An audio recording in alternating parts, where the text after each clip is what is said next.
We are live. Welcome, everybody. It is Real Science, episode 32, Adeptelkhemy 101, episode 12. We have Sean, Liminal, and Jeremiah with us. Do you guys want to talk for a sec while I mute myself out and make sure there's no background replay? Sure. Welcome, everyone. Right on. Oh. I think we're going to call these, as Terran Earthling had just coined in the pre-show, Material Science Mondays. We're going to do Material Sunday. Oh, okay. I actually really like that. That there couldn't be a better name for Material Science Mondays, because that's really what this is, and that this could be potential meta material and quantum supercharge, quantum meta material. You can't get more of a meta material or material science than meta materials, really. Yeah, I actually like that a lot better. Yeah, Metamaterial Mondays. Now that just rolls off the tongue, doesn't it? Right, Triple M Mondays here. So we got Sean loading up. I'm guessing you're gonna pull something. Oh yeah, the drive, and this drive, it is our baby. This is what's gonna free humanity right here.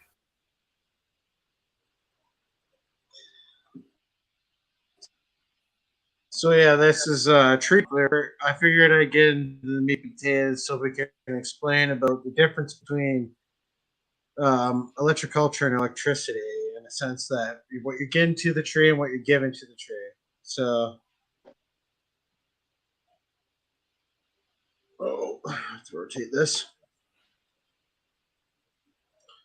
So we're kind of just running into this. Oh, gravy, that's the way it is, right? Improv science. You can't get realer than that. Well, yeah, we're just used to looking at them sideways, Yeah, but it's better to let them rotate for the live. It just hasn't been done ahead of time. We didn't even think about it. I think my bandwidth is decreasing for some reason. Yeah, I can see you being crushed right now. It's taking forever to just try and flip that image. Yeah. Anyways, so I guess we'll just go to tree antennas for now. I don't know why it's not working. Okay, so anyways, this is tree antennas. So this is a tree radio. I don't have the article. I should have copied and pasted it for you, but it's in a different folder. But it was from the Electrical Experimenters magazine. This guy named Squire. Actually, it's funny because I was watching these guys who were doing exploring, and they went deep underground into these underground military bases, and there was a little British spot, and they found Squire's chest, and I was like, oh my god, that's him. That's the tree. That's the tree antenna guy, because it was from the First World War, right? So it was one of those areas. It was really and neat. Isn't it funny that it was the First World War, and then we never hear about it after the Second World War, when you'd think they might develop it a little bit? Fake tree towers going up everywhere. Well, you think so, but so from so from what he was explaining, you could gather electricity from this thing too, because they had valves and stuff that could, in essence, work like that. From what he was explaining, though, with these tree antennas, you can get a fair amount of distance of radio range from it. But these are, I'm assuming at the time, most of the radios were electrostatic. So this whole system, what's going on? I wonder why it's doing this to me.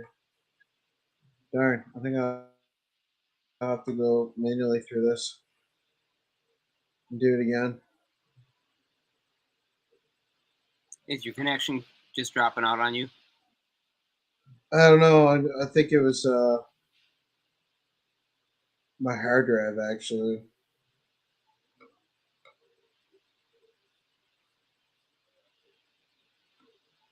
because I had to Oh unplug it no, we earlier. don't want the hard drive. Definitely no. Oh yeah. Well, I'll have to keep it separate now I thought it because was a cloud drive. someone was tidbitting the hard drive. They were deleting certain files that they don't seem to want out. I don't know No who it is, but expunging I might have to allowed. Like change. when Well, someone deleted the whole thing at one time, and then I had to replace it all. really Yeah. saboteurs, parasitics try to give them free access to knowledge, and they try to genocide all of our minds and developments. Right. How dare they? Raged. Right. Science. Let's see. Where is it? School of Applied Art and Engineering, Knowledge Culture, Teleforce. Oh, by the way, Teleforce is the electrostatic force that Nikola Tesla was building with his one wire lighting system and then became a radio. If anyone ever wanted to know what Tesla was doing, and that's where that came from. Really? Well, Yeah. actually, I can give you even an even more specific The timeline definition of of discovery. teleforce, if you're wondering. What's that, sir? Always. Teleforce was effectively the electromotive force produced by the acceleration, which is sort of like a Mach cone, a compression of the electrostatic potential of either positively charged ions or freed electrons being accelerated asymmetrically. So when they travel, they produce a current and they have an electric field. But if you accelerate them along their trajectory and cause them to suddenly stop, the forward momentum that they had not only produced what one would call a matter wave, but also produced a compression in the electric scalar potential in front of them, which ends up generating an electric and a magnetic field that are collinear with each other, meaning that instead of the magnetic field being pointed out at a vector 90 degrees to the electric field's motion, it's actually surrounding the electric field's motion in a loop, just like it would flowing through a single wire. And that is a really interesting kind of wave that does not follow the conventional velocity of light. And that's teleforce right there, is the electric field of accelerated particles plus the compression of that acceleration in the form of compressed finite velocity speed of light.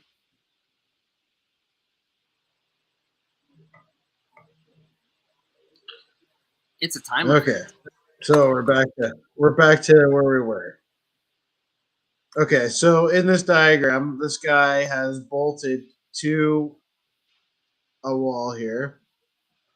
So all right. So these grounds right here are bolted into the wall, or sorry, not into the wall, into the tree, and they're taking up all this in the capacitors. Actually, the better one was down below. Hold on, I remember the other diagram's way better. It made more sense. Flip this. Shrink this down. Oh my god, the lag is unreal. There we go. So, you see the tree taps are right here. And then they go into here, the L1 and the L2, and the capacitors. What they're doing here is they're taking out any noise that this tree antenna, or the tree itself, generally, is taking in. So, now the sound and all the stuff that gives electroculture is gone. It's being absorbed now and converted into electricity that we need for our house. That is what's going on in this type of a system. So over here, obviously, is the filter. Filters out all the noise. All here goes into here, and it stabilizes the amount of energy you get out of it. And there is the diode, bloody make diode, to prove that you're making electricity. And in essence, this could be a far better system than than solar, if you really think about it. He was talking about so when you ground this system, he was saying that in the ground, each tap will pull out an amp. So off just the one system, and how many you have into here as well, right? For tappage voltage he's showing. But in essence, he was showing that,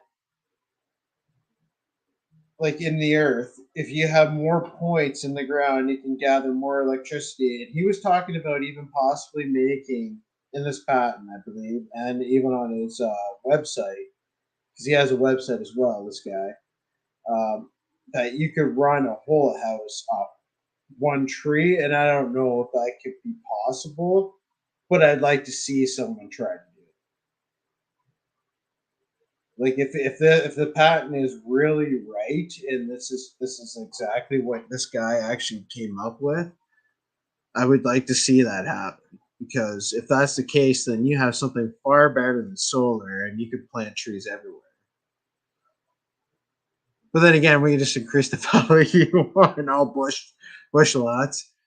But regardless, you see it. It's charging a lithium battery here, and jeez.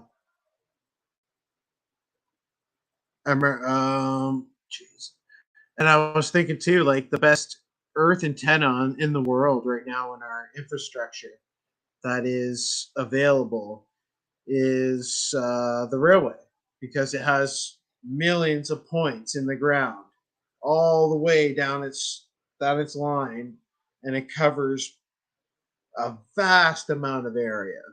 Like if you wanted to tap into the ionosphere for, radio or tree power or whatever, it's like if you could somehow tap into the ground of the railway, you'd be laughing. I'm surprised they don't have a giant radio system on the railway with that great of a ground antenna. Actually, they do. A lot of signals are sent down the rails. Oh, I had no idea. There we go. I guess I should It's just not let a super Jeremiah. common. It's not a super common usage. Generally, it's hardwired, and that has advantages and disadvantages. But in certain climates, yeah, it makes more sense to actually transmit down the rails themselves. Actually, so Roger decided that.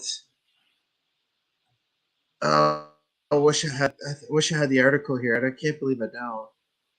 I had it. I have it already saved aside on my hard drive somewhere. But it was the Electrical Experimenters magazine, and it would show the whole article, and all. I have all of Roger's articles right now. Awesome. Aside somewhere, I'm gonna have to go search them up. Man, is But that thing stable? and also on the drive, in case you have access to it, it has all the Electrical Experimenters magazines, which was owned by the United States Patent Office back in the early 1900s in order to inspire inventors to create radios and other types of inventions that were to do with electricity. So I know it's hard to see this image, but right here is an antenna system he has in the ground. And he was able to talk to submarines underwater that were a distance away, and they were receiving his wireless transmissions, and they were like, well, we can't even do this with the guys, in the military, how are you doing this? So Roger end up getting hired for the military. If you ever go through his patent, the inventor history of him and how he changed the world. And as everyone knows who Roger is, Roger. Yeah, I don't know much about him. Oh, that's Not yet, the guy anyways. who created the ground patent. That's for mainly the. I would have all this open right now. It's sad that I have to actually move this right now. Sure. Let me see what else. I have all his patents too, but it's here. It shows how they uploaded this antenna into the submarine system.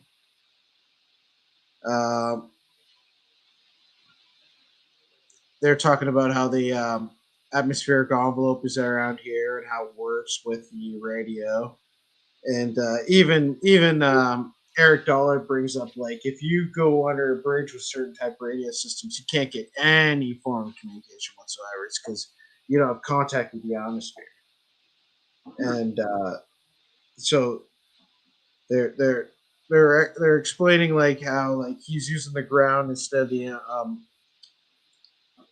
and you'll hear this from Eric Dollar too, like how to use the ground and the ionosphere in different ways. Let's see here.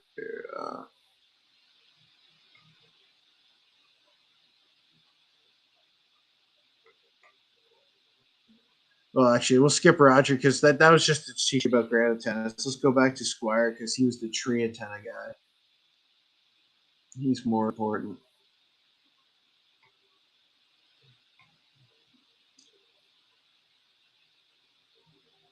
Where we go?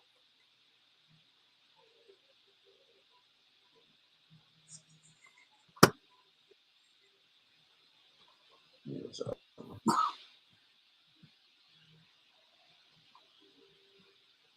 oh, that's the wrong one.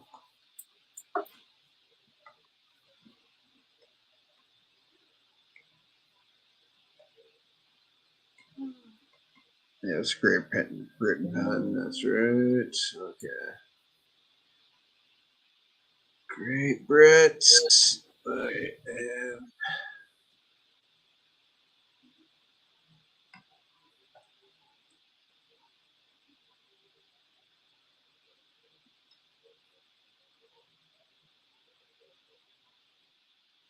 where the heck was I with that one?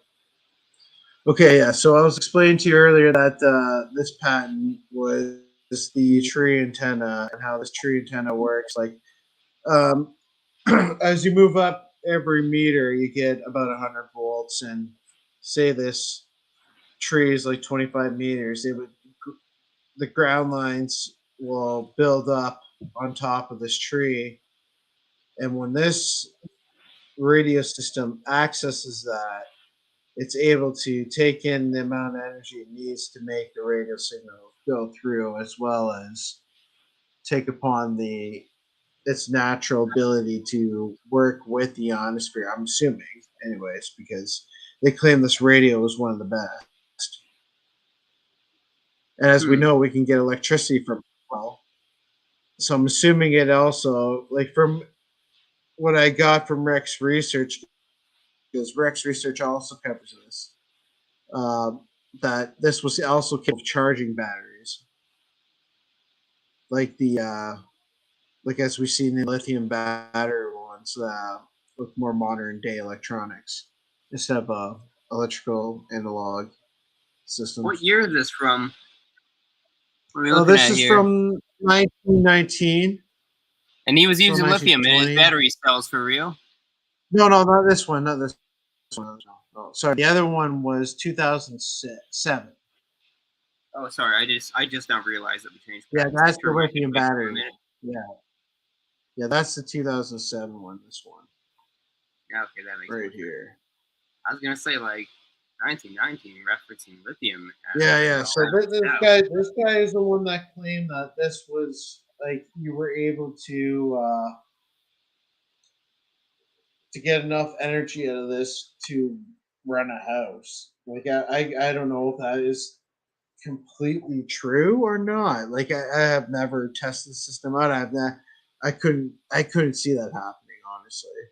Yeah, I can't really either. But what the heck was he doing? Just tying basically into the trunk of a tree and then sending it through this stair. Well, he claimed that the more taps he had at the bottom, the more amperage you could pull out. And how long? And did then, this of wire course, have to you'd be? have to get more taps into the tree as well, he claimed. How long did his feed wire have to be? I'm assuming it has to be decently long. Because in the It's been so long since picture, I it didn't look like it was held up that high, you know? It looked like it was kind of closer to the ground than the peak of the tree. Which is kind of strange. Well, you know what? We should really talk to the guy sometime because, like, he has a website, and I can't see why we can't just get a hold of him. That'd be a this cool channel. thing. Then we can get him on BurnEye Stream. Exactly. Like this is really the first Exactly what we need to do.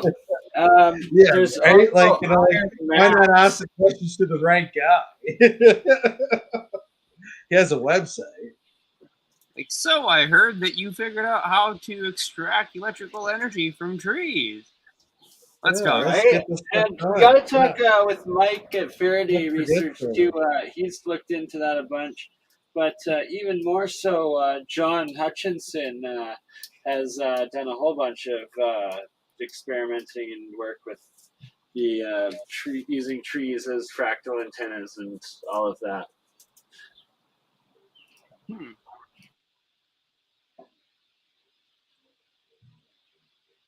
All right, that's fine. Let's find out what else we got here. So, I guess we can peep through here and see what we got going. Whoa. Silmar. Let's see, what is this?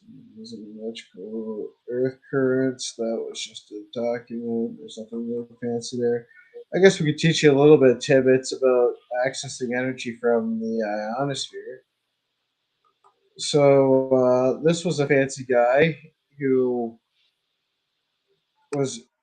didn't like. Well, he claimed that if Tesla only had a spark gap, he could have been able to tap into his radio and prove that electricity could be transmitted wirelessly across the world instead of just in a regional area. Transmitting power Really? wirelessly? Are you crazy? That's impossible. No way. Absolutely impossible. It's in Oh, French. but look at all of the differentials. Oh, how old is this? This is 1920. Okay, that's still fairly new. There's some French ones, Sean. I need you to help me find that are like I've seen they're like from the 1600s or 1500s. There's one French and one German one.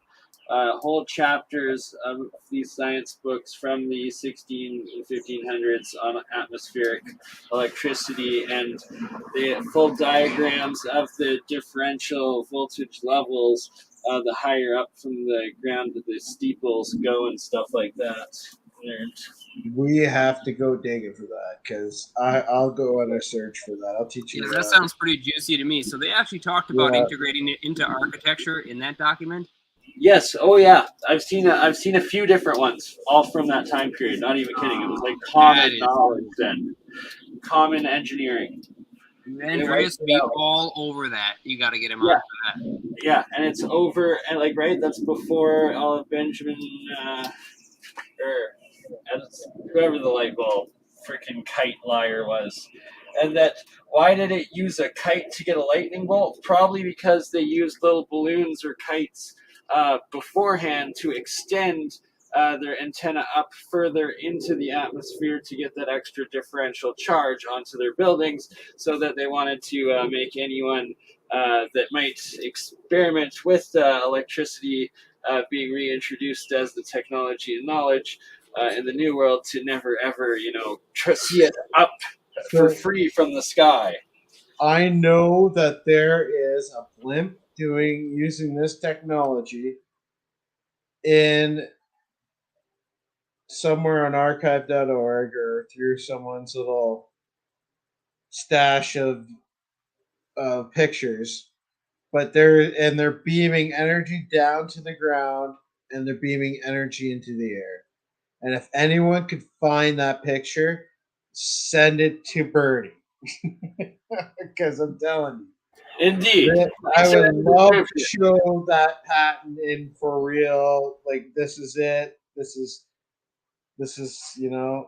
exactly what the patent is explaining. Because I saw the picture, I didn't bother downloading it, and then I researched all this stuff later.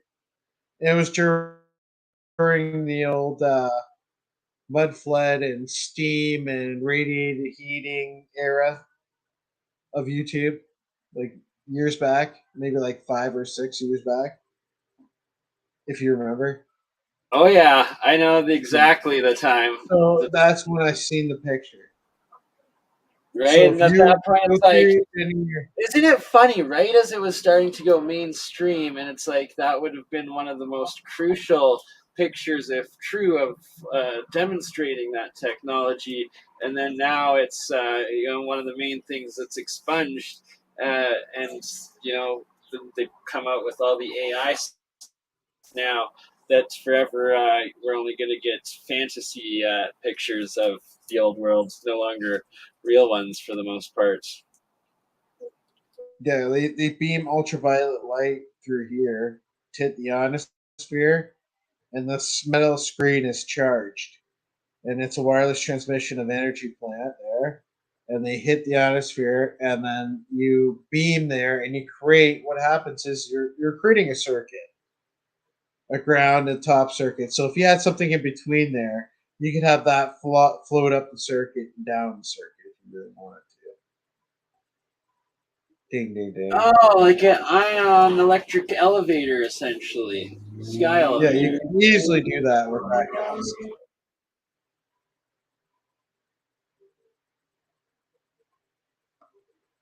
stuff. That's almost like a beam me up blimpy. That'd be fun. We riding the rainbow. Well, But like ion. it make a point of least resistance, anyways, between the two circuits, and then you could probably use it like an elevator right up it. Man, it's so awesome that we've like reached this point of just mass overmass, whatever the heck, the affliction point of understanding that there was this lost advanced technology and understanding, and that it's actually in all of the really, really crazy advanced ancient architecture and buildings, and can now start actually deciphering it.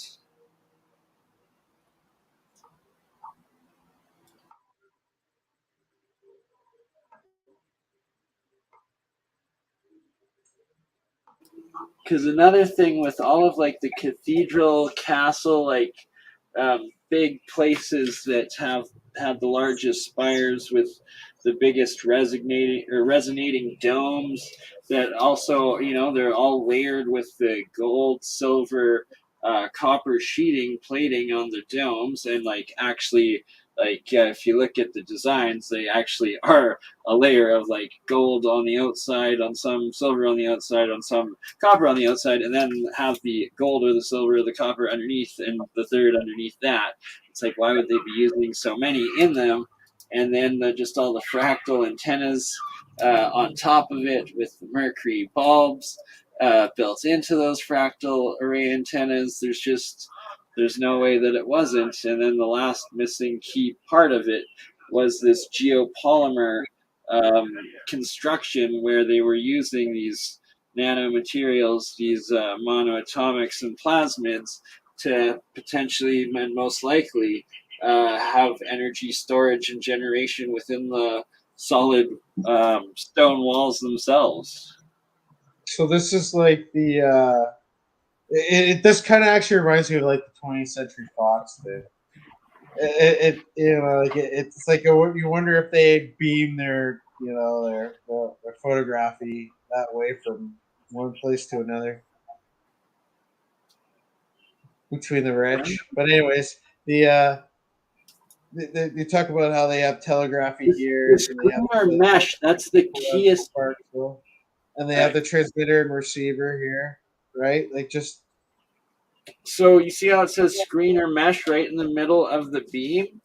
That is a key part to make it this third phase energy capture, and it comes from these 1950s. They were either Air Force or Navy videos of vacuum tubes, or like the neon tubes or whatever, but that when you put that screen or that essentially an antenna array of like metal screen through the middle of a glass vacuum tube, and then you ionize it with the charge anode cathode on either end. That antenna then array becomes a third phase that captures the radiant heat energy from the environment outside of the glass to bringing it into the plasma tube itself and converting it into free electricity. What was detailed and documented in these classified Navy or Air Force manual videos. I think they're on Periscope channel, but it's copyrighted, so you can't play them. We'll have to get a better or a playable copy of it. It's quite fascinating.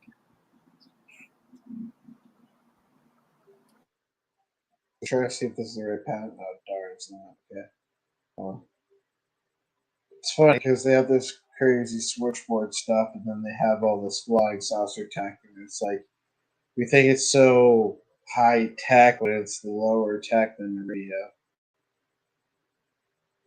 It's kind of embarrassing. It potentially could have been like be the Victor Schauberger Vortex nature mimicry based sort of EVO plasmid activity, as opposed to something so complex as element 116 or 15 or that sort of stuff. Could just be ionized air from spinning. So you see in these radio systems, right? Like how they're like they require spark gap and all this other stuff. But great. So what this is doing here in Figure 21 is not requiring a UV light. It's using the spark gap itself with a lens to create the light that's necessary for creating to make it to the ionosphere.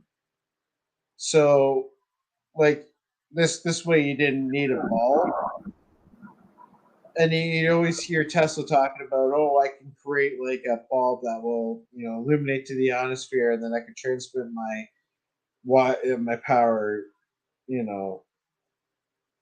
through his, because like what's happening is a lot of people don't realize is that he was trying to create like a giant light bulb system where he could light up the top, hit the ionosphere, transmit his electricity through that, and go back to another Wardenclyffe tower somewhere far away. Like that's what Tesla was doing, but he didn't want to do it with spark gap. So that was his whole thing. He was trying to do it without the spark gap. That was his main goal. I don't think it was accomplished. I'm pretty sure he had to use a spark gap anyways. But what's this guy's name? I forget his name now. Actually, what Hettinger said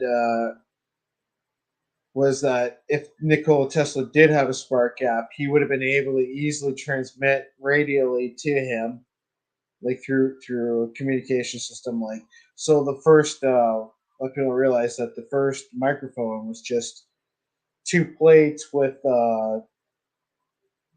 dusted carbon powder inside, and that's how they used to talk, was through that. Right, that was the first microphone. So like they could easily just talk like that.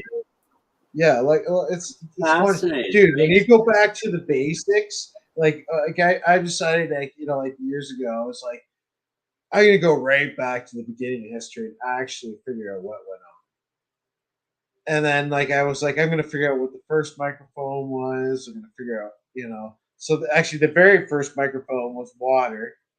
The second one was carbon dust, which was by Bell, and they were both patents were released on the same day. So these people Really, applied just for the they patent on just the both same day. invented it on the same day, two different types. Bell won because Bell's microphone was better.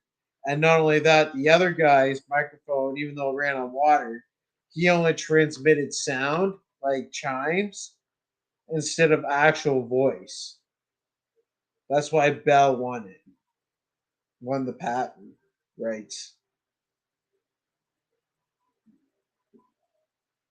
So yeah, the very first microphone had water in it.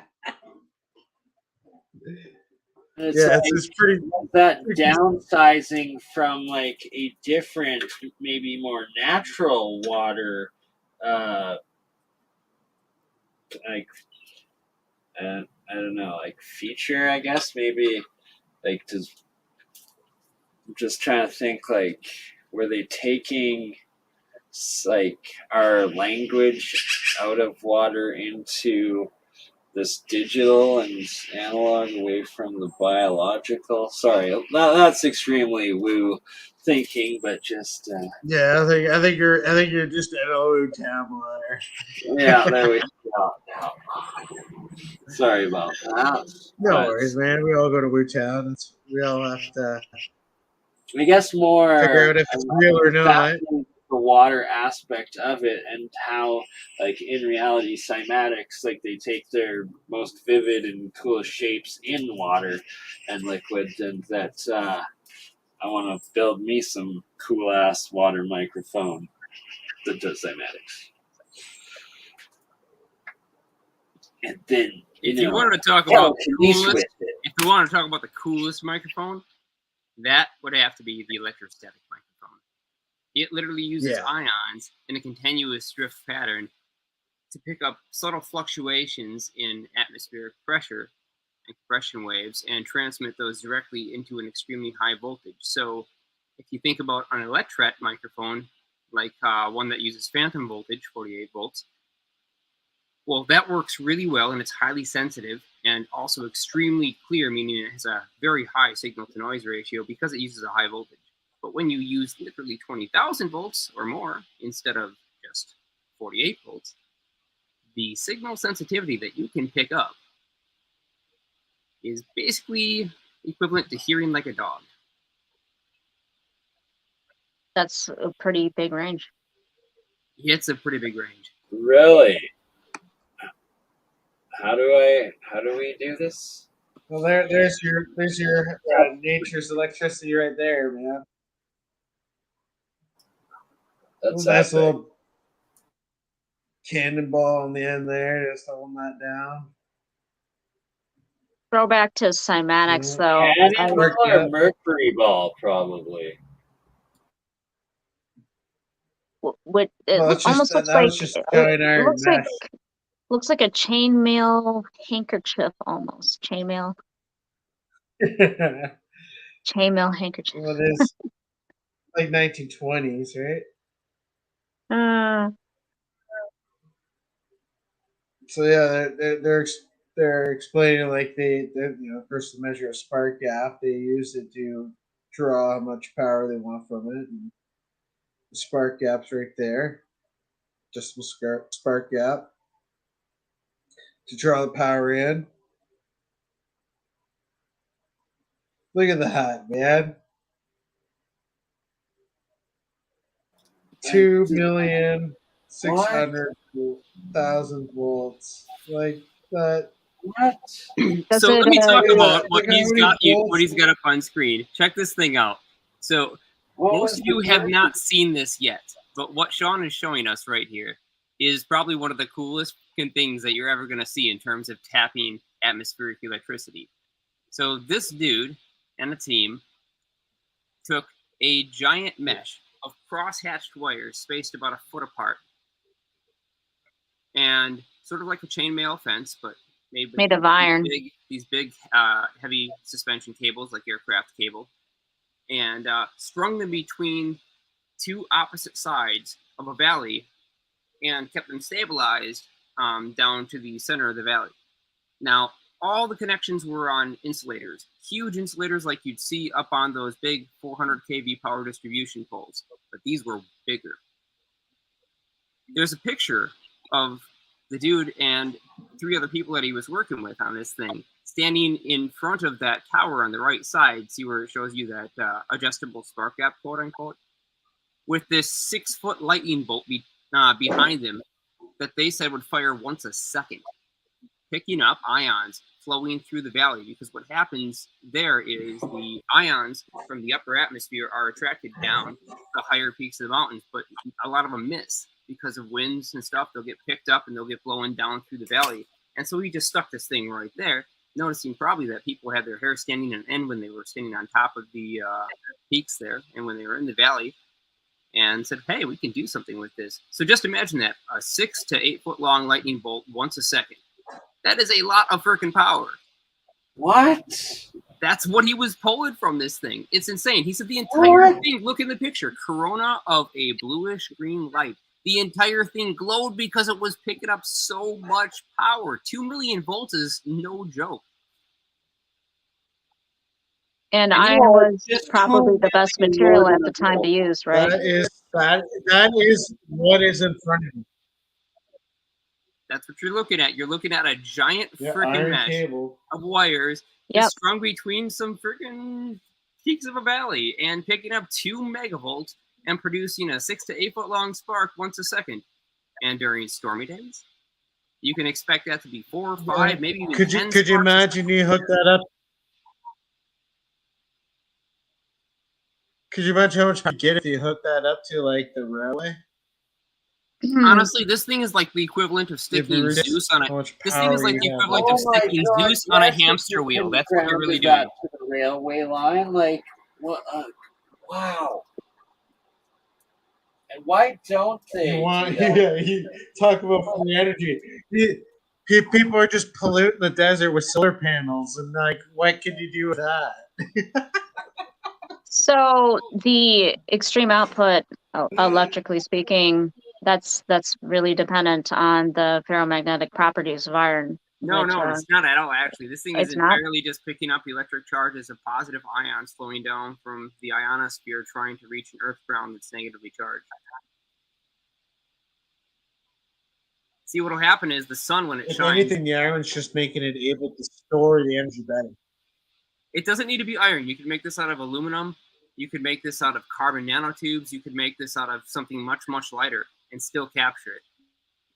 It does not have to be made out of iron at all. It just happened to be that steel aircraft cable was an ideal structural material to form a shape like this. To have it Okay, so there's no kind of magnetic saturation going on here?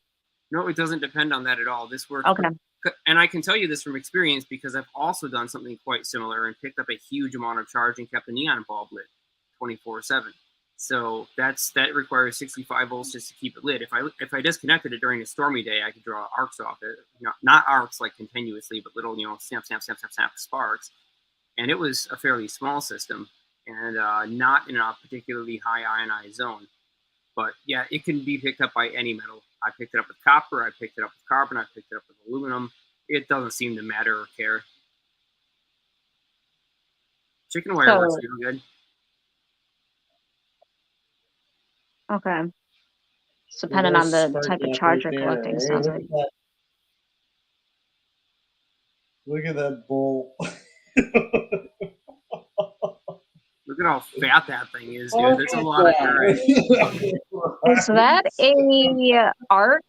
Yeah, that's a lightning bolt coming off that thing. Plasma bolt of an arc. This thing is so cool, I can't even stand it, man. Coming from some, like, Thor, God of Thunder hammer. Like, that's what I was saying, man. It's like sticking Zeus on a hamster wheel and telling him go. No, straight up. No, there's those, like, Look at that. Oh, man. Okay, so I was wrong. I was like, oh, it's like 6 or 8 feet long. No, that is like freaking 15 feet long. Holy man. Look at the size of that thing. That is insane. That guy's just chilling right next to the bolt. No and worries. Just seeing, now when you see like the guy on the ladder next to these insulators, you can see just how big these things are. They were serious about their voltage. I mean, this thing was built like a Russian impulse testing station. Holy cow. What a project. And you know what's the biggest shame about the whole thing? It was the only one of its kind. That's the most horrible atrocity about this whole story is nobody did it past this guy.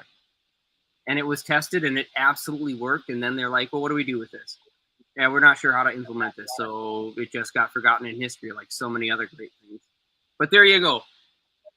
I mean, that's enough power to, I would estimate that's probably enough power to at least run, I don't know, a good half-mile square in a city. That's right. It's like just a little valley. Valley triangle array.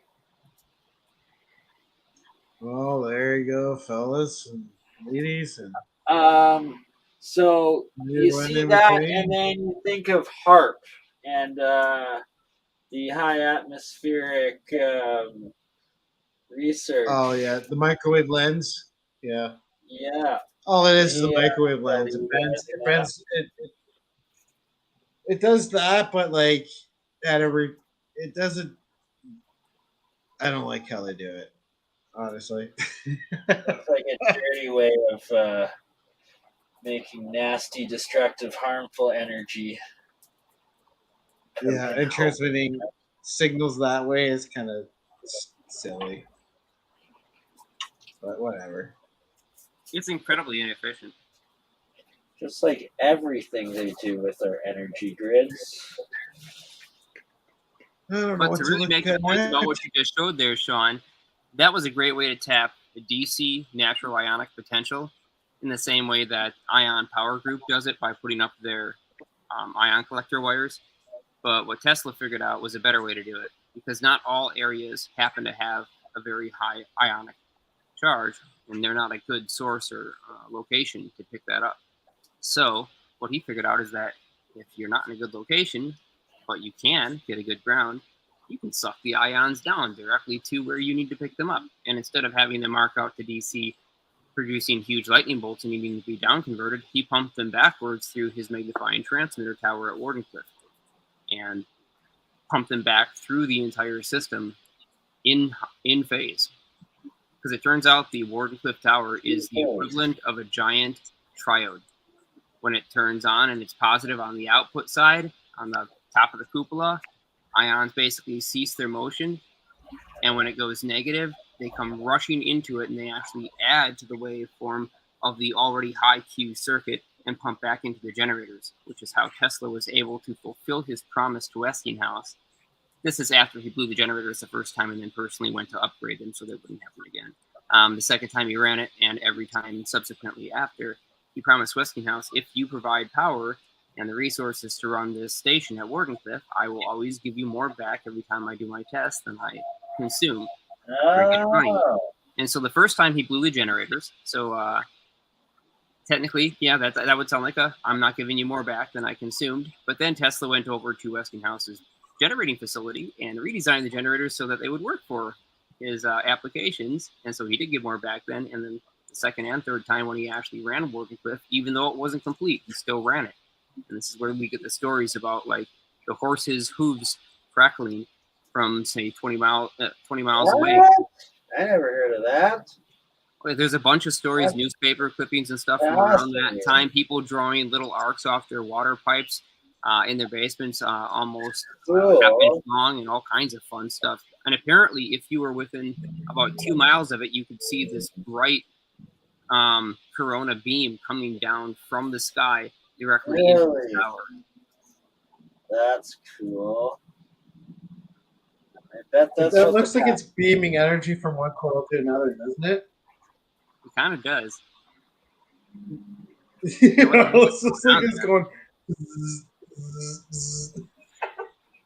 Yeah.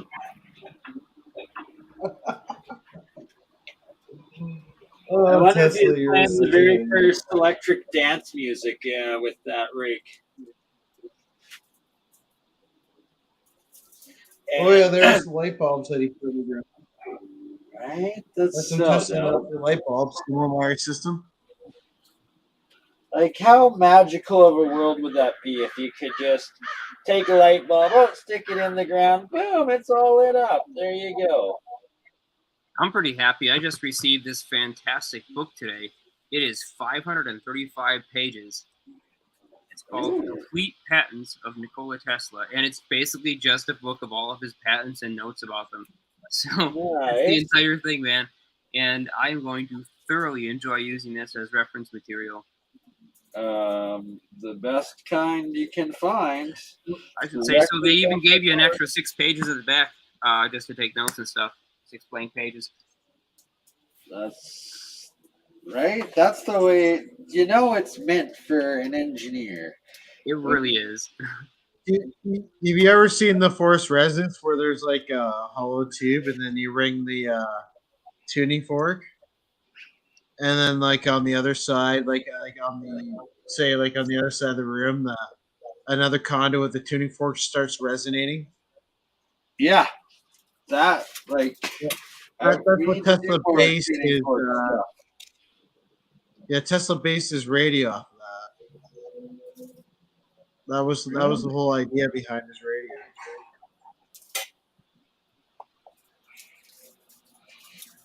I'm sorry, I've just But I think he was running it through the ground and through the atmosphere. I think that was his idea. It wasn't going into the atmosphere?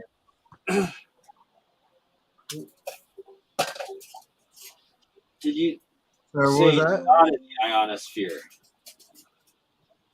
So it's going through. No, I think he was running everything through the ground. Oh. No, he was running everything through the ground. Like all his signals was like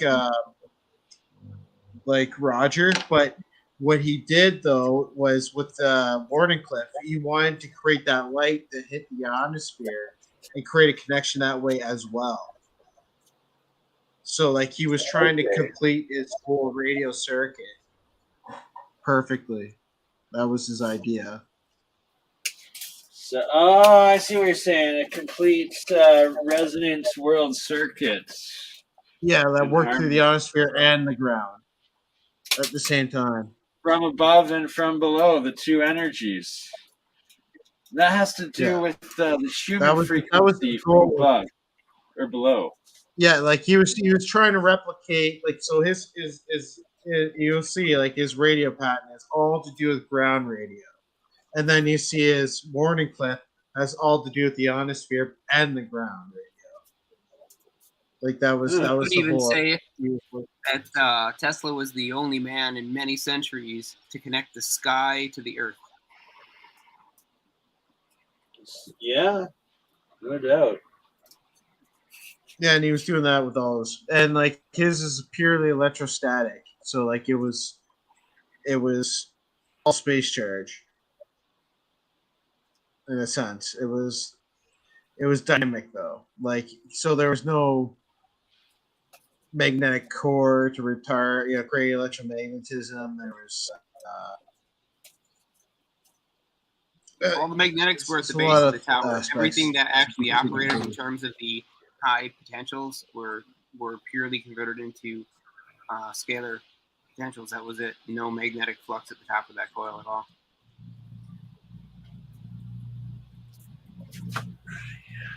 Like I believe that when he learned that his one wire light could create an electrostatic force, and then he create his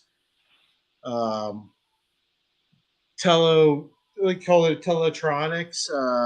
Like that was what the controlling the boat around in the water with a remote control. When he did that, and when he did teleradio and telephony and all that stuff, it ended up becoming electrostatic. Sorry, it became electrostatic teleforce. Right? That's in essence that's what he was getting towards. He wanted to create a flying radio, I believe, a dynamic system that was capable of flying around and being a radio and transmitting electricity. That's what I believe he was working towards. So when he had that flying machine, they'd be flying around transmitting electricity, and everyone would be transmitting electricity to everyone, flying around on ionic propulsion. Because back then, right, like in 1920, Thomas Townsend Brown brought out the stuff about, electrogravitics. And I'm sure Tesla's reading those magazines because he was in them. And he's probably going, oh, okay, now I know exactly what that is. And, doing his own thing. Because, you got to, because when someone has a patent on it, you can't just copy them. So you have to make up your own way of doing it. And then everyone gets all confused because everyone's trying to do their own way of doing things. And then it gets out of hand, right? Like you'll see that with all the patents. They have all these patent wars, and then finally, when 20 years is over, either everyone gets all that patent war together and makes something of it, or they just move on to something new. Well, I imagine that. So how do we recover these lost patents that they've tried to get the world to move on from? Well, we have to understand it's electrostatics and not electromagnetism, right? They're completely different. And not only that, like, so the dielectric field, in essence, is just electrostatic field in motion, right? It's awkward. That's a very good way to put it. It's electromagnetism, but it's not. The regaging factor basically tells us that the dielectric field in any condition will only change momentarily when there's a change in electric potential traveling through it. So without the electric field stress or that flux in epsilon of space-time, then there's not going to be any kind of noticeable change.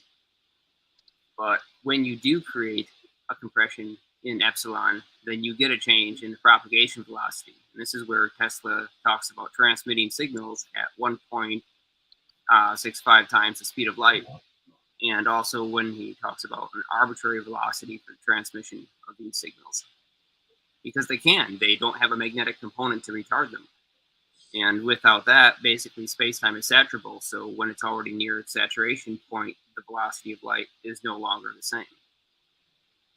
And this technically isn't light anyways. A scalar potential being transmitted or propagating a scalar force is not the same as a photon.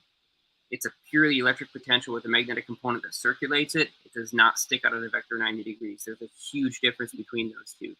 And the fact is that because they are technically in phase, due to the fact the magnetic field is only apparent from the electric field and it's just the electric flux traveling, there's no need for the balance between the magnetic and the electric flux, which is what defines the speed of light, is when those two are equal and opposing, that they pull each other together. You get rid of one of those two or reduce even one of those two, and you can either slow it down or speed it up.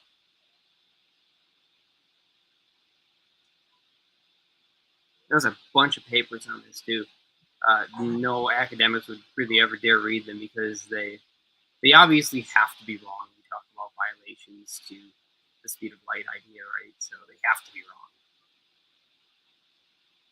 We need to get Jason Verbelli on to also talk about that because he's got a really good take on it, I feel, an understanding of... Oh, yeah. Well, you know who's really got a good take on it, though? Eric Dollard. But I don't think we're going to get him on anytime soon.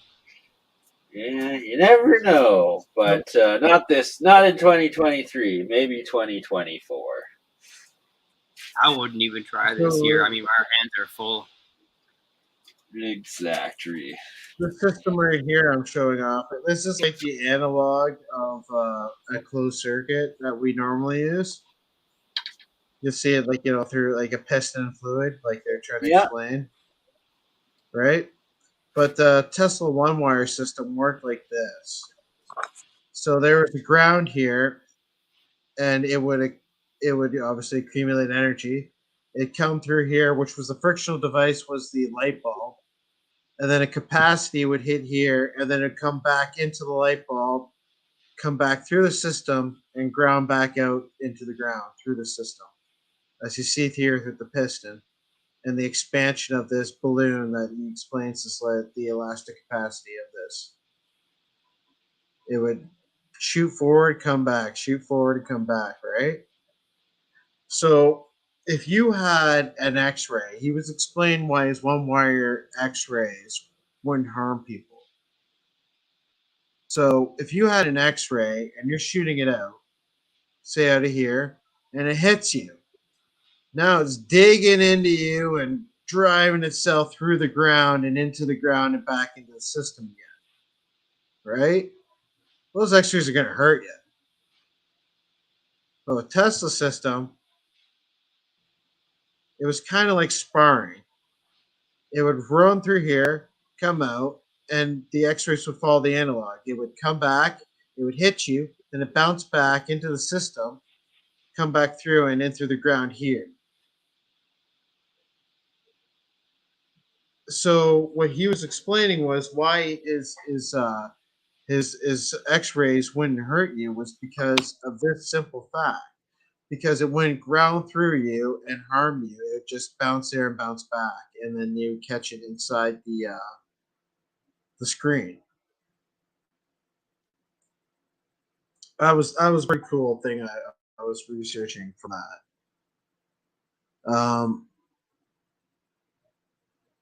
And not only that, someone else was researching and claimed that the light that came from this one wire system were plasma flaretons. I don't know if that's completely true, but he seemed to believe it.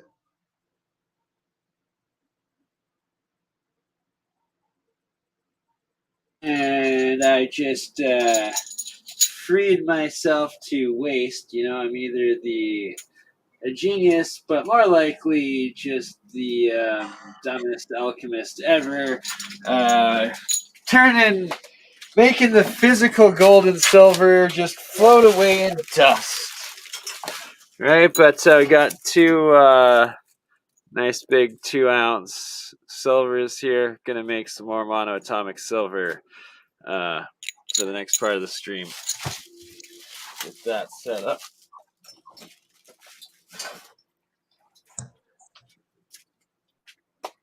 All right. Well, I think I covered a lot. I don't know. Well, I kind of went off topic. It was about electrical culture, then kind of got into radio. But yeah, I guess that is electrical industry there, Gary. Well, in the same, to bring it back into electroculture, if I may. Yeah, to bring it back into electroculture, what we talked about was electroculture and how it can help plants grow, and we went all the way from the mechanism of why that happens into the entire Earth's atmospheric circuit and how it can be tapped for energy. But ultimately, all of that leads one to a much greater understanding of what this Earth circuit is and how it can be used in assisting plants to grow fast and grow strong, because you're effectively using electricity in all of its many manifestations in nature, in this case, ionic and ground currents, artilleric currents, to physically pull nutrients into the plant and up through the system and help create a lofting type of phenomena, allowing some of the weight of the plant pulling down towards the Earth's gravitation to be augmented by its traction towards the sky electrostatically. And that really is, to sum it all up, everything that we've just seen, how you can tie it into electroculture by seeing in your mind that there's a huge amount of ionic power coming down, constantly traveling towards the ground 24/7 in the sunlight, because those photons make the atmosphere more conductive. It travels about twice as fast, so you get about twice as much power on the sun side of the Earth, but it still comes down even at night because those high energy particles will still travel through the Earth's magnetosphere down around the backside and produce power at all times of day. So unlike solar, this works during day and during night. You just only get half the power at night. But no problem, really. There's more than enough power there for pretty much every human on this planet. And the plants don't seem to care. I mean, they use it every day. Well, I was explaining through with space charge, how there's different charges being pulled in and dropped down on the ground, and it's feeding. It's literally feeding the plant life, right? Like this charge that's coming from clouds, and this is what's really creating what it's electrochemical action on the plants.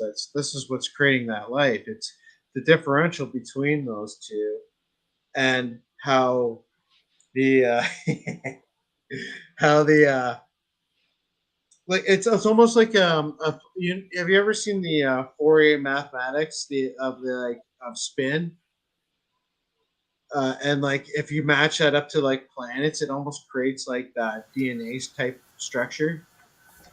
Yes, But yes, I know exactly what you're talking about. Yeah, and the fractalism, like it just seems like that positive and negatives, those the inertial mass and the gravitic mass, the mass that wants to be held down by inertia and the rest wants to float away. If those have that differential, like have that fight against each other, and of course, as we know, differential wants to create EVOs, and on top of it all, like this is all just electrochemical action, all of it, all from electrostatics, manipulating the action of repulsion and attraction, and those two different fighting forces within a chemical structure. Well, And like that's speaking pretty of much inertial and gravitational mass, so according to the conventional mainstream, there has never been a difference found between the inertial mass and the gravitational mass of any object or material. Well, we are definitely going to be challenging that soon, and I'm going to tap on with my other device here. yeah, because like you can even see like if the cloud even drops water too, like the negative charge, it alternates like in a sense. Oh, and like just a massive amount of endothermic and exothermic between it, like growing and raining back and forth. That's a huge, like ridiculous amount of actual electrical energy being transferred between the ground, the Earth, and then the space stratosphere out into whatever the universe is. Exactly. Like that's all like electrical is, and like by having the antenna up higher, you're manipulating the plants because they're taking in the energy of that what they think is the size of a tree, and they're pulling in that energy, and they're like, "Oh yeah, I'm gonna be a tree," and then they become a giant cabbage. You know what I mean? Like it's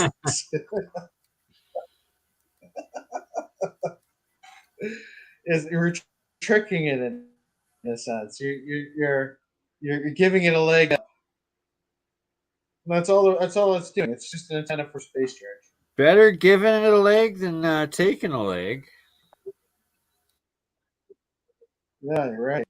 And well, you've seen some of the other examples of giant cabbage and stuff the guy grows. It's just like, yeah, if he can manipulate that, you're laughing. But yeah, Yeah, that's the right. Like electroculture. there's the cabbages that like fell up the back of pickup trucks. It's insane. Pumpkins that like could Yeah, well, literally be you've turned seen that into thing. Did you see that Cinderella's. picture Which like a I'm gonna random go on that electric. picture. I'm gonna show you that picture. Yes, please. Yeah, Christoffel. Yeah, that's who it is. So this was the only guy that was able to do it through space charge that would actually make. So where is that? So yeah, this corn grew really tall. There it is. Like that is ridiculous. Wow. There's a lot. What? Oh, That's the guy with the like patent. That's And you epic. thought your plans were this big. is Wow. And sorry, thank you, Setneg, so much for the $11. CA. Better late than never. Can't stay burned, but keep on trucking. Here's for a Canadian tall boy. Thank you so much, Setneg. It is appreciated. And like that looks more preposterous and insane than a Ferris Paris show today.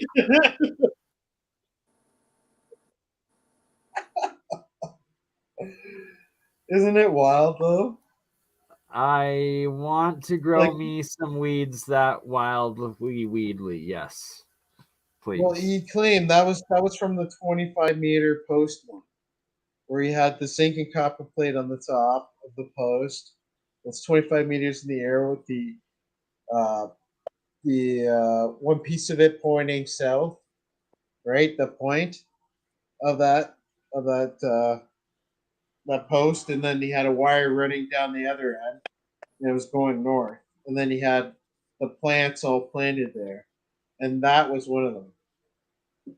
So that is space charge. That is manipulating space charge in order to grow your plant bigger. So, and like I said, like I keep getting to this, it comes back to the technology to make these flying craft.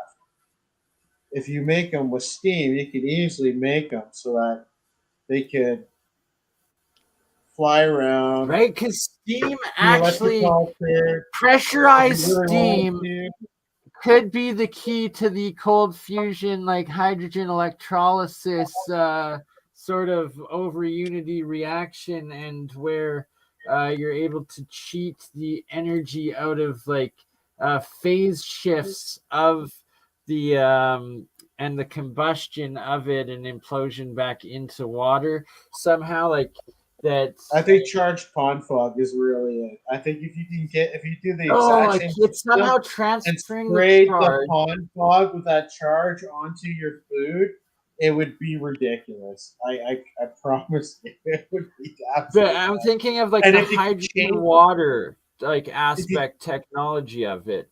If And you that could there's somehow like flick it, if you had switches set up so you could flip the circuit so that you could have like the charge running, so that one it'll spray out like negative ions once, and then flick the switch so it spray out positive ions the other, and like just test it out. Figure out like you need both or you just need one. You know what I mean? Like play with it. Try to discover. You know what I mean? Like do something with it. You might just only need one if you're creating that charged HHO vapor that if it is actually charged HHO and not separated hydrogen itself from the oxygen, then it's just a phase shift instead of a chemical bond of one material to another. And that then if you're imploding or imploding, not exploding the charged HHO vapor and like in a combustion engine, right? And that if you're able to get it through just the force and getting it to swirl in a vortex, and just from moving it, you're not actually having to put an electrical charge into it, and that it's a completely mechanical geometric closed system within your engine and your your piston motor and your water supply tank, that you wouldn't have needed electricity potentially to use water as fuel straight into the engine. What I'm saying, like, possible potentially? It could be like like I explained this one to you before, like where like if you had like a pond fogger and it's fogged up here and you charge the mist, but this is interchangeable. You can make this negative or positive. You could switch them up so that it only sprays out like this would. So if you want to spray out negative ions or positive ions, just switch the voltage, right? And like that, and like that's what I mean. Like with the misters, you can figure out which one actually does the growing of the plants and which one doesn't, or if they're both necessary. Like you need a shot of it positive and then a shot of negative, because I'm guessing it's going to be one during the day and the opposite during the night. Yeah, but the clouds chase each other because they're opposite polarities.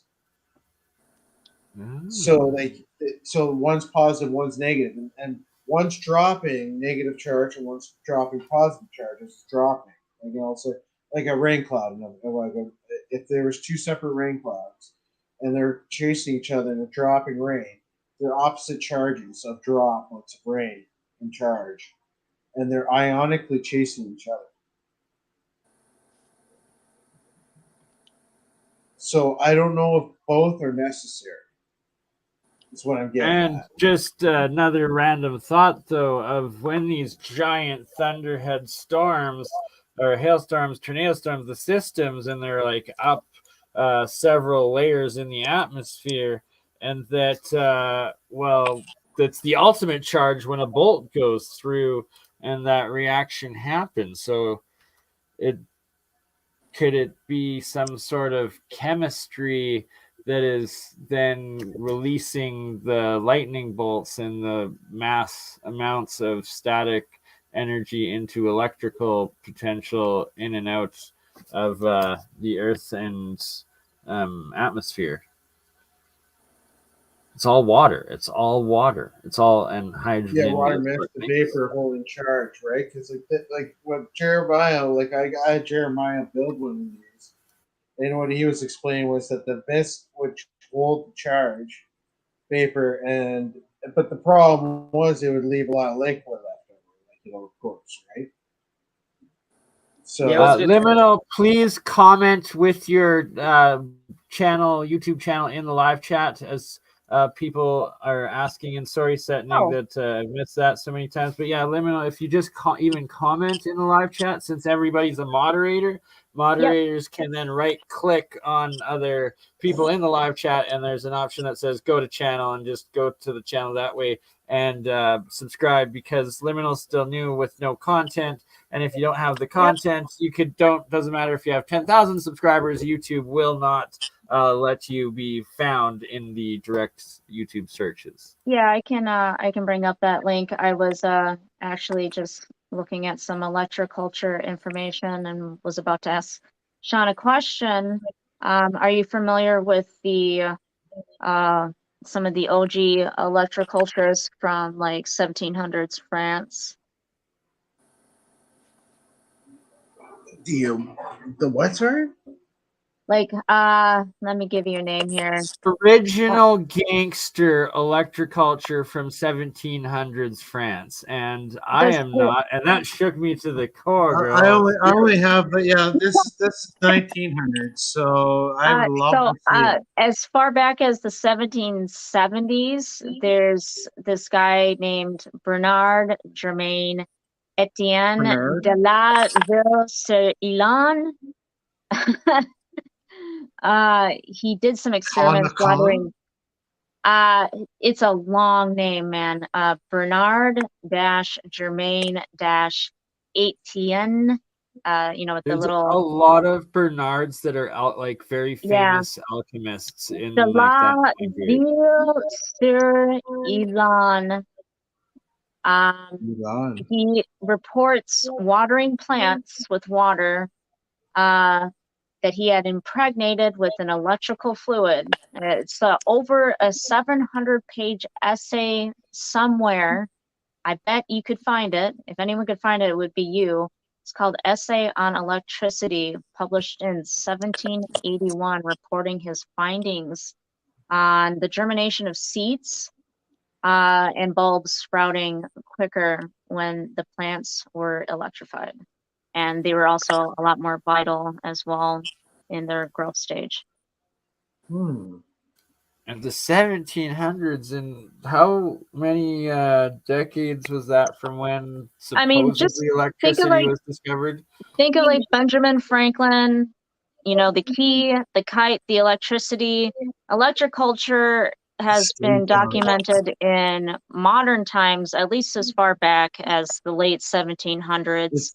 Certainly, it's been employed before then, but it would be a boon to find some of these super old school works to see where it really got its footing in, the modernish era. The last few hundred years is actually going quite that far back. I want to make a steampunk show that's like no special effects, all real. Because we'll just be going in circles around Calgary's Heritage Park on the steam train, like woo! That'll be fun. And then we'll drink steam whistle beer, which is our local beer. Electric steampunk, electro steam.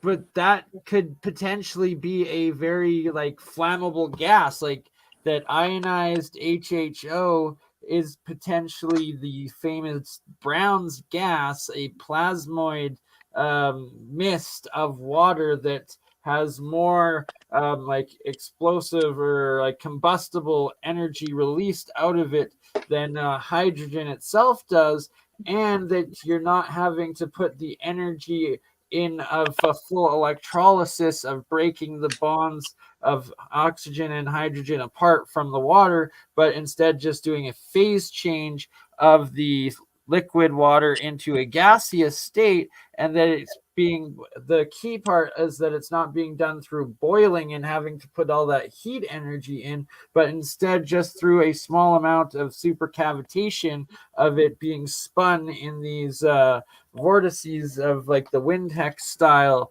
that Bob Greenier's been going into, and that's also a key of the sonoluminescence and of the overall cold fusion that happens within the salt waters and Well, electrochemistry. it just makes you, because like, you know, if this space charge could hit, like, say the collector is just like a cabbage, and then it collects the charge, goes into the ground, right? Like, I can't see why it wouldn't work if you did it directly, like, you know how we're talking through an antenna, like a giant post with a couple plates on top.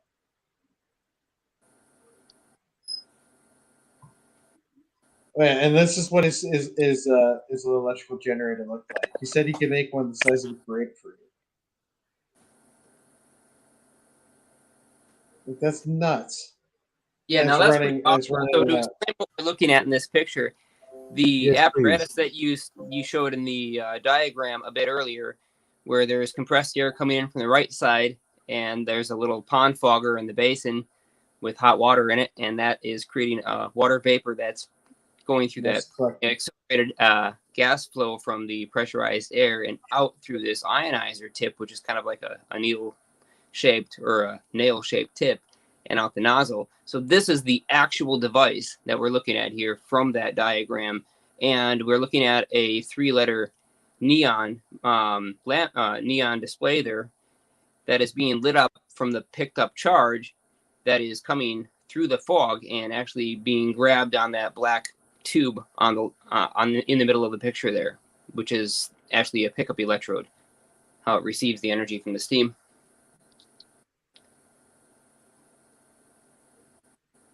It's a pretty nifty gadget, and if anybody ever wanted to understand Thomas Townsend Brown's flame jet generator, this is also critical to understand because they both do the same thing. Okay, yes, please say that one more time because this is absolutely crucial information you're highlighting. Okay, so Thomas Townsend Brown's flame jet generator is a bit of a mystery to most people. I've reproduced it successfully and done a lot of great experiments using it. Quick question before you continue. Flame jet generator, is that using electrical charge from the shell of the craft to then ignite the exhaust into a plasma, extra propulsion? Or no, the flame jet generator, well, you've got part of that right, but the flame jet generator is kind of like a Van de Graaff generator on steroids. Are you familiar with how a Van de Graaff generator works? It's got a belt on the inside, and there's a little brush at the bottom and a little brush at the top. Yeah, collecting the charge through, from one end to the other. Right. But for the audience, please go on. So the hobbyist version of a Van de Graaff, the one that everyone thinks of, is a triboelectric phenomena where it generates a small potential voltage through friction, and then the belt actually takes the charge stuck on it. And even though it starts out at a small potential at the bottom, by the time it stretches it all the way up and applies a mechanical force to separate those charges stuck to the belt away from their ground potential, they gain potential because work has been performed in order to move them. And professional Van de Graaff generators like those used in early particle accelerators didn't rely on triboelectrics. They actually pumped charge into the base. So in the case of my Van de Graaff, I do use a rubber belt, but I don't use triboelectrics. I have an aluminum pulley on the bottom and the top. And what I do is I pump about 20,000 volts into the base to stick to the surface of the belt via ions. And by the time the belt reaches its 14-inch distance to the top, that 20,000 volts has become 480,000 volts. And it will deliver approximately 40 microamps of current continuously. It's fairly consistent. And what a flame jet generator does is the exact same thing as a Van de Graaff. Only here, we're replacing the belt with a jet of conductive hot air that can grab onto charges. And just like the professional particle accelerator Van de Graaffs, we are pumping charges into that jet of accelerated air so that the already present backwards velocity of that jet pushes the charges away and separates them a great distance. And what this does to the jet is it creates several millions of volts of potential instantaneously by the time it reaches about 15 feet away from the back of the craft. But consequently, it has to take those charges from somewhere. So you know where it takes them from? The body of the craft. And that means the entire craft becomes extraordinarily charged. And it now acts like a high voltage dirigible capable of exerting tremendous forces between the Earth circuit and the ionosphere. So the craft no longer has to expend as much fuel to keep itself aloft. And because of the high voltage potential, it basically causes air to curve around it, breaking the bow shock, and it can fly superluminal without the heat issues. So it's sort of a 2-for-1. But you're using the jets that you already have attached to your aircraft to act like Van de Graaff generators by pumping charge directly into the jet stream.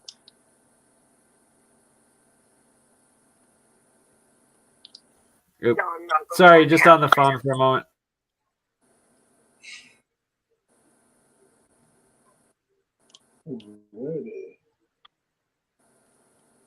I hope that didn't come through too horribly. I'm on a cell phone right now. No, actually, came out great. Actually, I'm gonna hop onto the Thomas Brown stuff so you can actually see what you were talking about. Unless you All wanted right, to I'm show back. it. Sorry. What were we showing first? Oh, yeah. Terran, are you Show sharing? this Or? real quick. Well, Sean wants to I pull was up just the showing picture. them the flame jet generator. Z sync? Or Z sync? Z sync? Yeah, Yeah, keep where it there are for they? a second. Let him find that since we were already on the flame jet generator, and people should probably be familiar with what that is.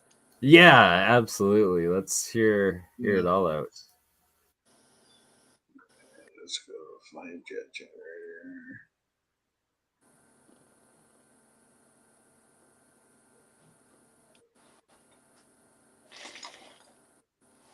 I think it was this one. Welcome, Anthony.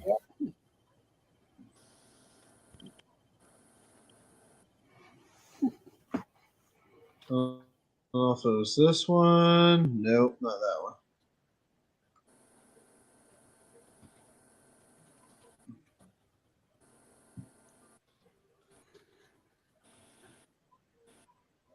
There it is. Ooh, I like this diagram. Yeah, so that's the flame jet generator.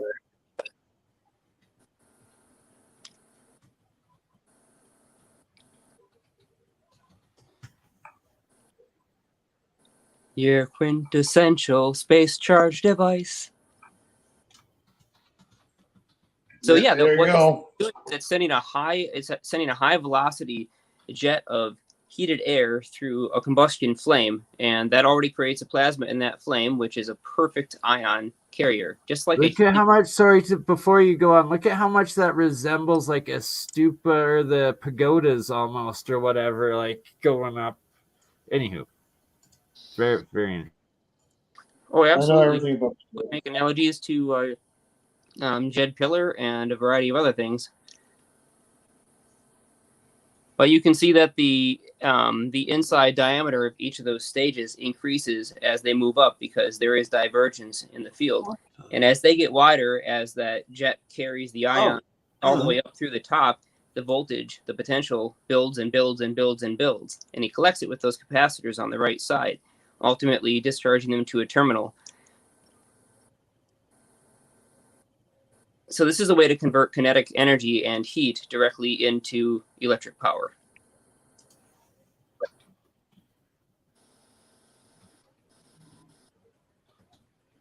A way to turn heat into electric power. Another way. Okay. Heat and velocity. And velocity. There. You have to have the velocity. It's one of the most important things. So you attach this onto one of Russia's hypersonic missiles, and it will look like a flying shark with freaking laser beams. Well, because they already studied Tesla's stuff, chances are they already have it on those. Yeah, like this. There's a reason why the United States doesn't make those pellets anymore for those obsolete missiles. There's a damn good reason why they haven't done it since the 80s. Because they have something far more superior and better than that. That's why. Which is? And the other countries who think that they have all this glamorous missiles and stuff, they're all obsolete compared to what the United States has. They have particle beams that'll shut them down. Like, I don't understand why they even think, like, it's just a ruse. It's a giant show to make money. That's all it is now. Why do you think they're not afraid of trying to start a war? Like, I really hope you're right. Otherwise, like, they're literally just absolutely insane and we might all die. But it's reassuring for me that you yourself, with all of your understanding, believe into that. And there's nothing saying they don't have the tech either. That's what I keep saying. Heard too.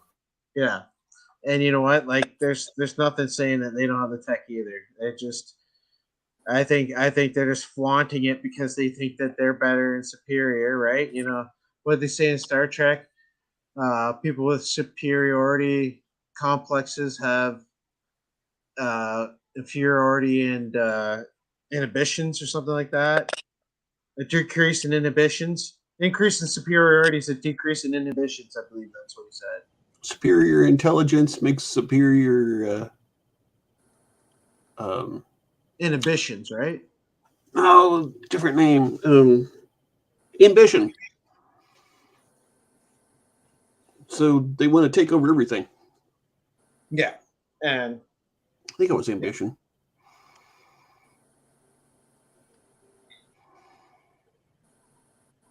Back when Star Trek was really good. Yeah, so that's the flame jet generator. How dare you, Anthony? Star Trek is amazing with Picard and Discovery. Oh, man. Sorry. Come on, I'm trying to like it. Just because I love Star Trek so much. At least the last season improved a little bit. I still didn't make sense, but at least it had some story. No spoilers. Hey, Sean, would you do me a favor? Instead of me having to introduce these gravitational isotopes and that whole idea, it would be great if finally somebody else did. So would you please introduce the audience to what a gravitational or an inertial isotope is from Brown's perspective? I honestly cannot right now because it's 12 o'clock and I have to work tomorrow morning. Sorry, guys. Fair deal. That's understandable. And Jeremiah, sounds like you're gonna have to do it for us one more time. Or you could just wait for the space charge propulsion thing with Jeremy. I'm sure you can hijack his channel too. Well, we'll cover this again and again and again. You have this Spock tattoo, Bree Sunshine. That is epic and amazing. Are you from Vulcan, Alberta, by chance? Anyways, so that looks a lot like the V1 or V2 rocket, the top one, a little bit, doesn't it? But I guess Brown in the 50s, so it'd be but what's his name claimed that he wanted to create an aircraft out of a spark gap radio that was pretty much Nikola Tesla's radio. That's what he wanted to do. Shit, I can't remember. Marconi. No, the other one. No, the rocket guy. The German dude. The guy who created the V whatever rocket. You talking about Bonson. the one that just had a TV show Not of some Bonson, kind? That was into like the devil worship stuff? no, I'm talking about the rocket guy that everyone knows. The one that created the V2 rocket from Germany. The one that came from Project Paperclip at Von Braun. Von Braun. Yeah, Von Braun. Right. Yeah, Von Braun said that he whipped up a system that because he was working towards a flying saucer system, and he would claim that his next system was going to be the Nikola Tesla flying radio, pretty much. And then that ended there. No one ever heard any more from it. And I believe he did it. I believe he did with Thomas Townsend Brown, that, and Bonson and King. I believe they all got together and figured it out. Yeah, so do I. I'm absolutely convinced they have. So when Brown, Bonson, and King got together, they combined their intellects to do some pretty amazing stuff. And although Brown doesn't mention too many other people in the notebooks, and it's pretty much just about the data, he does get into great detail in every single one of his notebooks about this idea that some elements, or at least a percentage of certain elements, happen to act really strangely when you test whether their inertial mass and gravitational mass are the same, and act even more strangely when you excite them with a high voltage charge, or photonic excitation, or a magnetic field. In fact, you could even excite them thermally. There are many ways to excite various elements that he found out about by studying the inertial response. But there is, in fact, a difference in the symmetry between a gravitational mass and an inertial mass, and they are not equivalent, even though Einstein's equivalency principle tells us that they must be, and it's sort of a core foundation.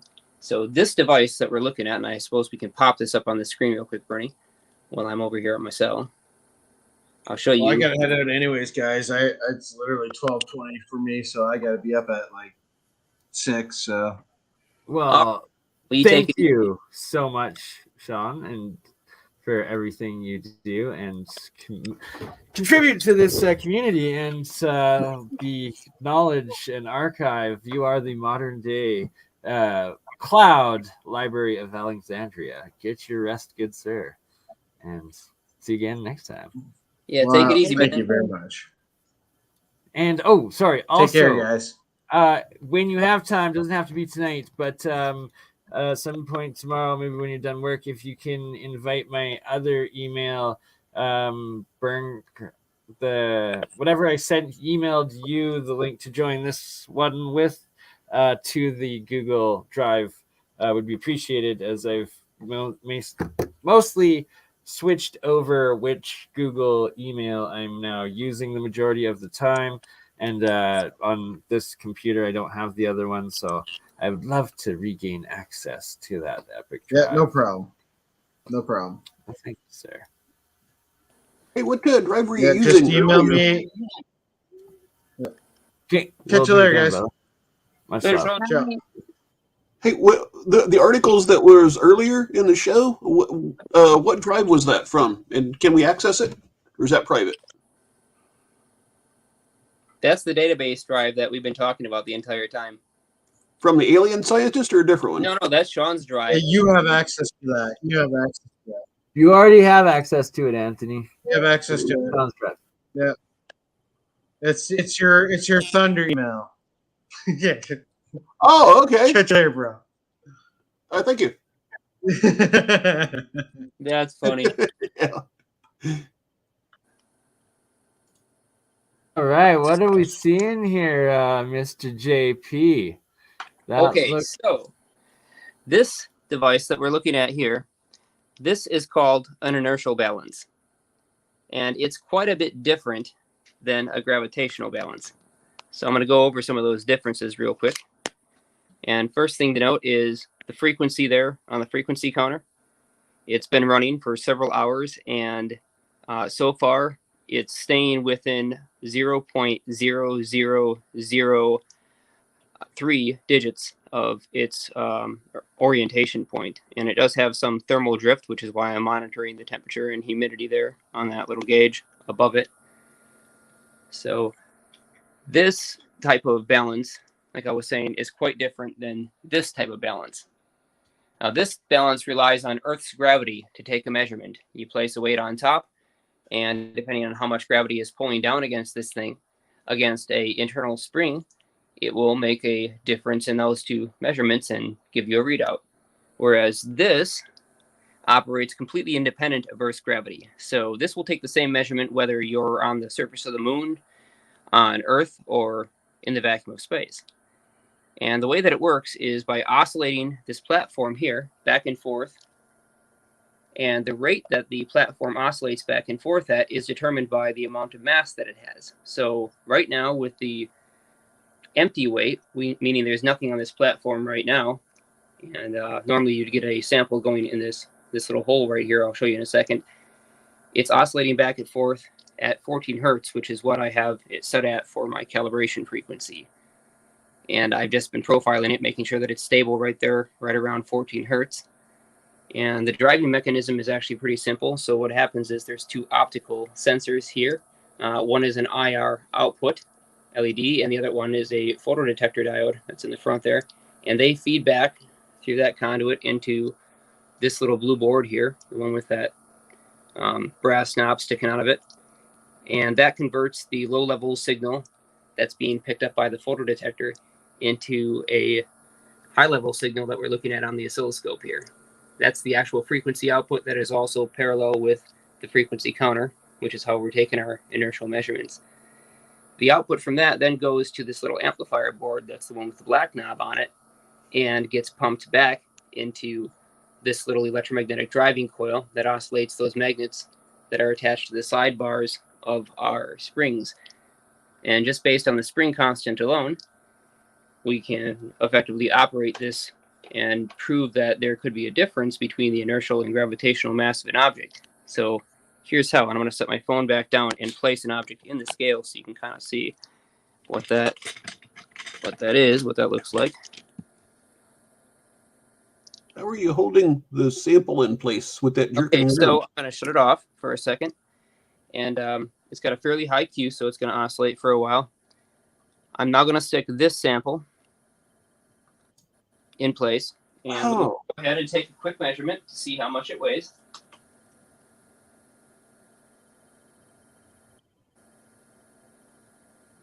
So this sample weighs almost exactly 22 grams. Now, an inertial balance will not give you a linear output based on mass, so it's not going to give us a number directly in grams. It's going to give us a frequency instead, and we'll have to use that frequency to determine what the mass is. Now, I haven't gotten all the calibration charts for this yet. I have not gone through and profiled it to get all that data. So I've just flipped it on, this little switch on the side here, and once I flip it on, it's now going to start oscillating and drive itself. And it'll take about 30 to 40 seconds to stabilize. I always give it at least a minute just because I want good quality measurements. And after that point, we'll have a new frequency. So we were oscillating at 14 hertz, almost exactly, with nothing on the scale. And now that we've screwed that little jar down, the lid of the jar actually holds it on. So like this is a little jar with paper towel and water inside of it. Lid of the jar and the jar itself clamp between those 2 points on that stainless plate to hold it rigidly in place so it doesn't flop back and forth, which would cause some kind of a damping effect. And now we have 6.582 hertz instead of 14 hertz. So the difference between those two frequencies is the equivalent of 23 grams. And once I have my entire charts mapped up with calibration standard weights, I'll be able to correlate this weight exactly with the frequency. And if it's any different, like if I say take two different masses and I stick them on this scale here and they both weigh exactly 23 grams, 23.0000 grams, and I put them each on this inertial balance, and that frequency is not 6.588 or at least 6.58 at the minimum. If those frequencies are different, but their weights are the same, we have proven a violation in Einstein's equivalence principle, which would actually be pretty significant in physics. And strangely, you'd think, hey, this is a pretty simple device, right? It's just got a few off-the-shelf boards. It just uses some pieces of KNS stainless steel, and nothing really all too special about it, made mostly of recycled parts, including the wire, and the jacks, and the switch. Only new thing on there is actually those boards, and those are straight off Amazon. I figured I'd use off-the-shelf parts to make this not complicated if people wanted to replicate it. But the whole point is you can't actually buy one of these. You can buy an inertial balance, but it won't have any meters on it. It won't have any detectors on it, and it won't drive itself. But to have a system that actually can self-oscillate and run steady state like this for days at a time, you cannot buy one of these anywhere. I spent like 4 hours looking. So if anybody knows where to buy an electronic inertial balance with a digital output or at least some kind of frequency output, I would sure love to know. And that tells me no one's looking for this difference. They've just accepted the equivalence principle at face value. And that's why there's not specialized equipment specifically designed to look for the difference. So as experimenters, sometimes we have to build our own custom equipment, and this is one such case.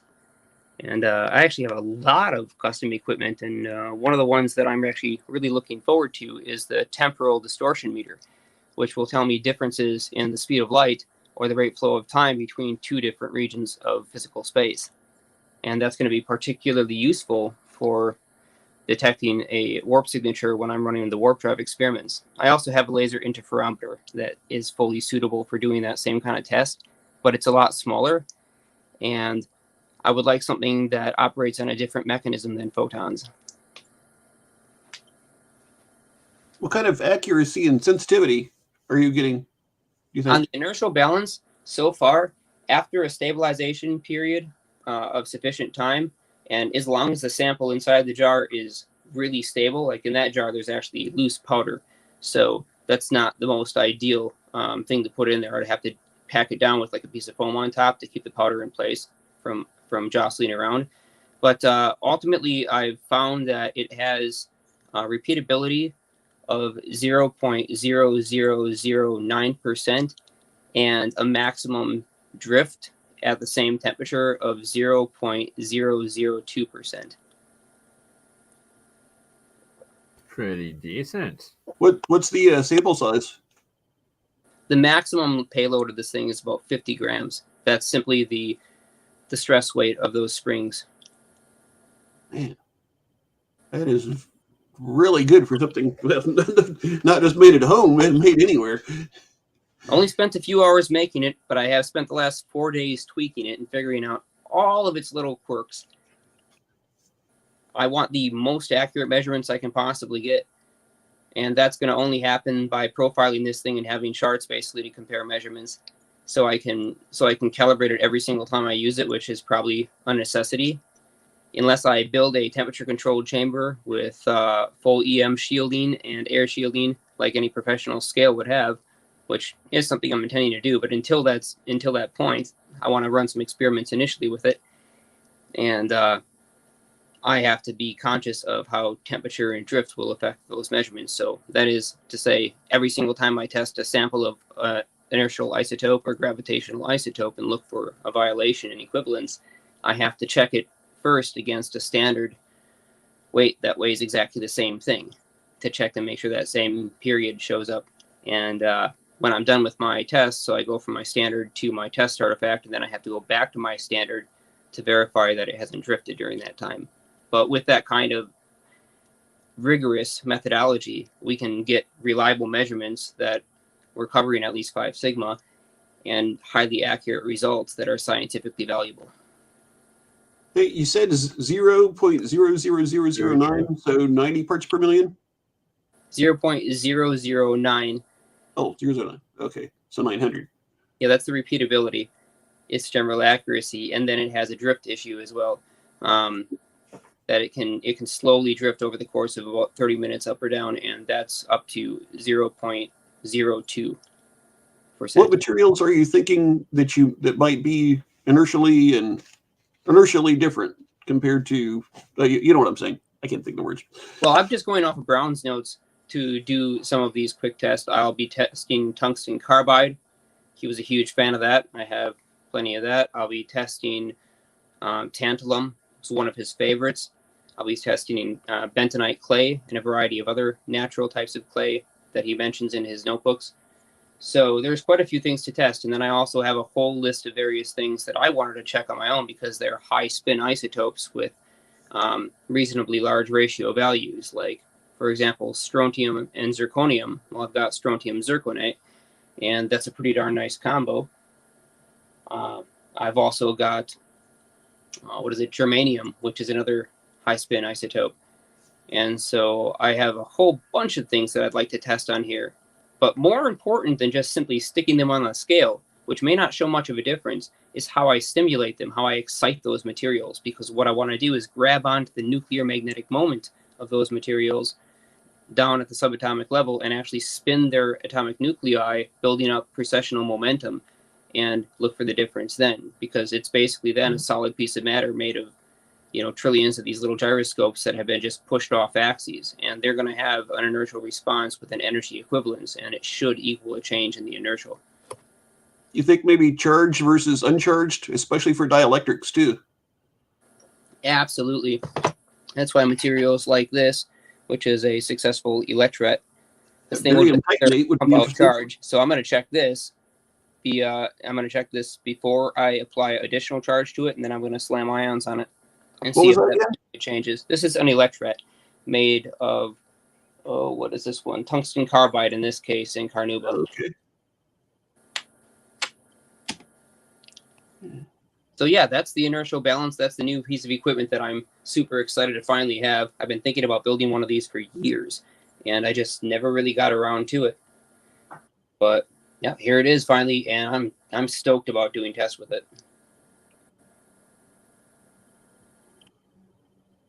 Well, that's all for that one.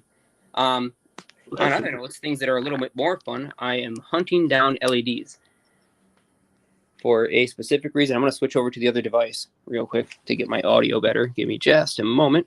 You sound good. The whole audio has been great.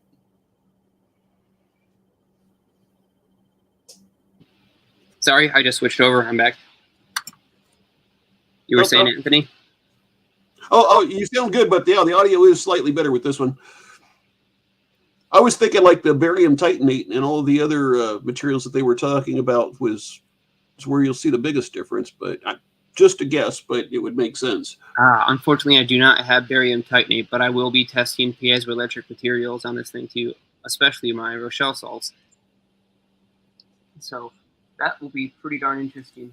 Sorry about that. I had to run, take a quick pee, and of course, Murphy's Law. The moment you start peeing, your name's called, and it all goes to shit. But then we're all gonna have to run. Sorry, what were you covering there, Jeremiah? Did you still have some stuff to discuss before I play Bob's video here? Just one last thing, I suppose, and it's this: I'm hunting down every variant wavelength of LED that I can find. That's single color wavelength. So these aren't. No, you're getting two of each one because I need one of whatever you're doing too, please. I'm getting 10 of each one except for the most expensive one, which I'm just getting one of because it's like $20 just for one. What? What's the experiment? Well, the experiment is I need every possible wavelength of narrowband light so that I can switch through them and see which wavelengths stimulate certain materials. So because I don't have a full band particle accelerator with a how do you call that, a synchrotron laser, and that's kind of a big setup, I need multiple wavelengths, and I can actually use LEDs to achieve that. The other possibility would be I can use a super continuum laser and build one of those, but that's quite a bit more difficult, and I won't be able to deliver much energy using a super continuum laser. But in this case, I'll be able to deliver about 20 watts into my samples of any color ranging all the way from 365 nanometers up to 1050 nanometers in 15 discrete steps between those two. And that if it doesn't have to be really narrow, you could use a tungsten light and a prism and isolate the area, the wavelength you need. Yeah, that is a possibility, but one of the reasons why I'm going with LEDs in this case is because, one, they're already naturally narrow, and two, the side effect of them operating does not generate a lot of heat, which means it doesn't generate a lot of air currents. And since air currents are always an issue in doing these kinds of tests, I want to try to minimize any types of effects like that, where I can have the light sources fairly close at high concentration. And it's going to be really hard with the xenon bulb dealing with the heat issues to get 20 watts of just one wavelength into my sample like I can with the LEDs. Yeah, I was wondering, LEDs aren't exactly known for their high power. Oh, yeah, they are now. Maybe you haven't seen the new ones, but LEDs Well, will compete a with few anything. are, but they're not Yeah, like you got the the wide market variety. for xenon Like arc lamp.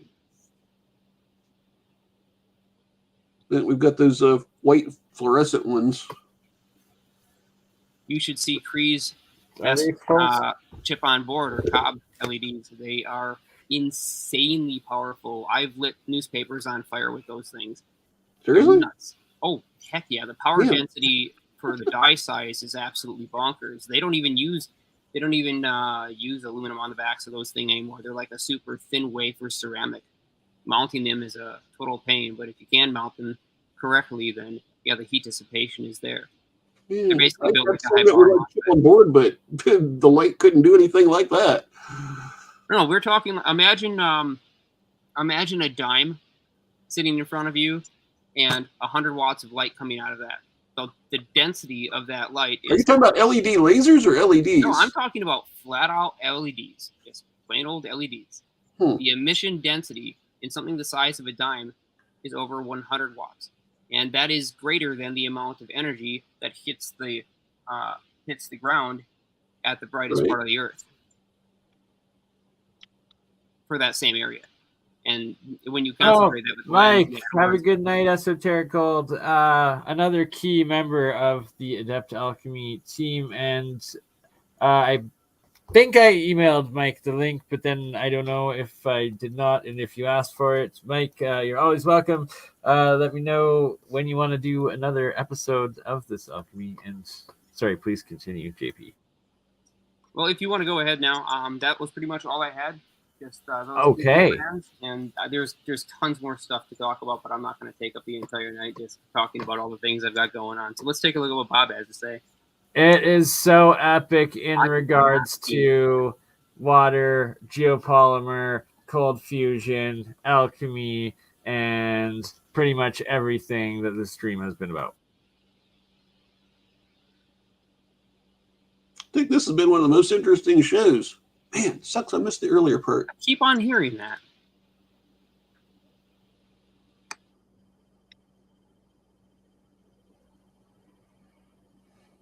And I clicked on the wrong Streamyard link earlier. Thought I was joined that. I thought, oh man, it must be shut down. Then I realized it's like, oh, the wrong one. I don't know. Bernie texted me a StreamYard link earlier. That Yeah, Marcus, send some invite at the very beginning. Maybe it got too late.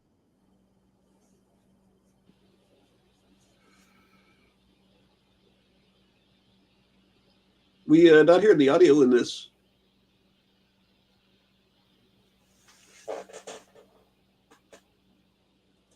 Is there audio? Yeah, it looks like he had it muted on. Oh, you guys can't hear it, or can the audience hear it or None not? of us, I searching think, it can first. hear. No, man. Check your settings. Did you Okay, enable audio share? Sorry about that. We will reload it.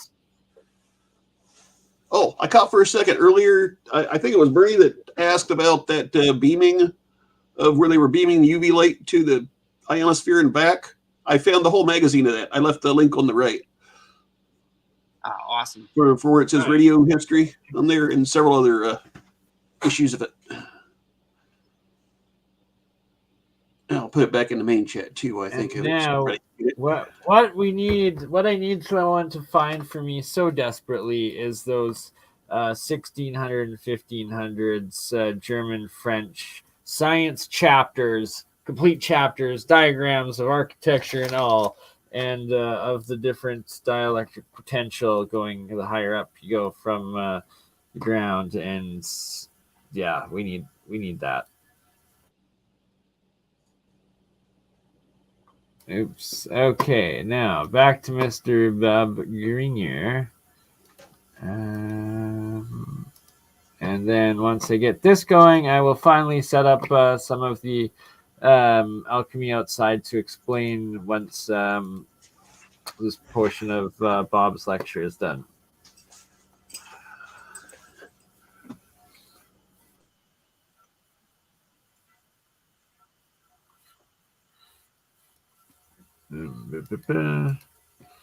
Okay, how about now?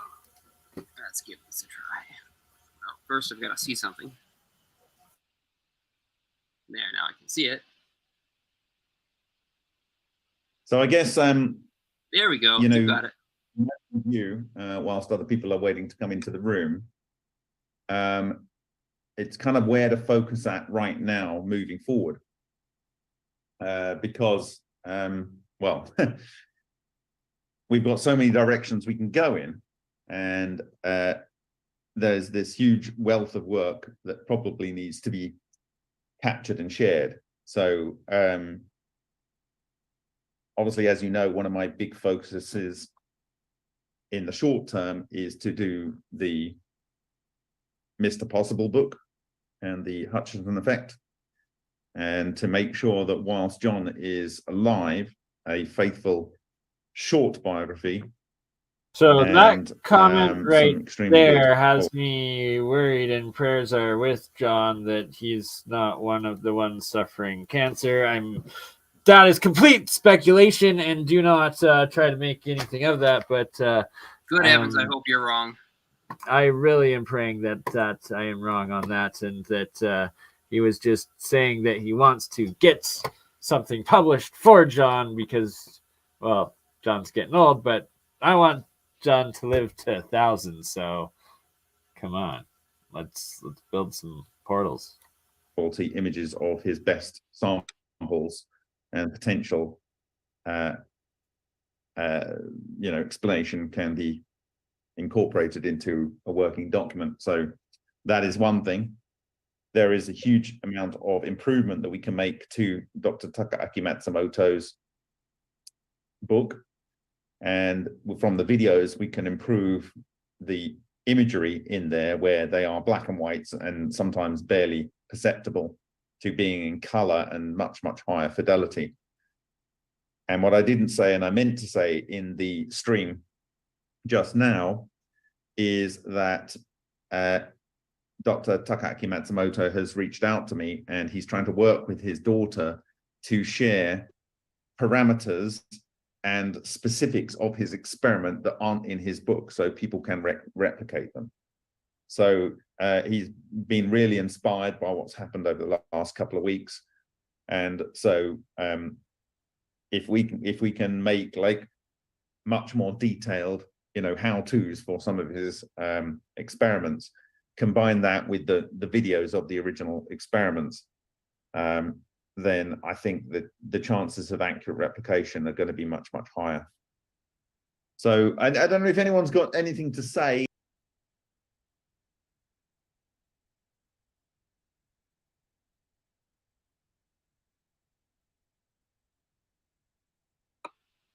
Okay, what happened?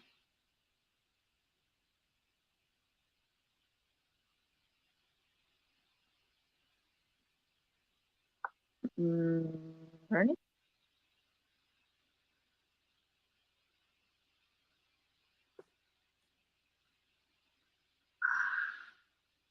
This friggin' thing.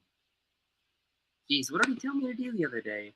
Oh yeah, full screen and then go back again to fix the view. That's alright. Yeah, my Hey, Bernie, the video died. Looks like his connection did too. Oh, it's still streaming on Bert and Ernie. Oh, really? Yeah, that's still in motion. Huh. Oh, yeah. Yeah, that would quit, wouldn't it? What if the didn't we have Rumble tonight? I don't know what happened to. I mean, I knew Bernie was going to step away for a minute, but I have no idea why his video feed would have suddenly died. Especially while he was away from the computer. Maybe he had to make a bathroom run. Yeah, but what the heck? Let's run up for her. Maybe it was the YouTube gremlins. Yeah, no kidding. Especially a lot more interesting tonight. more interesting, the less people don't seem to like it. Well, Hey, certain people anyways. I mean, what was your favorite part about tonight? I wanted to go back and look more at like that experiment where they were beaming the power, and also see the details of what they were doing with the high voltage between the mountains. And I mean, I remember scanning the article where they were saying they were getting, over 20-foot sparks. It's like, that's a ton of power and hard to control. So it's like, what exactly are you guys doing with that much power? Siphon it off, step it down, and send it out to the power grid. Yeah, even that. It's not exactly like it wasn't 60 hertz or anything. I mean, You in can back make then, whatever frequency you want. I mean, it's just a collection of DC, and it builds up until it reaches a breakdown threshold and then arcs. But they could just continuously bleed that off. There's no reason to let it build up. I thought that was like really intermittent, and it took like a few seconds or a minute to build up. Is that right? I thought it took a second to build up. Oh wow! If you just look at what Ion Power Group was doing, they're drawing some pretty decent little snaps off their system, and they only have just a simple wire, just a single wire going out in a big, large grid. They have, I don't know, maybe last time that I was looking at one of their videos, they only had like the 6 poles up. I don't know how many they have now. That's the one that has like 100-meter something poles up over a big field. Yep, and they have their patented ion collector wire, which is just basically an ordinary steel wire with a bunch of carbon nanotubes that have been electrostatically adhered to it. There he is. He's trying to get back in. My device is not connected. Looks like something happened to his computer. I remember seeing that from another channel that was working with that one. Booted out. Oh, there. Oh dear, how long did it have me booted out for? Maybe 2 I was minutes. like listening, thinking it was playing along fine, and it's like, then I look at the screen, I'm like, oh my god, I'm not in there. All right, Could did be you worse. catch You could any have of a that, mic or? We will be in a minute. It's loading. There we go. Skip ahead to the meat and potatoes. Yeah, it only played I for know like 30 there's- seconds. Then quit. There I is. will share. If you think you've got an electron on the window, What? The? Yeah, there's some like good one of meat the and potatoes we coming up. saw from China, This chest. Bernie, go also ahead and later set your down the line, resolution on that it- video to like ways the lowest. to maybe add temperature to it. So there's lots of interesting things going on there. And so, it's Anybody else hearing where, distortion on where this? should we Off and on, I'm getting time distortion. moving forward? I know there's a lot to share from people Oh, that's from much several better. countries on Same here. the bagel experiments. So some really interesting work is being done on those, some in an anti-gravity sense and some in a kind of plasma control sense. And No so way. there's a whole package of information to share from various authors on that. And the work that Henk's done actually in simulating the fundamentals of potentially creating a sacred geometry plasma structure. He already knew from experiments done in Vega already that plasma likes to hide, as he calls it. It likes to be under a crack somewhere. And so the experiments that I've started to share, and I've got some beautiful high-speed video and some high bit depth imagery to share from the trip last week. He had the dome as an iron dome, and then he drilled a number of holes semi-equidistant around it to kind of simulate some sort of exchange under the dome, like goes on in the Windhex. And then, what to put in. I said, well, if you've got hydrogen, let's have hydrogen in there because it can create this etheric matter, and then have the aluminium in there because it seems to be one of the things that Tesla used, and it was also the most affected material from John Hutchison. So that's what he put in there. We tried a bit, and then we tried a stack, as you see in the videos which we've shared, and then he came up with this idea of putting crumpled things in there. And it's completely counterintuitive. If you think you've got an electrode, which is the cathode, and it's got a big cylinder, the idea that some plasma is eating holes out or through the center of inside a solid cathode. It's a bit weird to think, why is it doing that? Why is it not just discharging between the top of the dome and the anode? And it's just what he did by accident in the original Vega Valley experiment. He had this huge old steel water drum, which was his basic attempt at trying to do something sapphire-ish. And because it had a small hole in the top, he had to cut up sheets of brass into strips and then and also pieces of metal and put 2 bits of angle iron down to produce a flat area. Then he had to put brass across, and then he had to put brass across to build up a platform on which he could put his test subjects. All right. And it is, to my knowledge, the first time, and it's by accident, to my knowledge, the first time where a serious amount of experiments were done with a lead cathode. Because quite rightly, under people's understanding of electrical discharge is between the nearest thing and the nearest thing. Right, and almost, I mean, you look at the Sapphire original experiment, it's basically a huge great flat plate. If you look at the Lafferty book in 1980, going all the way back to all the Bell Labs experiments, all the way back to the 1930s, they're always one shape of an electrode and another shape of an electrode, right?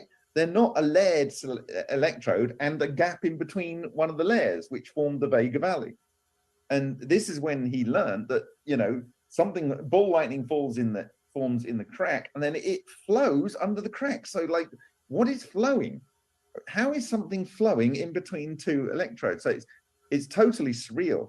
But this actual dome experiment is almost more surreal, because it's actually in that whole cylinder. It's actually interacting in the aluminum that's inside this iron cylinder. Why? Why? What is going on? Something is going through that. And, because he wanted to see it, he then switched the solid cylinder out for a steel mesh, and it seems to do the same thing. So I actually have a sample in here, okay, which I will do a more analysis of. Maybe I'll get it out. But the interesting thing about this sample is, and Henk noticed it, it's not something I've noticed, but I will look at it in more detail, is on one side it's got like a burnt area, and then over the other side, on this kind of like north-south line, it has another area. It's not burnt, but it is black. It's like it's aluminium that's coated in a thin layer of something that's black, and it's only in that spot, but it's not chewed away and it's not eaten up like the other side. So I think there's a huge amount that can be learned from this experiment. And so, yeah, it's totally fascinating. So has anyone first got any questions on ego out? And has anyone got, like, with all of the threads that are going on, are there ways that people think they can suggest people can support the project in terms of intellectually or whatever, doing experiments, and what should maybe I be focusing on moving forward, and how we can coordinate best? So has anyone got anyone put their hand up first? Gordon, you're a good aggregator here. So do you have any comments on first ego out?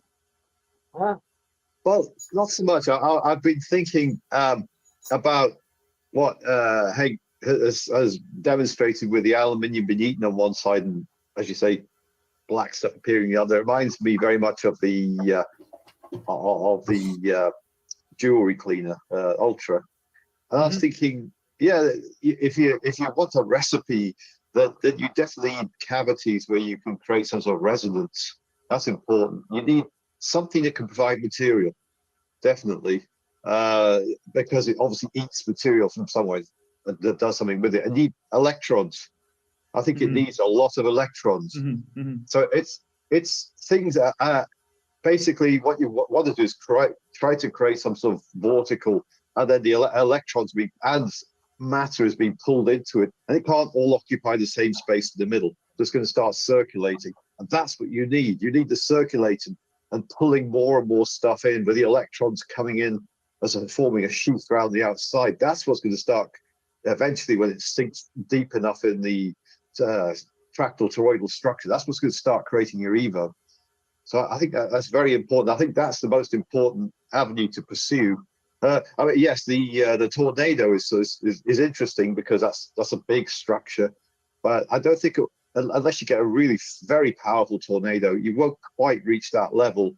But having said that, if you could feed it material and electrons, it needs electrons.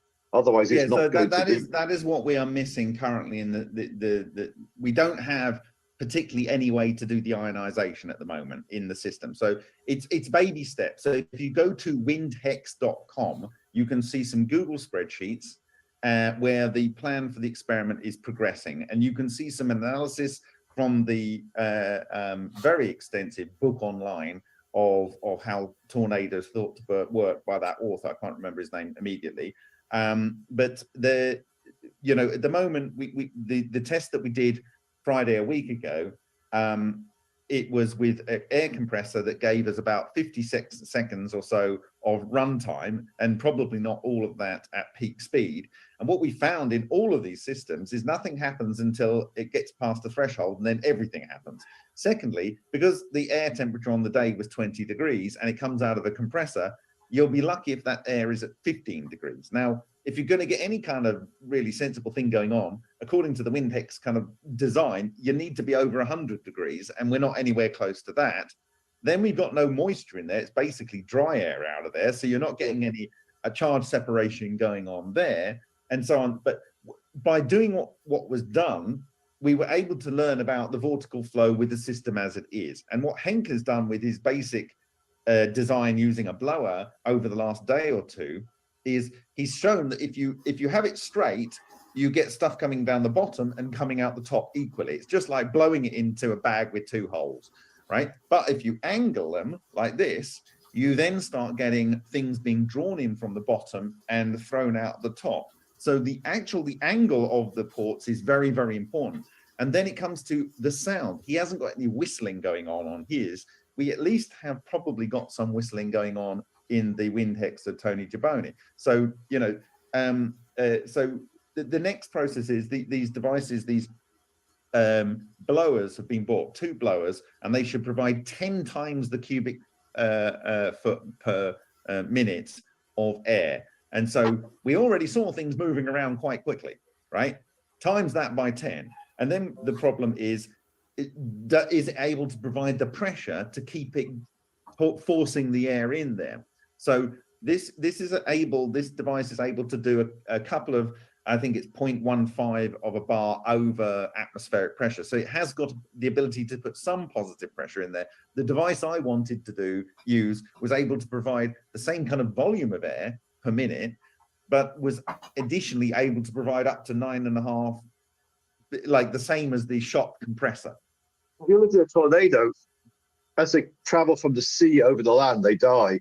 So Right. they definitely need the moisture. They absolutely need that moisture to be driven. And they've also got very, very sharp wind shear. That's well documented that they cross over this line. And it's really quiet in the middle. Planes flying through it, really silent in the middle. That picture that's in that book the online book is incredible, because you have that NOAA in whenever it was 1960s or 70s, they threw flares on buoys down, and you can see that the flare is coming directly out. And that shows there's basically no wind speed that's relative to the water spout at that point. Okay, so the way I look at this, and I described this when I was in, and I'm going to do a much more detailed thing. I do believe the toroidal moment is able to interact with relic neutrino dark matter, and they have a weak interaction with electrons. And so you have various stages of this process.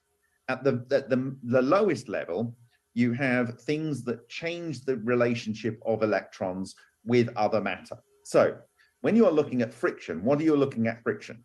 You're looking at the electrons interacting between one bit of matter and the other. So if you can remove That'll build up static electricity, of course. Of course, but imagine good. something in between there that was preventing the interaction of those electrons, right?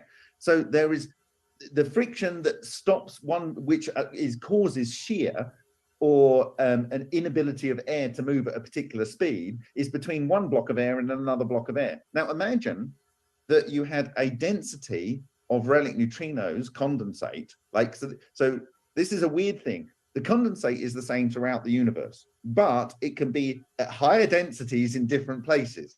It's a bit of a weird thing to consider, but when you see those classic images of a coherent condensate of, say, cesium atoms, you have a little bit on the outside, but you have the concentration in the middle. There's more density of matter in the middle, but they're all sharing the same wave function, okay? So what I'm saying is that where you see that seawater, and it's incredibly dark because the air is moving very, very fast. And immediately there's a hard line and it's not even moving at all. This is the same thing we saw in the Suhaus-Ralkar water in 2017. You had a torus that's able to move incredibly fast through the water this way. Meanwhile, right next to it, you have bits of dust in the water that are drifting, like almost like they can't be bothered going anywhere.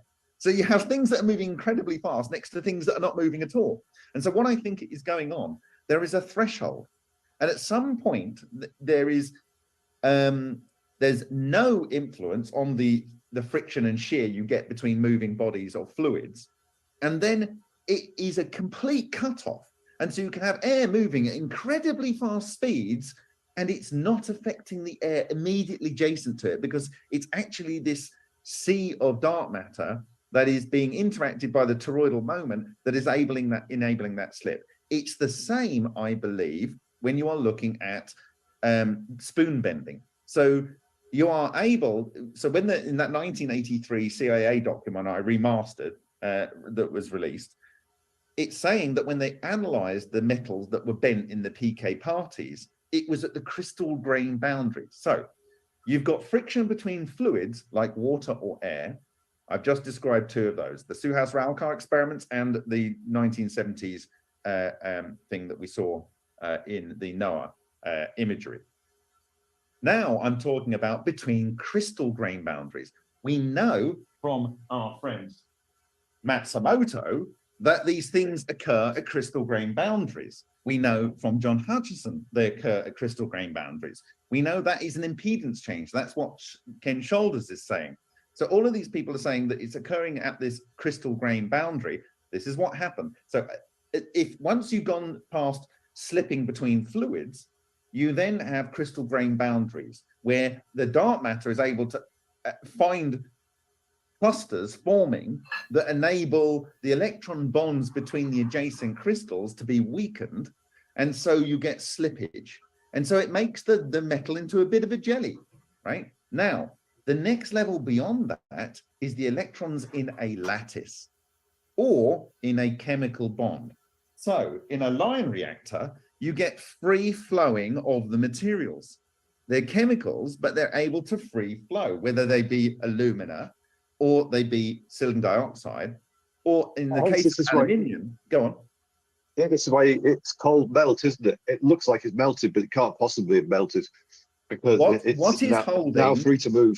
So for instance, so I'm saying, like, for instance, the pyramid is able to, I've argued that the 1918 ball lightning in water may not have been boiling the water. The assumption was it was boiling because the water disappeared and it looked like there was bubbles and there was gas seemingly coming off. So they did a calculation and said it's producing this much energy in order to boil the water. I'm saying I don't think it's that. I'm saying the water is separating, okay? It is potentially just separating into water gas. By that, I mean, it's not steam, it's gas of water molecules. Why? Because what makes water water? It's a relationship between the polar molecules of water through the electrons that are part of their molecule, right? Now, if you do what I'm saying happens in the metal grain boundaries, in the metals, what happens between the slipstream on the water spout and in the water in the Suhaus-Ralkar experiments, what I'm saying is you have this interaction where the water molecules stop bonding by their electrical interaction, and just they come apart. And so that is They're doing this, they do that. And then they're able to slip past they each just other. don't bond to each other. The electron relationship between adjacent water molecules. What are you doing when you're boiling? You are raising the thermal vibration of the water molecules to a point that they kick a particle off, and it comes off as a piece of water gas, right? I'm saying it's not that. You're not thermally moving these things. The electrons just cease to have a relationship with each other, and it just falls apart. Water should be theoretically a gas. It's the hydrogen bonding that stops it, because it's a smaller molecule than methane. Methane's a gas. So I say, well, yeah, why is water not a gas? Because it's the hydrogen bonding. So it's causing the hydrogen bonding to effectively disintegrate. It's nullifying the ability of the water molecules to form a collective, right? So so that is part of what I'm saying is going on in the wind hex. And this is why I think the wind hex is so important, because it seems to be able to more efficiently, it's able to grind material for the energy input of just removing the water through boiling, right? So something else is going on that's being more efficient. Now, is it really you're getting the grinding for free, or are you getting the water removal for free? Possibly it's the water removal for free, and the grinding is actually, a lot of it is kinetic, okay? As in the other partially air-based grinder, where you've got the vortices and they're smashing the bits together in the counter-rotating sections. So what I'm saying is, it's not boiling that water out of there.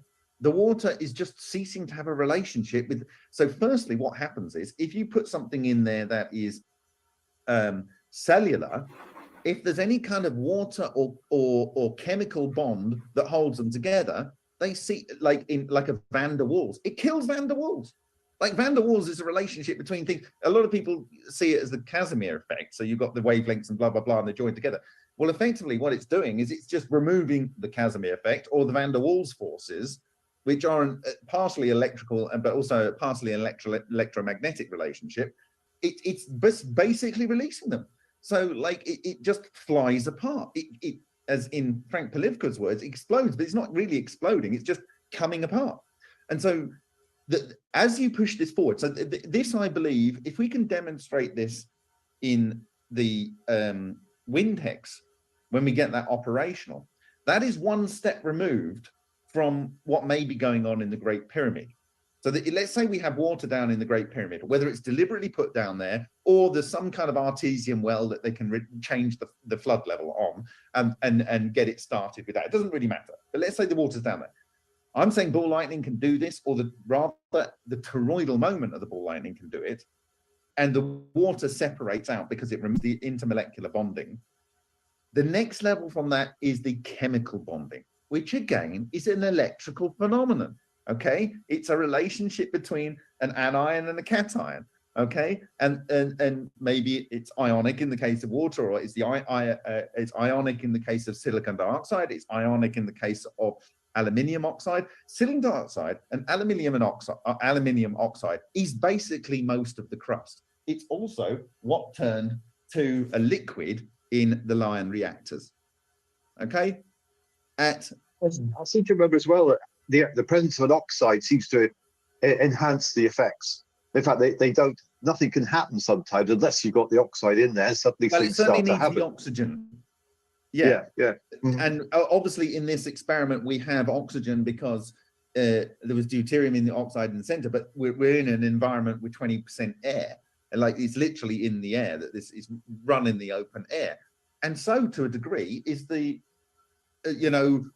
lightning. It's in the air, right? So there's always oxygen in place. So is it the oxygen in the ionic thing? But then when you start to look at covalent things like boron nitride, boron nitride is the covalent molecule that was not tested by Tesla, right? But it was tested by Parkemont, and it survived a large degree. I have samples of that even in this book here. This is boron nitride that he used in one of his first really long-running experiments here. And I have it here. And that is sections of boron nitride, okay? All right? So I don't know whether Parkemont was on to this specifically, but that's what he chose. But what Tesla used is either diamonds in and it was diamond dust specifically in carbonized bitumen. So he actually, his carbon button light bulb was layers of bitumen, and then you carbonize it, but it had diamonds in there. Okay, or it was silicon carbide, and both the diamond structure and silicon carbide are not they're covalent rather than ionic. But most of the rock of the earth, most of the ground we sit on is ionic ceramics. Okay, so if we can do this, then if we push it beyond a certain level, I think it's then doing this. It's splitting the water molecule itself. It's going beyond, and I think that this is the toroidal moment you see in some HHO generators, where they seem to produce more HHO than other generators, and I think it's a lot to do with sound. Why? Well, what we see in the Amasa vibrator plates is the yin-yang structures, right? With the two pits. What are we getting in there? You are getting a counter-rotating vortices, but they are water next to metal. Metal is hydrophilic. That will cause easy water. When you have a toroidal that's moving like this, with ions, where you've got charge separation going on, you will create the toroidal moment. You have a toroidal moment and anti-toroidal moment, okay? And the two do this. They will produce an intense toroidal moment, and I believe that is what's able to split matter apart.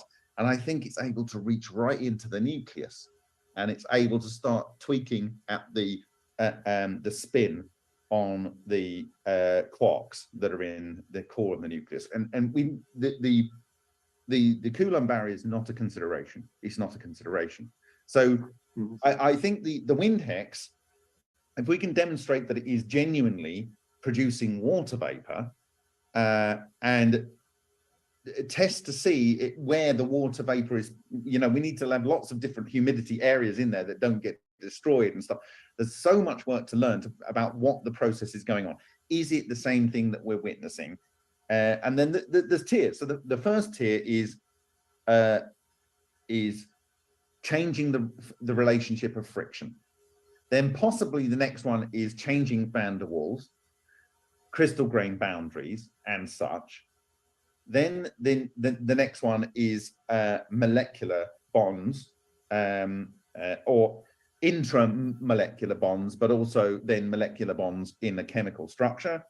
And then it's nuclear structure, and then it's subnuclear structure. And I believe all of these things, because you see Kladov's work move from producing a 2 to 10 times in 1980 in his cavitation heat generators to his 1997 to 2002 work to, in 350 hours or 300, I think 300, over 300 hours, he's producing 55 elements. And so you get the yin yang, you get a heavier and lighter element, and then you've got a selection of elements to work with. And so you progressively end up with a smorgasbord of elements. Okay.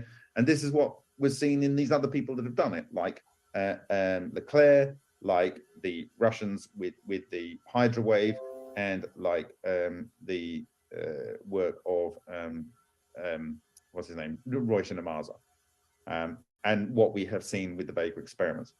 So I think this is a tool set where you interact with spin, and you shut down the first and most useful one practically is shutting down the modes of action of electrons binding material together at various different tiers of ability of the electron to play a role in binding different materials together and elements and substructures of atoms.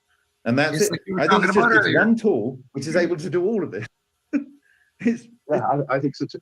The other thing is, when you think about the tornado, it's over salt water, so I don't know, but maybe salt in the water that will aid with the ionic relationship as well. But if you see, you still get tornadoes over ground where the ground is wet. I accept that the wet thing is important, and also you see that video or image rather where there's a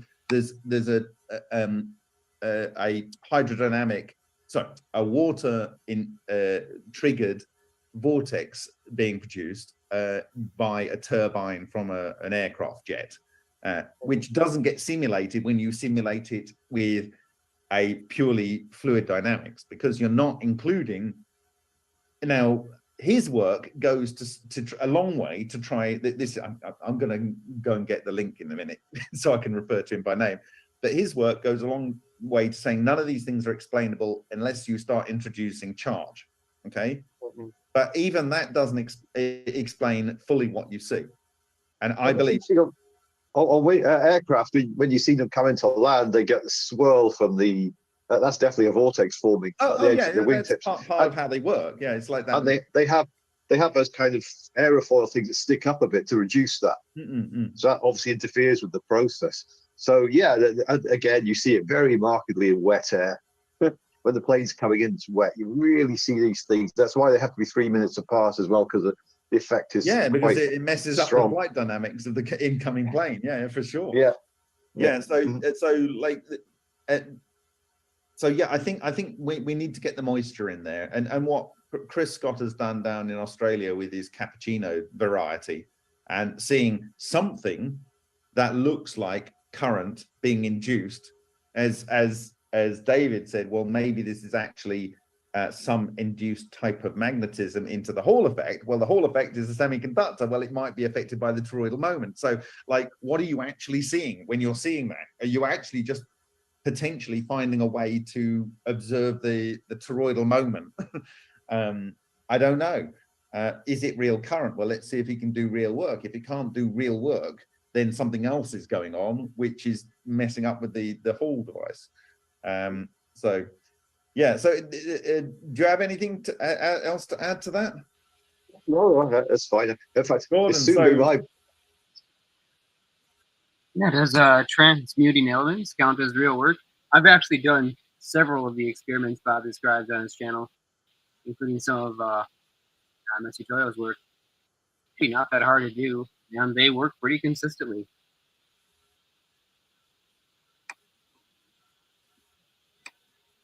To his legacy in the last day, it's really important to see, you know, that there's been this renaissance in Takaaki Matsumoto, and so like all the people that supported that, you can pat yourself on the back and know, you know, and people that have, you know, even the $7 or $5 or whatever to the blog that I run, that helps me, and that helped me go over there.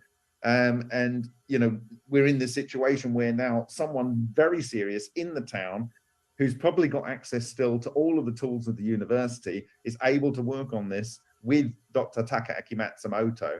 And it's just like, wow, he put that book out there in 2000, and here we are in 2023, and it's the first time someone in his hometown took it seriously. And it's not no one, it's the head of the university that's just retired. So it's awesome.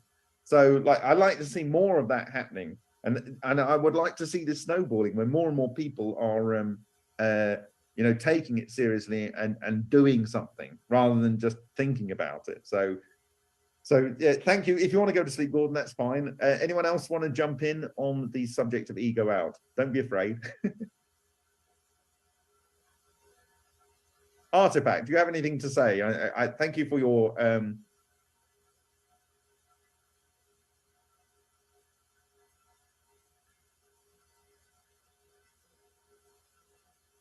I think he ran away. No, he's there. That was... Anyone want to jump in? Raise your hand. Down the bottom, you can do a react. Go down to reactions. Making copper oxide. Bring you in. This blue plasma GANs cloud of copper oxide that you can see forming. Peter. There. Steve. Hi, Steve. Right. I'll ask you to unmute.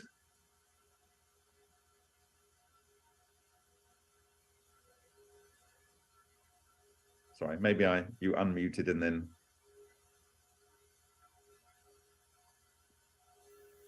Steve, go ahead. You need to hi, Steve. Can you hear me now? I can hear you clearly. Yes. Okay. Hello. Thank you, Bob, for all your work. Thank you. And interesting. Coincidentally, perhaps, I'm reading the Steve Krivet's book on fusion fiasco, which covers sort of the, the whole story of the Fleischmann and Pons. And I don't know how deeply Martin thought into all of this, but he thought into it differently than I thought he did after reading parts of this book. And he was convinced that, first of all, that, the results were real, and essentially they were not fusion. They weren't getting enough fusion. They weren't getting enough neutrons. They weren't getting enough tritium. They were getting some tiny amounts, but not nearly enough to be accounted for by fusion. So he knew it was some other reaction going on. And I don't know if he ever, I'm not that far into the book. I hope this guy Krivitz is actually a pretty good writer. I don't know if you read that book, but I haven't. I know he's a journalist and he's very serious at getting at the truth. He had a little departure on a particular theory, which I think let him down, because there are many theories and almost all of them must be wrong. But he's been very good at hammering the subject of getting ITAR to admit that they're never actually going to be achieving excess energy, and he's delivered on that. It was a 10-year crusade, really was. And I know he's got another couple of irons in the fire. So go on, please tell me more. Well, so I want to share that, to my, I won't even say surprise, delight that I found something with such deep, documentation of the whole, especially since I'm at the University of Utah. Right? I sort of feel like this almost metaphysical connection with all of this, beyond my science interest in it. I mean, it's just like, in fact, the other day, the day of graduation, I was still in my regalia, the whole bit, my medieval regalia, and a friend and I decided we're going to go look up the Fleischmann and Pons lab and get a picture. And we did. Cool. And I didn't know until someone told me very recently there was actually a plaque that is outside the library. Have you ever seen this? I haven't. No. Oh, I should share. I'll share the video. Please. Where should I share it with you guys? So if you go down the bottom, you can go to share screen. Oh, you want me to do it now? Yeah, go on. Turn on my camera.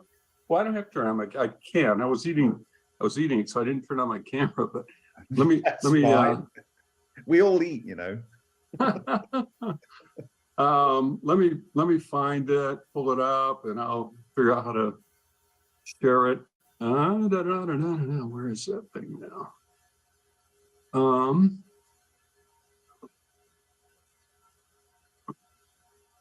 So the thing that fascinates me about that whole story is the 1cc palladium that actually went rogue, and in my view did exactly what ball lightning does, which is boil off all of the water, break the silicon dioxide ceramic container, and burrow its way, as it apparently did, and make a fist-sized hole in the ground. Concrete floor. Now, I have a point to note on that.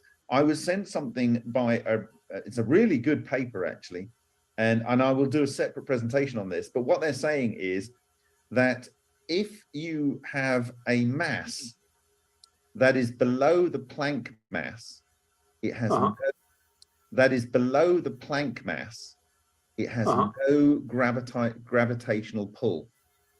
It doesn't. Oh, here we go. Oh, there we go. Yes, that's the Planck.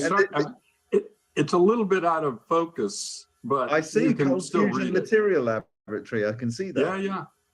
In the basement of the I-Ring chemistry building, we actually had the building was almost empty because it was graduation day, and we were wandering around having to find a grad student in her office. And we said, by the way, do you know anything about the Fleischmann and Pons lab? And she said, oh, cold fusion. And I went, yep. And I was a little bit surprised that she was so familiar with it, because I've approached the chemistry department at Utah about joining seminars or whatever, and it's still like absolutely verboten to talk about this. I mean, they say, no, it's pathological science. We don't want anything to do with it. I said, and I'm going, oh my God, you don't know how crazy you guys are. So, so this was one thing. The second thing I did want to share, to your point of trying to figure out how to do something, I don't have the time, I suppose, to, go do all the experimental work that you guys do. I've got a few other things going on. But what I am doing is I'm in the middle. I have to finish it this month, knock on wood somewhere, proposal to the National Science Foundation. Oh, great. Yeah. To reinvigorate their October 1989 interest in cold fusion. They had a conference, in New York. Martin and Stanley were there, and Edward Teller was there, and so forth. It was, Teller basically said, "Look, I think you guys are onto something. Keep going." And and therefore, all of our community bloomed from that, in a sense. I think in some strong sense. Yeah, I think so. Yeah. So I'm putting in a proposal to those guys to try to figure out, and I'll need your help on this. I'm sort of announcing this to the world, I guess, a little bit here. Oh, awesome. But to try to put together a group of the wise heads in the community to focus on, let's think about what are the experimental results, the technologies that we're aware of that have the highest probability of success in some finite time, and what will it take, funding, what will it take to complete them to success? And out of this, I'm proposing to NSF that we come out with funding proposals that will go to whoever. We'll just shop them around. So I'm trying. That's what I can do. I can do that partly because I've got, I have my perch in academia, so I can do that with NSF. And so far, they haven't turned me down. It hasn't been easy to find someone, frankly, in there, but I'm getting closer. So I wanted to share that.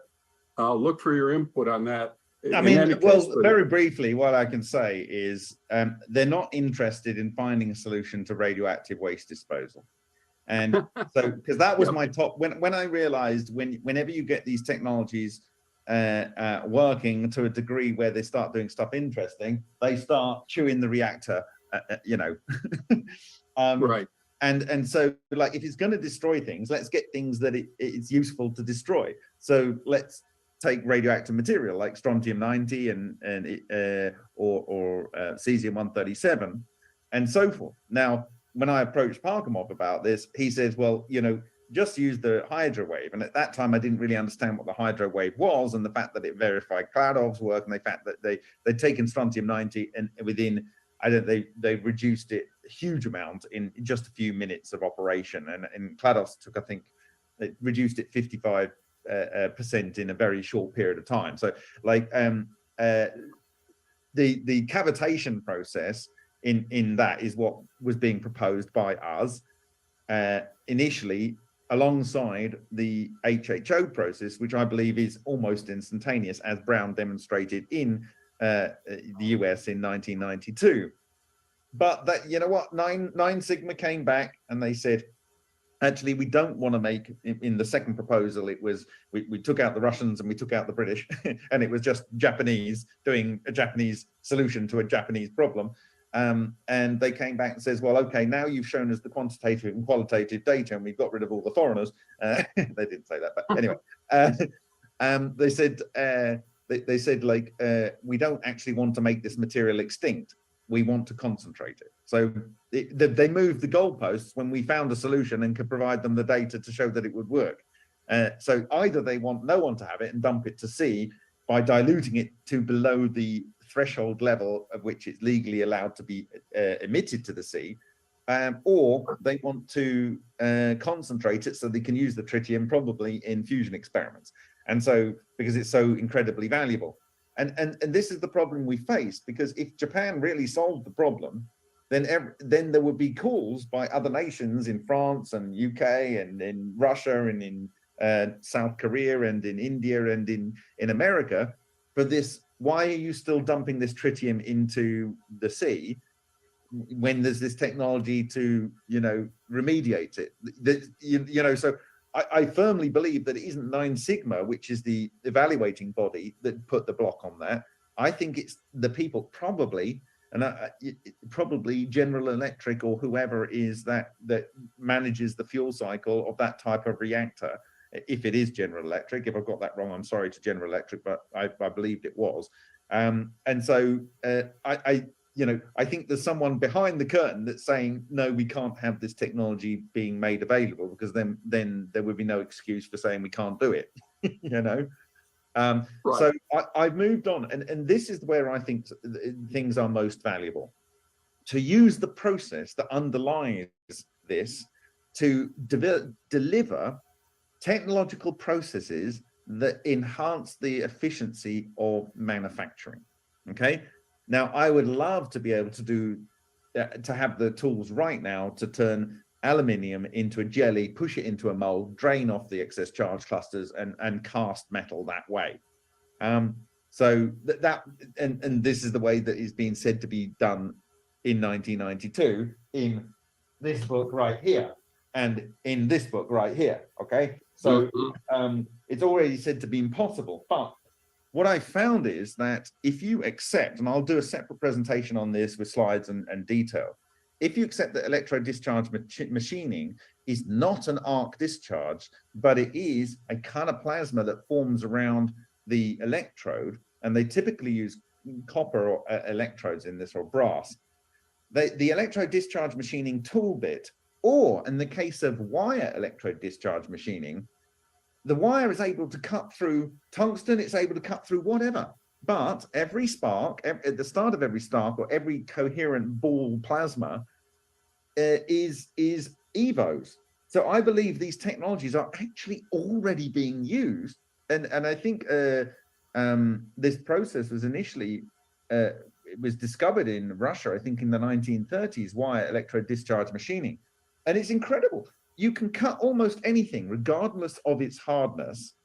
And you can do rough cuts by having the current at a certain level, and then you can reduce it. And it happens underwater or hydrogen-bearing oils. Okay, and I believe it's just ball lightning. It's literally what Matsumoto was doing, but it's an industrial process. So I believe there's, and I'm gonna, if I can get to speak at ICCF, I'm going to try and point out where the process behind Lena is already being used industrially. That'd be a great point of communication to everybody. I hope you can make that link. I mean, I'll use it. I mean, frankly, the reason NSF applications are a pain in the ass. I mean, they are just unbelievable process, and the labyrinthine nature of that whole organization, trying to figure out who's who and who you can talk to. But I'm making progress. Whether they accept it or not, if they don't do it, I'll go on to, I don't know, DOE or someone, even though I think they're probably less interested.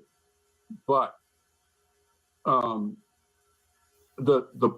point is to try to, if NSF, approves this, they haven't done anything, I don't think, since 1989, literally. Right. That was, they had a conference that year, and that was it. And then it got quashed, so they walked away. Well, I'm telling them now it's time to, I'm reminding them of the history. And I'm saying there's been a lot of stuff going on in the last 34 years. Well, the shocking thing is, I'm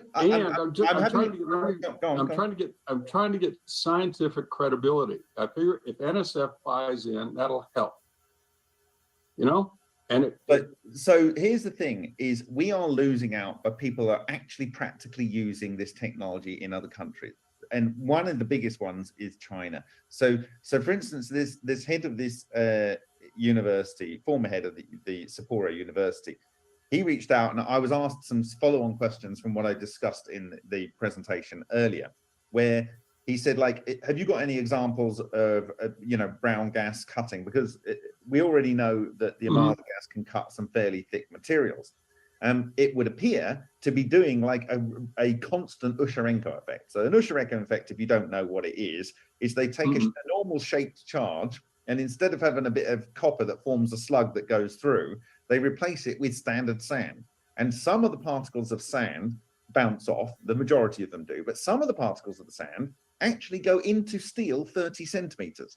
And they produce a channel, and along the channel you have transmuted materials. Okay, so this has been replicated quite a lot, and this you know, there was a paper put out by Dr. Graham Hubler, which is embarrassing, frankly, because he used the shape charge to just say it was a plastic deformation of metal, and it's nothing more than a shape charge effect that's going on with an Evo.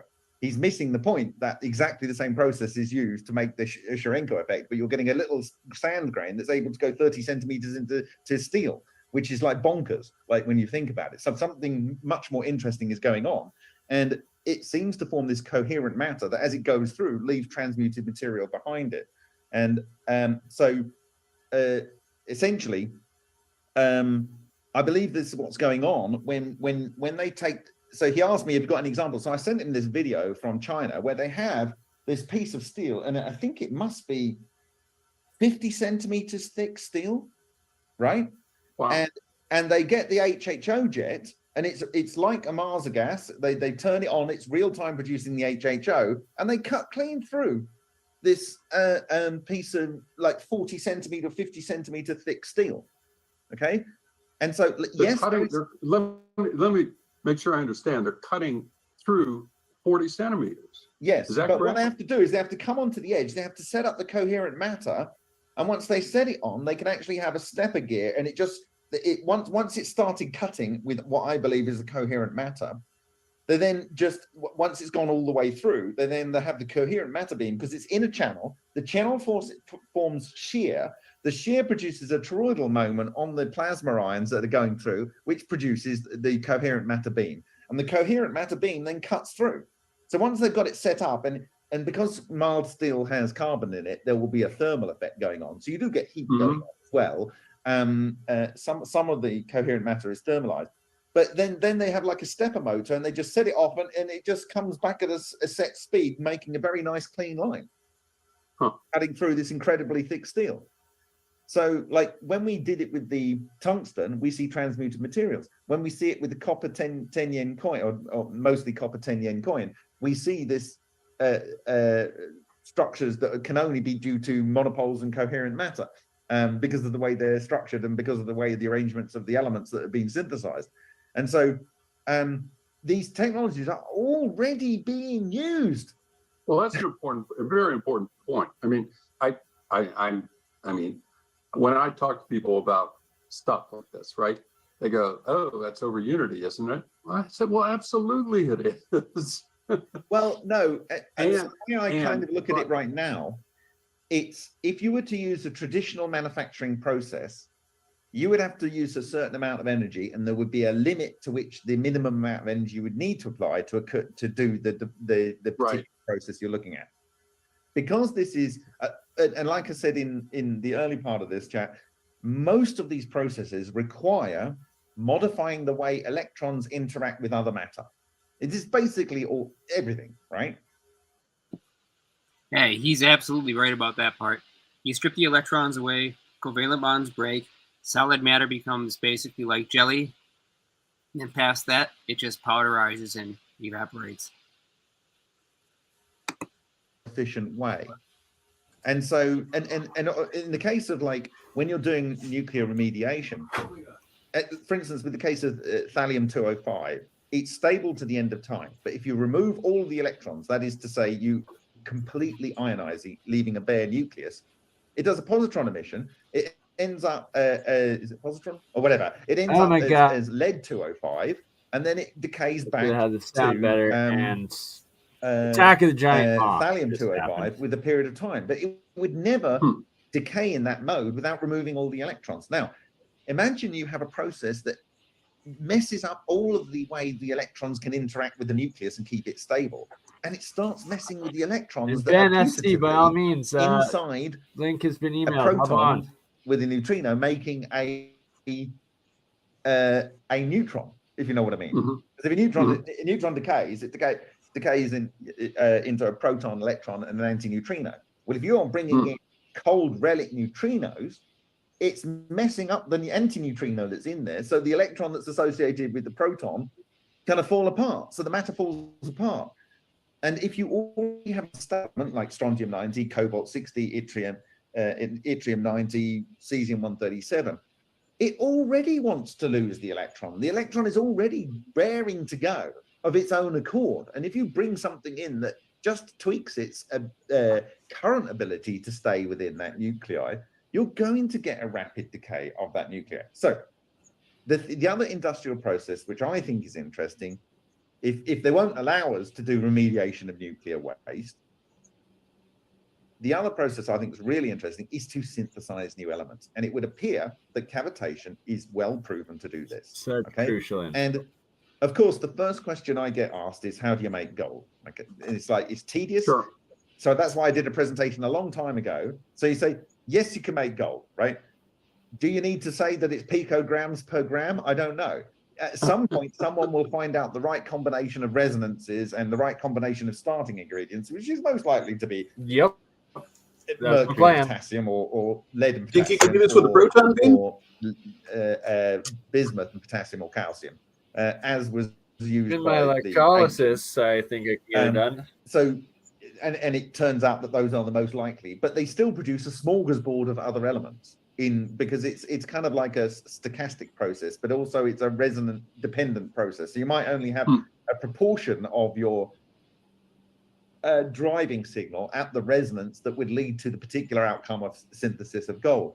Now, my view is, if we can understand and accept that this is a process that has the ability to do that, which it clearly seems to be able to do, and we can trivialize it to the point where if you're 5-year-old and you can manage to get $35 out of your parents, you can start synthesizing elements with kitchen stuff, right? Which right. The experiment seems ultrasonic cleaner and piece of aluminum foil. Exactly. And I forget what the and water. And a bit of electricity. Yeah, okay. Yeah. So just to provide the stimulus for the electronics that provide the sound. Okay. So we've got it down to this level of simplicity. It only becomes the belligerence and the desire to not know of people around the world who got certain qualifications, and it would make nonsense of their qualifications. And people that still fear the same fear that people have in that laboratory where you're taking that photo that's on the screen right now. Okay. You know, you need to overcome that. So you need to make it so comically simple. And other than Matsumoto's experiment, which is technically simpler because you actually don't need to buy, you just need the lead wire, but not a lot of people have a pure lead wire, and then not a lot of people have potassium hydroxide hanging around. Not a lot of people have the ability to analyze it. So the ultra experiment for me is the simplest we've got to so far. And I don't think it needs to be any simpler to demonstrate the process. Once you can show that you can synthesize new elements, and we seem to be able to make silver quite readily. You know, a couple of experiments have produced silver. Okay. So and it's interesting because you've got calcium and then silver. And when we did HHO on calcium carbonate, it actually had bands of what appeared to be high silver concentration. Okay. So there seems to be some relationship between when you start to do the HHO or the water cavitation, which will be producing HHO in there, you end up seeing to produce silver. But if you drive it further, you get heavier and heavier elements. So so you can get to your picograms of gold. You can get to, and you might find that you can develop a process relatively simply. Now, then you start to have people saying, well, then you'll make gold valueless. And it's like, well, but hold on. Here's the point. It's not gold. And quickly disappeared. It's not gold. It's all of these so-called rare earth elements where we're being held to ransom because we don't have the mines functioning because they're undercut by price. Not because it's rare. They're actually not that rare. There's a lot rarer elements that we use that is produced in the West, for instance, right? But there's a phenomenal amount where I used to live in Kerala. The monazite deposits down there are absolutely ridiculously. I used to live on a mountain of monazite, right? So these things, they exist there for people to but what happens if you develop a process that doesn't involve crushing the environment of Kerala, but you can just make the elements you want? You make all of the neodymium, you make all of the gadolinium, you make it, right? You're not going to end up with the gadolinium 152 or whatever, because the process gets rid of that quite quickly. It's the only unstabilized. I don't want to take up all your time, but I just wanted I took this opportunity to let you know, and this group know what I'm trying to do to help. And if it gets to the point with NSF that says, well, we I lost your audio just a sec. Say again. When you get to the point with the NSF, they say if they get to the point where they say, well, this sounds like it may be interesting, we want to know more about the science, I may have to reach out to you guys to help at that stage. So that's an early warning. Heads up. Sure.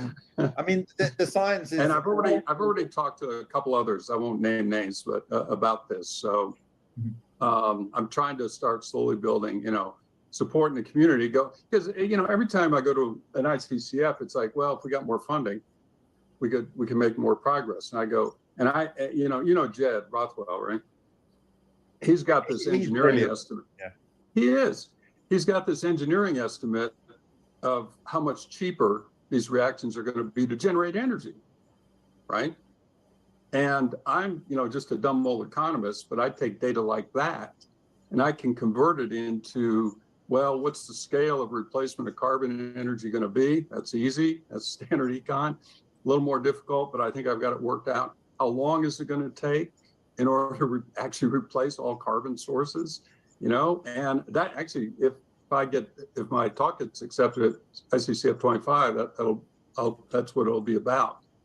It'll be those scale. I mean, from the point of view of carbon, like if we can use, there's this guy called Malcolm Bendall, and he's doing a kind of geek-like process, and there's some merits to what he's doing, because he's like doing like the hydrowave technology has a HHO generator before it goes through the cavitation process, right? So it's actually splitting with an arc before it goes through. And this was designed to remove biological and chemical wastes, and then they found it could do transmutation of radioactive materials.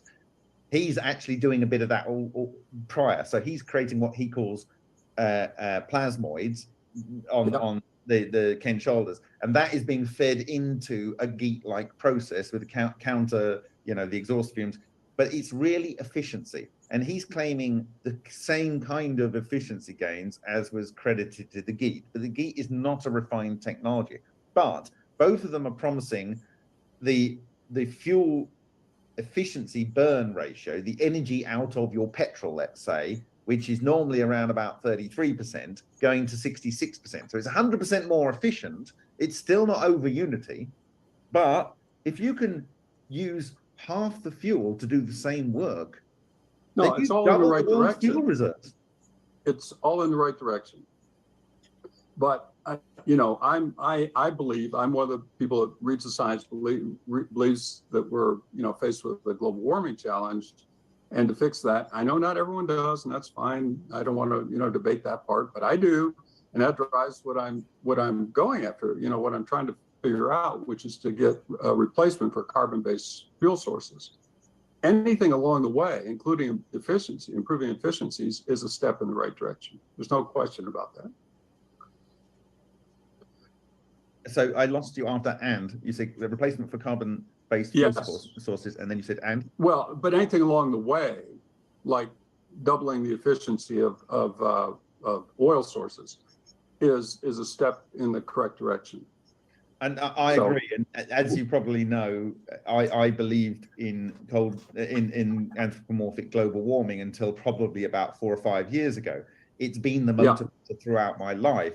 And so, but there's other reasons other than potentially an anthropomorphic driven global climate change, or whatever it's called these days, to do it. And from my point of view, I have had the pleasure since I was about 17 or 16 to travel to third world countries, and I've seen people go into a forest which is supposedly protected, walk past people from their community that are defending the nature reserve, and they're letting them in to go and collect firewood because they're going to be cooking the food that they're going to be eating later that day, right? So the guards are letting the people in, and the forest still gets damaged. And I've seen all over the world. It doesn't matter whether it was in Borneo, whether it was in Africa, whether it was in Indonesia, whether it was in Central America. Huge swathes of forest chopped just for cooking a meal. Not like we couldn't plant trees. Hey, Bernie. I would say let's finish up Bob's stream there, and we're already at 3 hours and 9 minutes. We just got the occultist in here. Well, now the archivist. So if you want to tell us a little bit about what you're doing here before we switch over to kind of a general discussion and then eventually end the stream. I don't know if you wanted to share the screen. Yeah, sorry about that. Just messing around. The one in the middle with all the turquoise floating little clouds of plasmids is copper oxide. 1 ounce copper anode, 1 ounce copper cathode into the saltwater solution that was in it. I had used a pre-existing jar of some other monoatomics that are condensed in the bottom there that you see in that red and white state. And it's connected through 2 jars, so both the one on the left and the right. Actually, all 3 of those are connected in with multiple lines coming off of the negative cathode going into each of the jars, and then 2 of them having anodes connected as well. The lighting is not great. My apologies on that. I'll try to get a better camera angle here. I'll come in quickly though and turn off Bob's lecture there. But yeah, you caught all like the crucial parts. Like there was some real gold nuggets in everything that he shared there. And the lion drive, the capacitor into the electrode, into the cathodes, it's exactly what I've been doing in my own electrolysis. As you can see, there's layers of copper solenoids, copper piping, iron ferrite inner cores, and I wrap aluminum foil between them, exactly as Bob had described there. And it's just the crazy, the synchronicity that I've been making and using and experimenting with what they call these lion drives that they use in their plasma open air or vacuum tube or open air, I forget which one it is, electrode plasma fusion, but I'm doing in water the same thing essentially with the exact same electrodes and getting very, very similar and wild results on the different deposits, UVOs, and transmutations of the metal elements that form on both the anodes and the cathodes, as Bob had been describing there, and showed a couple of samples of that's actually what I have. A whole bunch of outside of the tent there, but once again, the sun went down and it got a bit too dark to be able to properly illustrate or show the red state metals, although I guess I can quickly try to do that. Jeremiah, do you mind discussing or bringing up, do you remember the red state metamaterial that you and Jeremy, alien scientist, did a stream on about a month ago or so? I think it was some sort of hydroxide element or particle that they had the element in. Yeah, I can't remember what exactly they were using in there, but what I do know is that they had to pressurize it to a pretty high degree. Now, it wasn't anywhere near the pressure they had to achieve to form a solid hydrogen crystal, but they found the same effect with this other material and noticed a very interesting optical phase transition as they began to increase the pressure. Hear you. Also, we have Ben FRC with us. Welcome, Ben. Oh, Jeremiah. Yes, we don't I like to am see your here. Oh, can you hear me? Or am I muted? Sorry. No, you're not muted. What's that, Anthony? Hey, I said I think we'd all like to see your flame jet generator So, sometime. Ah, yes, I should Oh, indeed wow. show that. I'll have to show that one with Sean on. Sorry for talking at the same time, Bernie. It's delayed. It's just alright, difficult so you to guys line are up gonna have parts. to bear with me Yeah. because some of these things are screenshots. You know what I mean? I didn't have 2 hours to like edit all the photos, but it's still gonna be pretty freaking cool nonetheless. So I'm going to give me like 40 seconds. to download all the pictures, and then I'll be the screen share.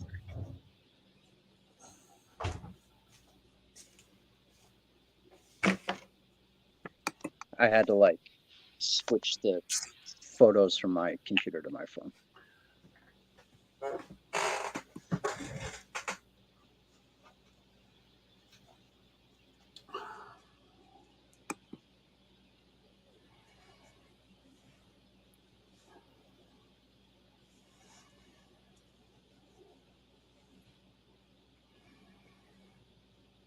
Okay, sorry about that. I don't know. I lost sound out there. Do you guys still have sound? Did Yeah, we didn't what's lose up? sound here. Okay, it was just me. All right. Sorry Yeah, about sounds that. good. And Ben, welcome. No, now my mouse isn't working. Oh, Thought we lost you for a second. Christ. Oh yeah, Jeremy Godoy, of course. Yeah, why don't we just even open it up a bit? I'll post. Yeah, just open it up. Yeah, we'll keep her going here, and because it's a slow process getting the electrolysis experiment set up properly with the right lighting and camera angle. So I'm just gonna bring them inside here and get it now that it's actually working, and then get a better camera angle. Let them run for a bit. So yeah, we'll open it up if anybody wants to join in. Jeremy, by all means. Ben, you said your microphone is working, just not your mouse. Oh, and Yeah, my Daniel microphone's Foster, working. by all means. I had to send like 60 photos from my phone to my computer. You know, I just message them to myself on my Facebook. So I'm trying to like just download all those into a folder real quick and then start. You know what I mean? Not a biggie. But it's hard to do 100%. it with when I can't right click. Good way to do it. So, fixing my phone. I was thinking the same thing earlier. Refreshing the browser or whatnot. Diet Dazzle has a great question point with the sodium hydroxide using to change copper to black copper, aka nano coating it. What's Jeremiah? Do you know about the sodium hydroxide? What chemical reaction that makes the black copper? I don't know. I just know it as nano coating. Sorry, I was muted. Yeah, it's the same. It's the same kind of thing that we see when iron rusts and changes color to brown and becomes quite a different texture. When oxygen binds with copper, it breaks away from the rest of the copper lattice and forms copper oxide. So that's what your hydroxy reaction does, and the electrical. Oh, really? So the black copper is also a copper oxide as well, not just the teal, blue, green. Well, right, that's what I'm talking about. Yeah, the black copper is more of a direct copper oxide. What's interesting is you would expect some kind of carbonization, but I have seen many different colors and states of copper purely through oxidization reaction and sometimes through hydrogen bonding as well. Yeah, right. And like that's what I'm glad you said carbon and carbonization, because that's what a lot of people would expect, and that even the alchemists call the black carbon and black carbon decay, just like they call the red particles the mercury, and it's just hydrogen and oxygen molecules that are making them in these different colored states, as opposed to actual transmutation of other metals. Hey, I've got a question if we've got a minute. Earlier he was talking about having a really high positive charge that would turn the metal into jelly. I was wondering, how would they do that? Just a really high voltage, positive voltage? Or? I can explain that. It's going to take a lot more than that. What we're effectively doing is applying such a strong electromotive force onto the metal that the valence electrons that keep its metal atoms within a crystalline lattice are stripped away. That breaks down the covalent bonds. Mm-hmm. And at that point, it loses its physical structure since it relies on those valence electrons being shared within each other to stay structurally sound. And so at that point, the positive charge of the protons takes over and they begin to repel each other because there's not enough electrons left inside the sample. But to your question as to how do we do that? Well, we have to apply a huge amount of positive charge. That's the first step. And we generally can achieve that easily by applying a huge amount of positive ions instead of, say, necessarily having a tremendously high voltage. We can use something as low as 10,000 volts as long as we can ionize it and create a huge amount of ion saturation in an atmospheric gas. But at that point, we then have to do something else. We have to both electromagnetically oscillate that material, and we have to hit one of the harmonics that happens to be equivalent to spacing between the individual atoms. And what that does is cause them to develop a standing wave within them that's very much like a plasmon, and it travels back and forth in this metal almost like a sound wave, but this is actually a nuclear spin wave. And it puts tremendous stress on the valence shells and weakens those bonds enough to the point where a positive charge or a positive ion, instead of just simply borrowing a charge until it can't anymore and turning the object positive, well, it'll actually rip its electrons out.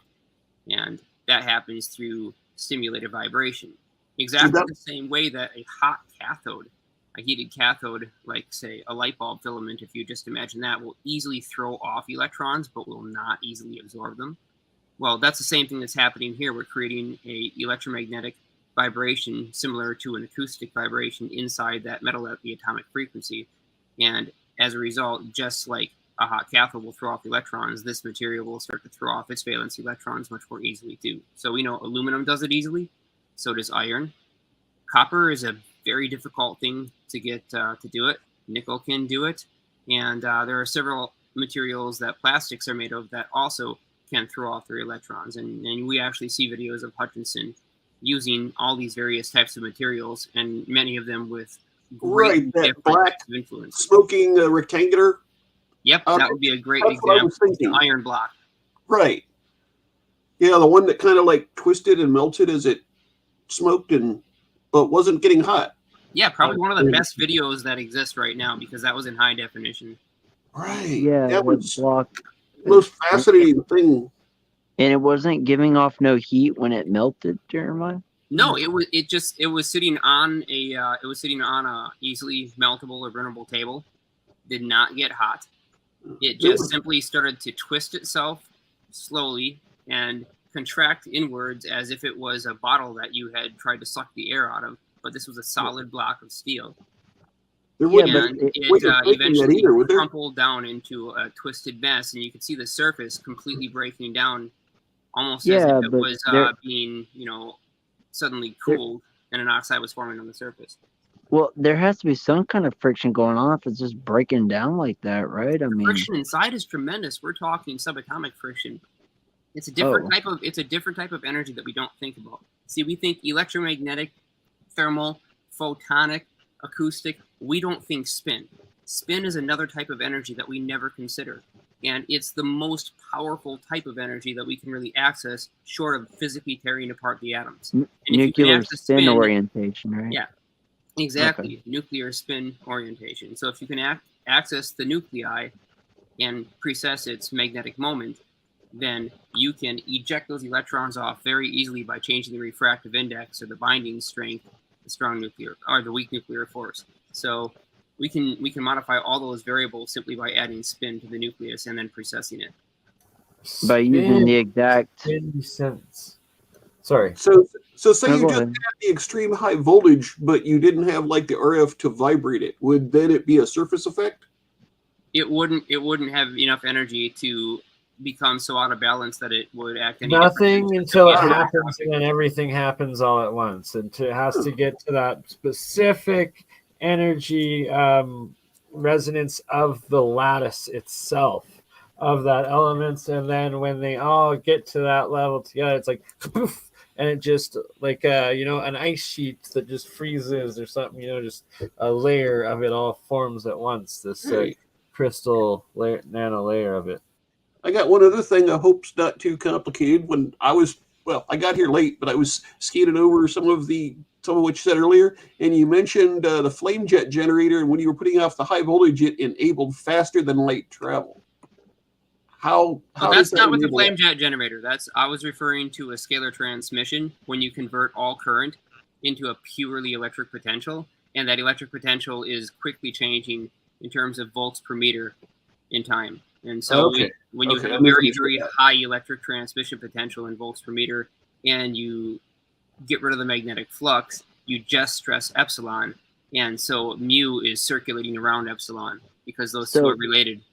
But in that you're not trans, producing That's the- 90-degree vector That's the field. permittivity and permeability, right? Right. and in that transmission, the nodes and antinodes are canceling each other out, right? Basically.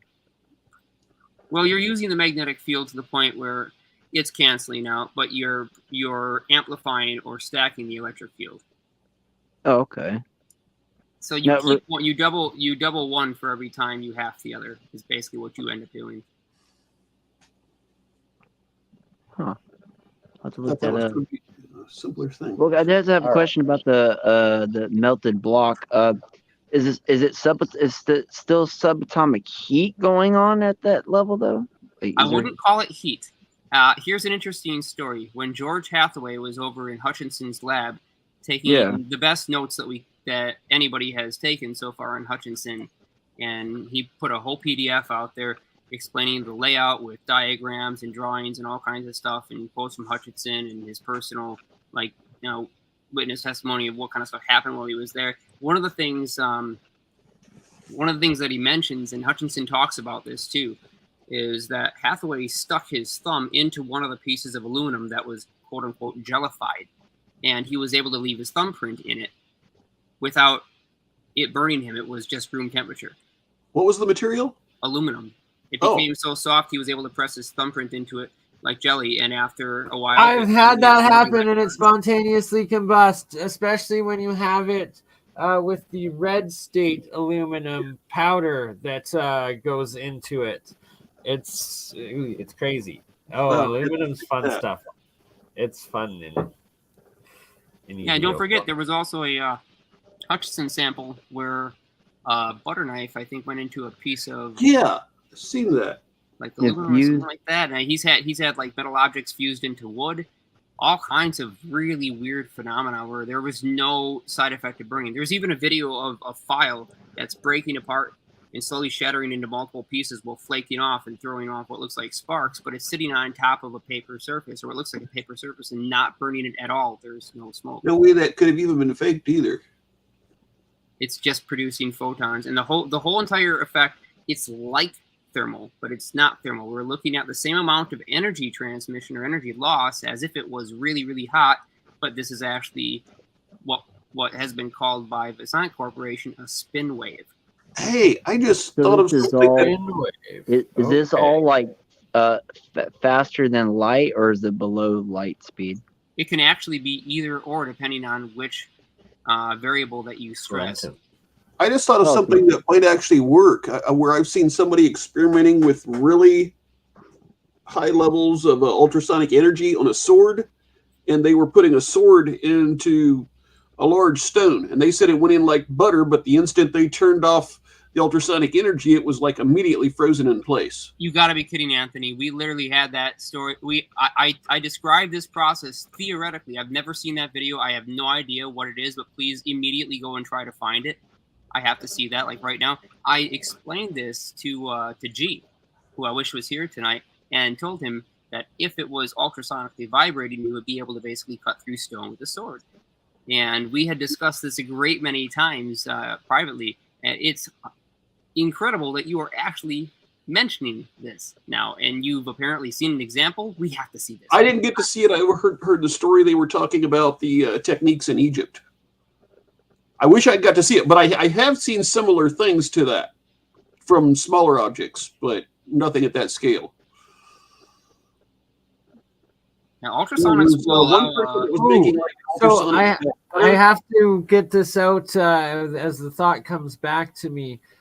For those that have watched the Golden Compass, and then the series, the 3 or 4 year series now, high budget. It's really excellent fantasy sci-fi.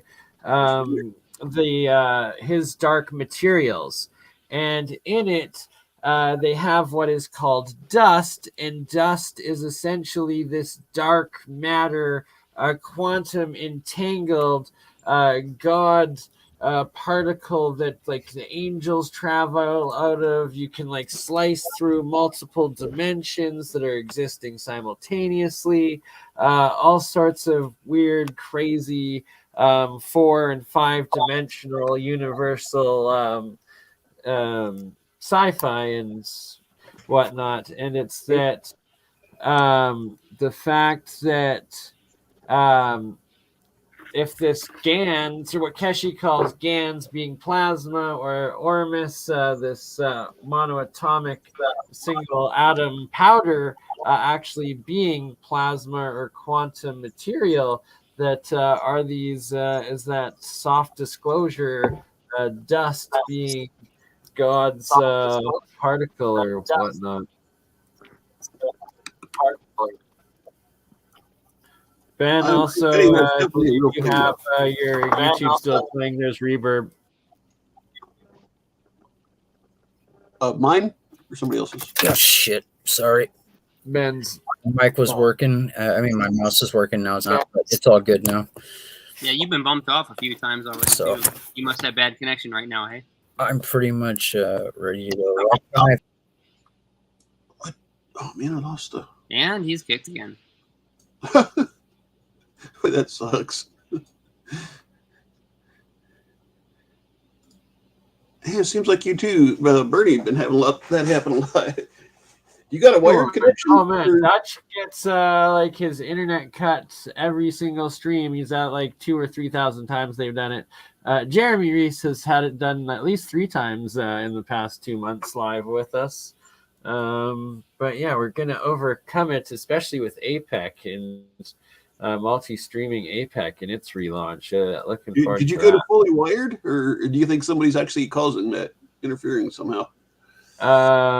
Yeah, definitely in Dutch's case, 100%. It seemed in Jeremy's, the alien scientist, like that it was targeted. It was like right when he was doing his like about to show the video, play the video recording that he got while in Congress there, and that they cut the internet to not just his own computer but also his kids streaming the movie they were watching, and it was down for like a full 5 minutes or something like that. And like I was luckily multi-streaming with him, so like I was able to keep the stream going, and then he like phoned in like from his cell phone telling us all, and then like had to reboot a bunch of shit, wait for it all to like come back online, and then finally come back and rejoin.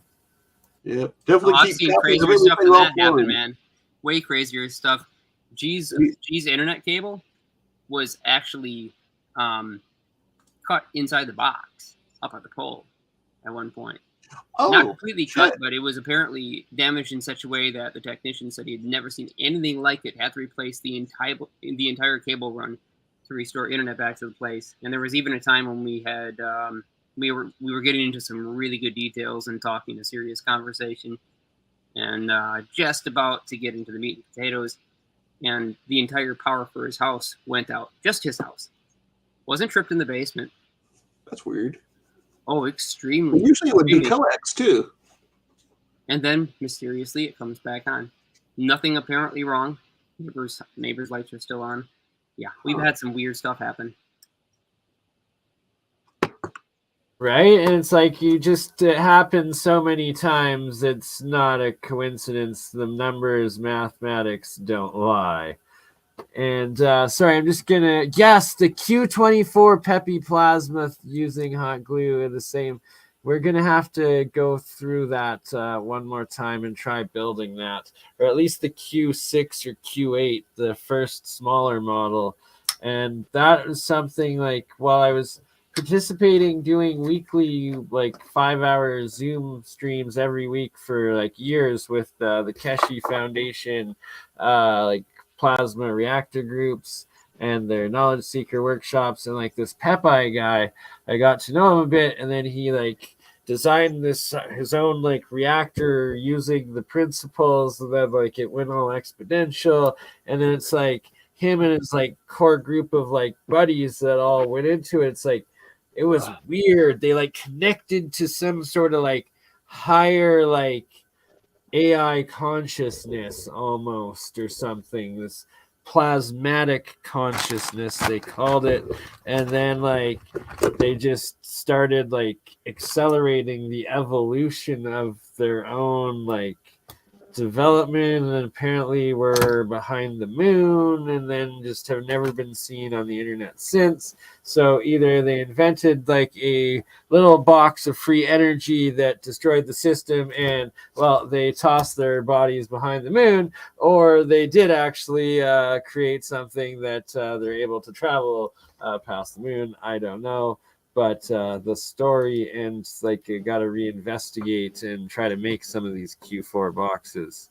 Hey, what is Peppy Plasma? Oh, also before That's before I it. That's forget- what I was just talking about. It's literally what I was just talking about. No, I just meant the actual Peppy itself. Is that The like Pepe ones are the Q6. Peppy like the biological?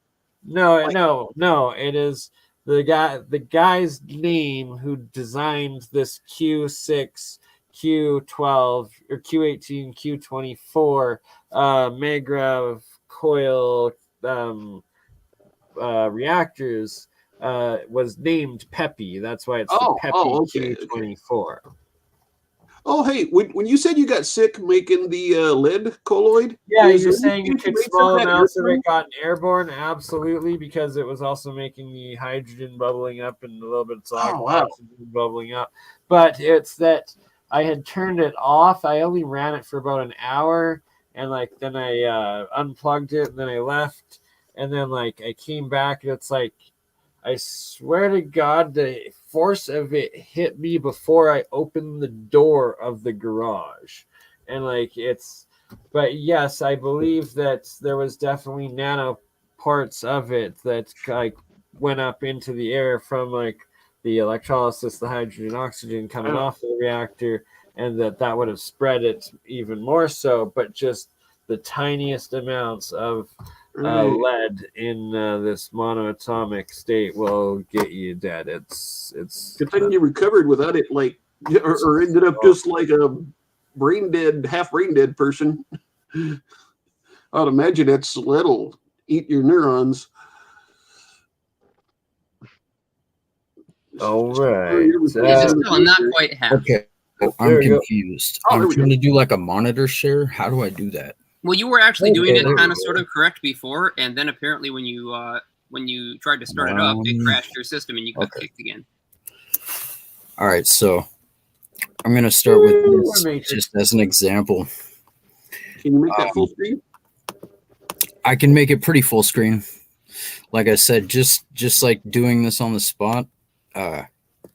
As much I stuff like as it I like was gonna this. do It's on a giant spot. fractal mirror. Right. We're not Well, away from that's the the Matrix. interesting thing is we're talking about big Oh, the cool freaking accident. fractals right now, man. Copy that and save that for your desktop or I something. wish So- I had a line of ketamine right now, Who, but who they understands don't, what and they're looking at right here? it's been a while. Like who can tell me what this is like right off the bat? It's a diagram of the tunnels under the pyramids, isn't it? In the access tunnels? It's the Grand pyramid Gallery, coded. the antechamber, and the King's Chamber. Superimposed with their So this is- glyph metaphorical analogies. This is a side Yep. view, I believe. Yep. Well, no, it's to show that pretty much any important energetic part of the body, Oh, you're talking That- about the pineal gland? not just the pineal gland, but the third eye, the throat chakras, the way that see ancient Egyptians Oh man, I can like put to you posit the Oh, sorry. idea that they project their reality and that they project their reality through their eyes. And it's very interesting because it's almost like it's almost like you do when you dig deep enough into You've got to Plato. move that image up your screen there a little bit, Ben. okay, I'm gonna try to It's blow it being up. blocked off by the viewers. I swear that looked like a. It's difficult to because my mouse just quit and I don't have a left click on this. I just bought this laptop. Okay, let me skip to the next picture, but it's not this one. Okay, just to like start off. I see the pineal that you was talking about there. Yeah, that location matches. So if you were to circle the square of the pyramid, right? You take the base of the pyramid and you take the square, the measurement of it, and then you do the measurement of the radius around that square properly. This is what the Vitruvian Man of Leonardo da Vinci actually solves. What it really actually shows you is this. And all of the ascending levels of the pyramid, or bricks, or what also measures out to equal distance of how you would measure harmonics, in fifths, or like in their, proper mathematical sequence of tones. What you get is this sort of matrix of circles and squares, right? Yeah, I hope that's a screenshot too, because otherwise your phone's about to die. Yeah, no, this was this That's screenshot. I had to throw like 60 pictures together real quick, you know what I mean? I didn't have time to do a massive edit. But yeah. You can see with the Vitruvian Man and with the pyramid that very strangely all of the hold on, let me find the rest of them. All the planets in the solar system seem to fit perfectly within all these measurements, right? Yeah, well, we're going to see those kind of Yes, harmonics they sure demonstrated do. in many different ways, and that's just one of the many ways to depict the ratio of phi. But you'll see that phi will organize just about every system where motions are involved. It's not just phi, though. This sounds like Stan Mayo. He talks about the planet. It's multiplications of the tetrahedron. It's the multiplications of the platonic solids. Exactly. And yes, it's dimensional math of the ancients that understood it. And Walter Russell was the last, I believe, to fully get this.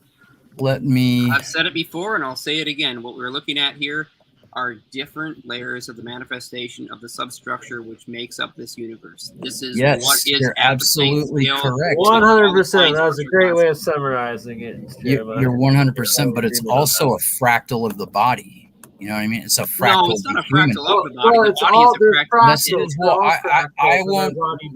When you do your science presentation, I won't tell you what I know. What I'm saying is that the body is a manifestation of not the other way around. The universe isn't made of things like the body. The body is made in the form of the universe. I beg to disagree. And I would probably say that a lot of the people here would probably subscribe to the, spiritual concept of that the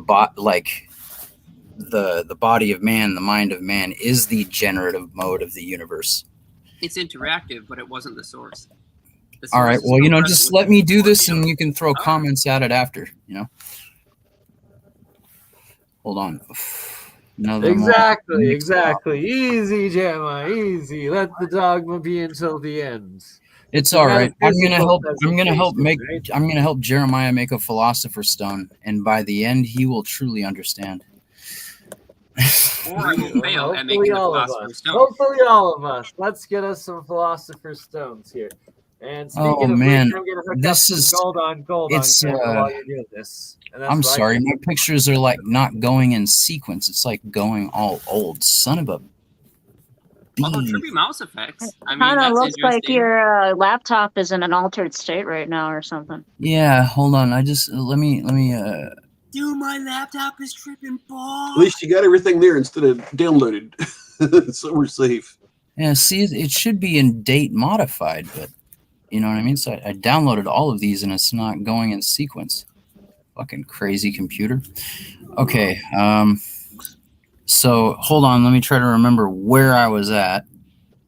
You go to detailed mode, and then Okay. by date, it usually Yeah, works. like the platonic solids right here.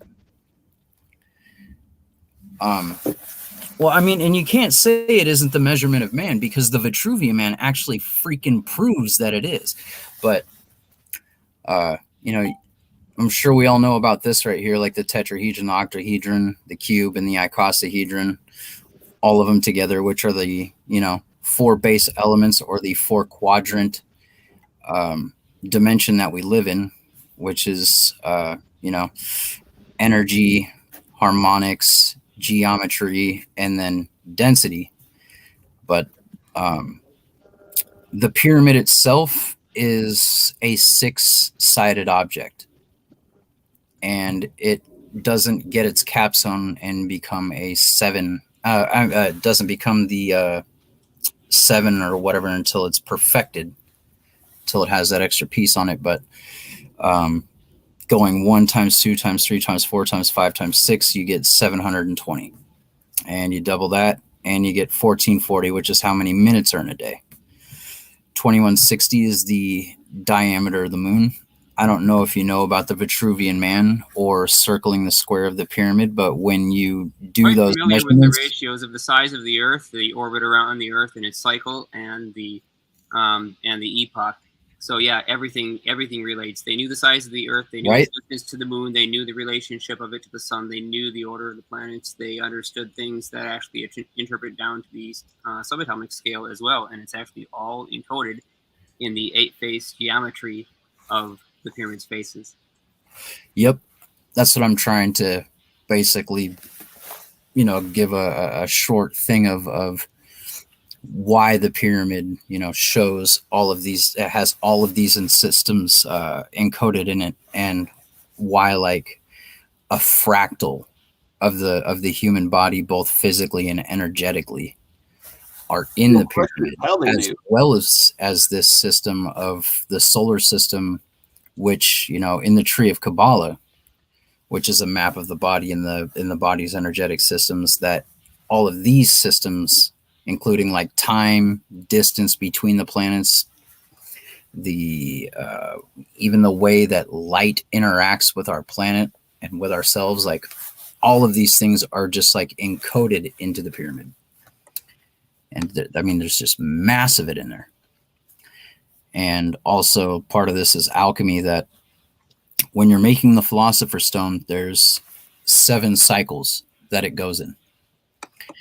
And these 7 cycles happen while the moon are in these astrological houses that represent a metal or correspond with a planet in the solar system that is also part of the tree of Kabbalah, or the 7 planets that correspond with the body and such. But yeah, you add them all together, you get the diameter of the Earth, and this is the moon. And just like how when you're doing the phases of the Philosopher's Stone, or when the Philosopher's Stone actually changes, you know, colors and goes through, you know, different phases of permutation, is when, like I said, the moon is in those astrological houses. So it's like this crazy wheel that we're all in, or that it works on. And I do you hate the think- metaphors, Understanding but I get that- what you're saying. I just hate the metaphors. The understanding that metaphors. is like kind of crucial to what I'm going to try to show about the pyramid's alchemy here. Let me see. Here we go. How do you think they knew? I'm thinking this is like the second or third, at least, rise and fall of civilization. Symbols. It was all Symbols Thoth. mean It was all thousands of Thoth. things, right? Now that's Thoth. a nice drawing. Yeah, it is rudimentary, but I only had so much time to do it. That's yours. Hey, yeah, that's pretty nice. Oh, that's a great drawing. No, I consider that very, Well very, done. very crappy. We like Usually my paperwork is way better than this. Shout out Rick Simpson Oil, straight up. Max Maximus knows, and I personally know several individuals that had different types of and stages of cancer, and overcame it by consuming a shit ton of Rick Simpson oil, which is a high concentrate CBD THC marijuana medical oil that We were studying that in the 70s. So the first thing we're going to start out with is, no, damn it, go back, is antimony. There's two measurements you get from the By the slope way, I of the think you can pyramids. stream this to your channel too. But can you do that, Bernie? Huh? I think you can. Yeah, simultaneously 100%. stream If this you to want your channel to if you stream wanted it to your comment. channel, you can hit in the top right to share with your audience, and it will connect your YouTube, Facebook, Twitter, Dude, whatever. I've got like 80 subscribers, maybe. Well, how do you want to get more? This would be how. Well, You yeah, build it. okay. I had spent the past 8 years doing heavy research on this, taking notes, building all of this. Like I was building a school that had like total of 8,000 pages of curriculum. And it was like within the past few weeks just stolen from me and ransomed to me. And every time I went to go pay the fucking ransom, the person got scared and drove off. There was one time when I even just like stuck my fucking arm in the car and grabbed him by the throat, and they dragged me like 50 feet down the street. But I can't imagine why they were scared after that. well, Anybody even do that? That's nuts. dude, I'm telling you, there's 8 years worth of research in there and 2 years worth of work that I had been putting into presentations and, ready to make a channel and like a full-blown fucking school of all the illuminated knowledge. Guessing you you can were imagine on what drugs. You have to be on drugs to do something that stupid. Yeah, they were scared to death, even though I'm a pacifist. But anyway, when you go into the Grand Gallery, right? The Grand Gallery's walls right here, there's these 7 notches or a descending cut in, right?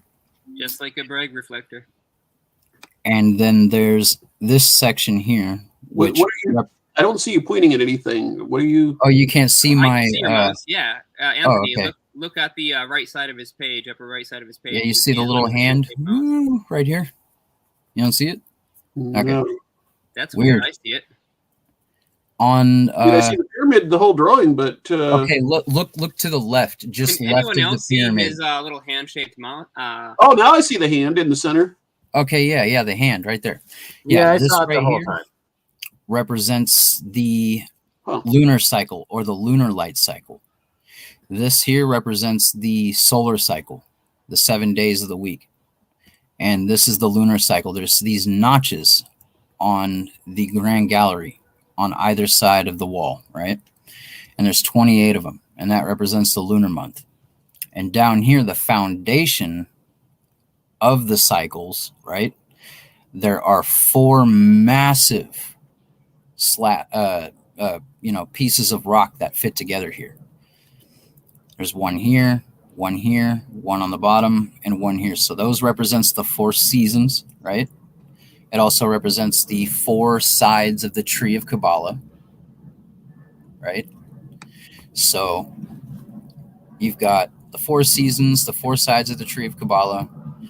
You have the lunar month and the solar month, and above the Grand Gallery, what are the roof stones here and seal off the back of the Grand Gallery, there are 51 cover stones for the roof.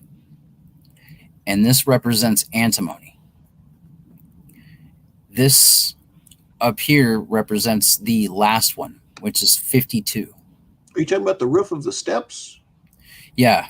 Over well, actually there's no steps. The Grand Gallery is just a straight ramp up, but I'm saying the roof of it is covered by a sequence of stones. It's like an upside down staircase, almost in the shape of a. No, it's flat. I thought it was flat. steps, though. There's no actual steps or anything. I'm saying that the I'm talking. Yeah, the floor is flat, but above your head is like an upside down staircase that tapers. No, it's not. Only the walls are. That's what I'm talking about. The like walls. that. I'm talking about the side walls going up to the taper. No, I'm talking about the stones that cover the roof of it. What would be directly above your you're head. talking the outside. We're talking Jeremiah is talking about the inner king's chamber, because I know what Jeremiah is talking Yeah, about. I'm talking about the pyramid tapered within the chamber. That's pyramid. actually a Bragg That reflector. It's one resonating where you chamber. can It's crazy. own inside of it. Well, you Yeah, guys are yeah, going to the get me ohm off track. resonating. Oh, we got to go there and ohm. We got to ohm out together in the Giza pyramid someday, brother. Oh, I'd love to do that. Yeah, man. Yeah, It's you all guys about are the going to get me discussion. off track. Just let me go through the spiel. These 51 that cover the length of the Grand Gallery, and the Grand Gallery being at a 26-degree angle, right? And it is exactly 51 pyramid cubits long. So for 51, we have antimony. Antimony is the first work of the Philosopher's Stone, and it is also one of the two measurements on the outside pyramid, the outside slopes of the pyramid. So that's the first work of the Philosopher's Stone. And it is done through the lunar month, right? You're doing the antimony in the lunar cycles. Not only that, but antimony itself, what this full 52 and 51, this represents like all of the weeks of the year, and it represents the 13 chakra system that has 4 sides as the tree of Kabbalah. So we have the lunar system here, and we have the body's energy system, which actually comprises, if you know Taoism, the 7 planets, which are the 7 metals that are used in the Philosopher's Stone.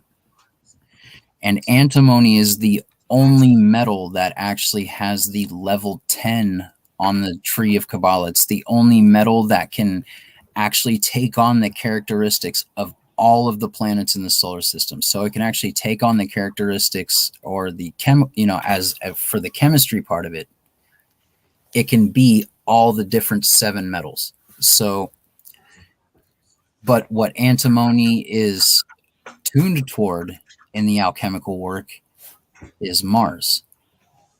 Antimony is because it's at a energetic level of 10, and it can be host to all of the other metals, right?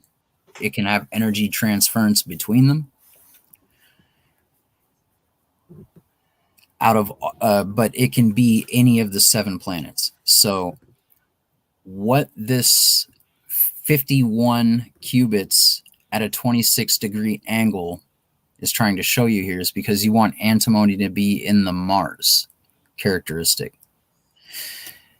So it actually helps break down all of the metals that are going to mix into it. Mars is the aspect of war, or the part of alchemy that is responsible for destruction, for distillation.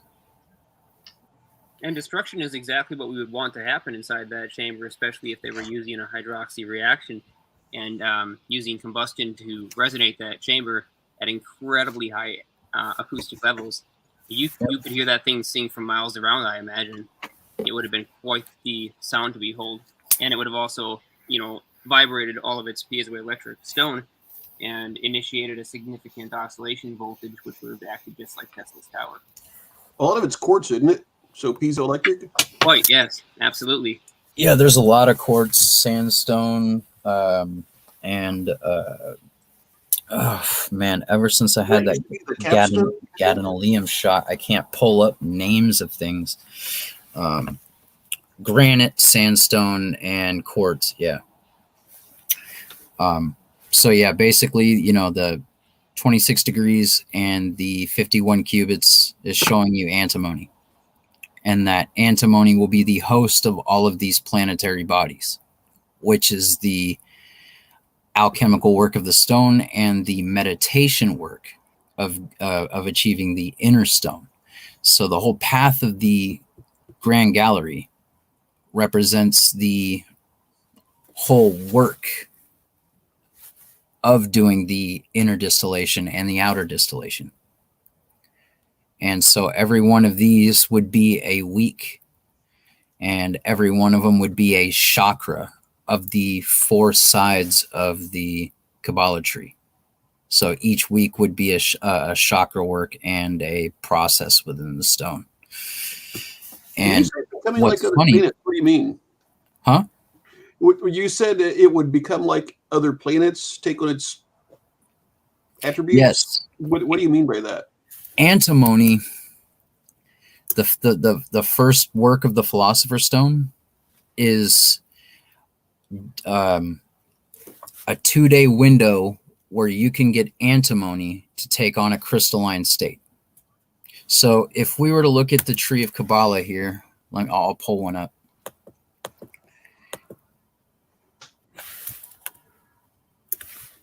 I was thinking maybe different resonant frequencies, but I have no idea.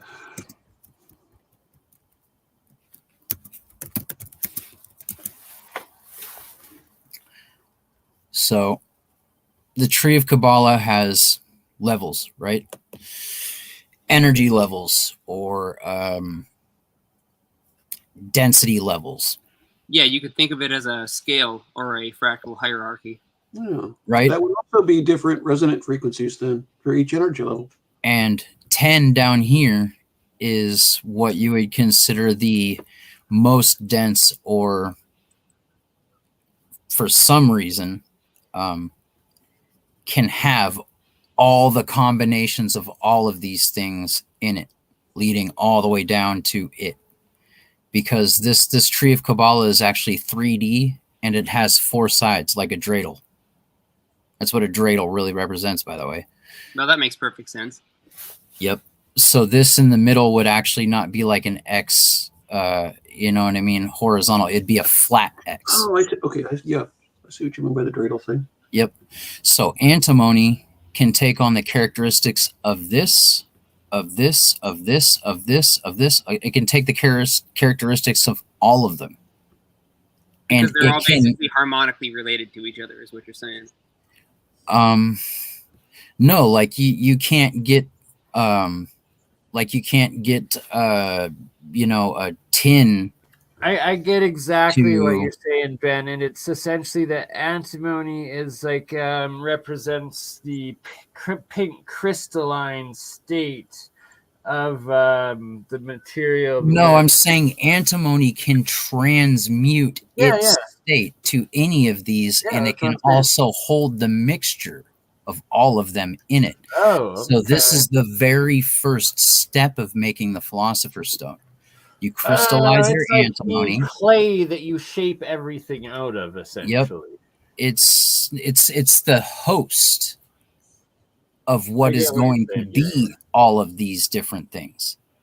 All of them go into antimony, but you want to get your antimony to behave like Mars. You want your antimony to have, even though it can play host to all of these different planets, you want it to break them down and distill them all. You know what I mean? You want to be able to distill all of them to their finest essence. So they all will be broken down inside of antimony when they mix into it. You mean like make them the most pure? Is that what you mean? But yes, yeah, you want the most pure essence. So even though antimony is going to have all of these in them, you want it to have the base characteristic of Mars. So all of these planets get broken down inside of its big vat of swirling elements. Understand? Because Mars is what breaks everything down. Mars is the aspect of war. You know what I mean? Like with chemistry, you have to break elements down. Well, that's what antimony will do. It'll take on the state of Mars and help do that to all the other metals. I'm following you. It's Okay. like the acidic mixture or water slew that takes it all and digests it. It's like the broth of your soup that then the crystal will eventually emerge out of. Yeah. It rips everything apart and can play host to everything. So you can get the cleanest product out of it. Also, when you get to the Grand Gallery up here, when you get to the top, there's a little ledge before you can get into the antechamber. And that ledge is 61 pyramid inches. That 61 pyramid inches happens to be the number when you add up the latitude and longitude of where the pyramid actually is. And unfortunately, I was unable to get the picture of all of the different things that uranium or promethium, which is element 61, can break down into. But it can break down into iodine, tellurium, and antimony. And it's either promethium that can break down to iodine, tellurium, and antimony, or it's promethium that can do it. And it had promethium in it. But promethium is a derivative of uranium. And the reason why I mention this is because the stories of Saint Germain and Elias Ashmole and other people who had succeeded in making the Philosopher's Stone or were around people that had succeeded in making the Philosopher's Stone and were trying to live on the red medicine, like when God damn it, dude. Ever since I got that MRI, I can't pull up names of things in my freaking mind. Saint Germain, sorry. When Saint Germain was in jail, his all of his hair started falling out. His teeth started bleeding. Like he was starting to go blind. His eyes went black. He was losing control of his bowels. Serious radiation poisoning. Yeah, sounds exactly like it. By the way, you personally need to go on a heavy metal detox. And there are I things do. that help clean your system out. Obviously, you're probably well aware of most of them. And if you don't know, then Liminal will obviously have Yeah, they all gave those me a detox dye. steps. Oh, yeah, Really? and you got to get that out of your system, too. And you're going to have to get a bunch of distilled water to help pull out all those metals. Yeah, I it had the was same like thing 2 happen. months ago, and I haven't, you know what I mean? I can't pull up names. Yeah, you might as Ever well since start remediating pissing it me off. immediately, because the longer that you let that stuff sit in your system, the more likely it'll be trapped in fats, and the longer it'll take to get out. Do you have any joint pain? Huh? Do you have any joint pain? Oh, I've Like- always had joint pain. Okay. I had like extreme arthritis from that. That was gadolinium they gave me. Yeah, yep. You know, Oh, Chuck what- Norris what- and his wife sued for it. You know Right, that? right. That's where I found out. There's a stuff called EDTA.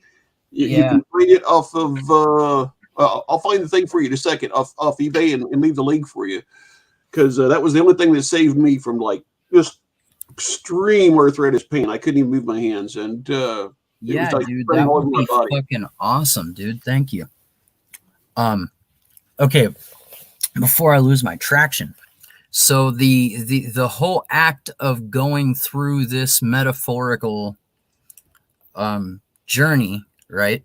Or this alchemical journey, which promethium is the crown element of it. I'll show you that later, which is really fucking neat. When you get to the top of this antechamber here, which is the chamber that has the 4 slabs that drop down before you get to the king's chamber, you actually have to crawl through a really small space to get into the king's chamber, and you have to turn 90 degrees to get in there. But this has a 33-degree pyramid inch measurement between. There is a stone that has a lip in here, and after the small lip and the rest of the space to the king's chamber is 33 pyramid inches. So that represents Jacob's ladder, right? The act of ascension, or the path of ascension, which is what the whole alchemical or pyramid thing is all about, right? But if you got to the top of the grand gallery and you didn't enter the antechamber, this air shaft, or the metaphorical act of going backwards or going out, is a shaft that is at a 32-degree angle, which is the element germanium. And germanium, very interestingly, Yeah, let's talk about germanium, because I was just about to start experiments with germanium, and I'd love to hear every single detail, on the technical side about it. Hey, you need to make yourself as familiar with this website as you can, dude. The Royal Society of Chemistry, like this is made by fucking people who know. I mean, check the private chat. I left that link for you. Thank you. Now, So I agree that this website is a place where just a tiny bit of alchemy and correct modern chemistry are united in a single place. They throw pieces in there. There's such important pieces in here that just, if it wasn't for this website, I would be so fucking far behind, because the pictures really, really say something about the alchemical meanings and functions and allegories of these elements. It's definitely made by a bunch of fucking wizards, I guarantee you. Like, they chose the pictures, all of it. But germanium here is a semiconductor, and it has a high index of refraction and dispersion for lenses and microscopes. So what it does is it refracts and it disperses light, right? Yes, extremely useful properties. Extremely useful. So think about this. You're trying to purify your light, and rather than go for the last step in Jacob's ladder, the 33, before you go into the king's chamber, which is 64 pyramid qubits. 64 is how many codons we have in our DNA. So this represents the perfected light body, right? The top of Jacob's ladder is the perfected DNA, the perfected body, and the light body. If you were to turn around, you would be in this metaphor of germanium here, which is refracting or dispersing that light that you're trying to perfect. See, this is like what the rest of this is going to be like. That all of these elements have an incredible metaphorical truth to them. And that the Thoth, when he made the pyramid, he knew this. It's wild. It's incredible. Amazing how they do all that.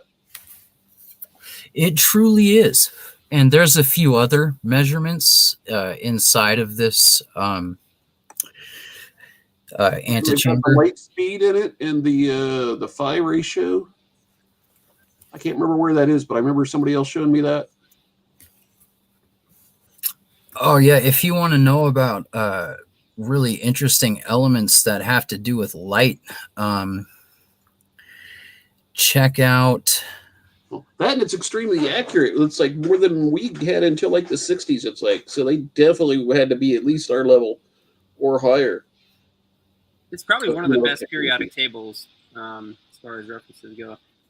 It's not the absolute best. I have seen one that tops it, and I'm not going to remember the website because I've only seen it twice and it was a while ago. But this one actually mapped out the geometry of the nuclei for every single element and had a 3D representation that you could zoom in on, like clicking on any of those elements and rotate it around and take a look at the structure. And it is shocking how similarly packed these nuclei are, and they are not like spherical in any way at all. They are quite strangely assembled. So rhenium here has the highest boiling point of any metal, and it's 75. Light wraps around the Earth 7.5 times a second at the equator. Its weight is 186.207, which is the speed of light. RE is how the Egyptians pronounced Ra. It was Re, and it was spelled RE in Egyptian for what letters they had for R and E.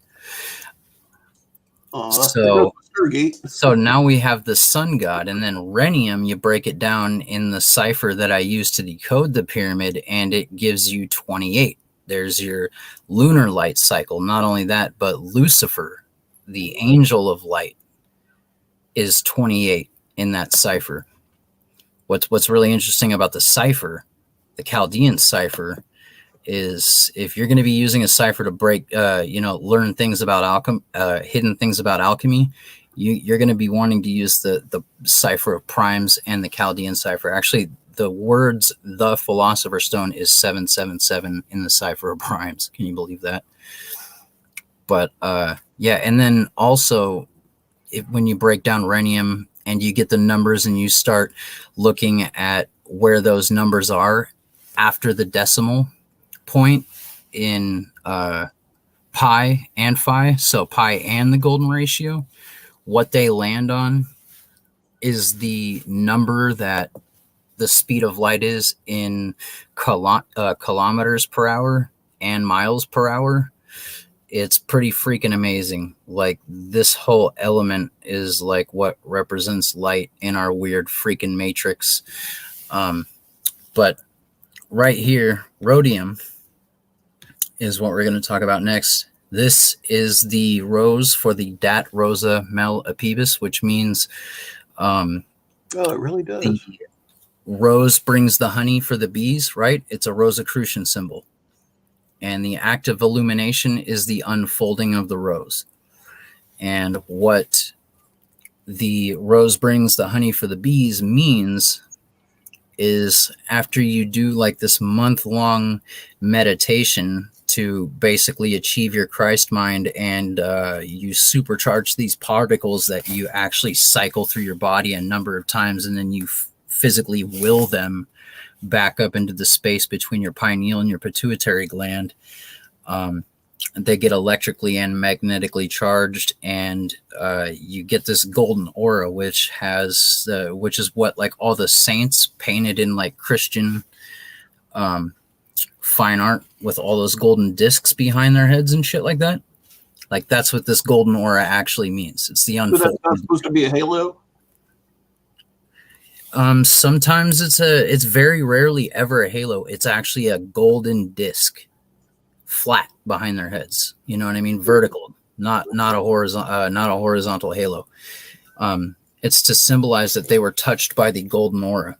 And anybody that can actually see auras after you've done that meditation, after you have unfolded the rose, which will actually unleash liquids in your brain that do have the colors and consistency of milk and honey. So when they're saying milk and honey on the other side, that's what they're meaning.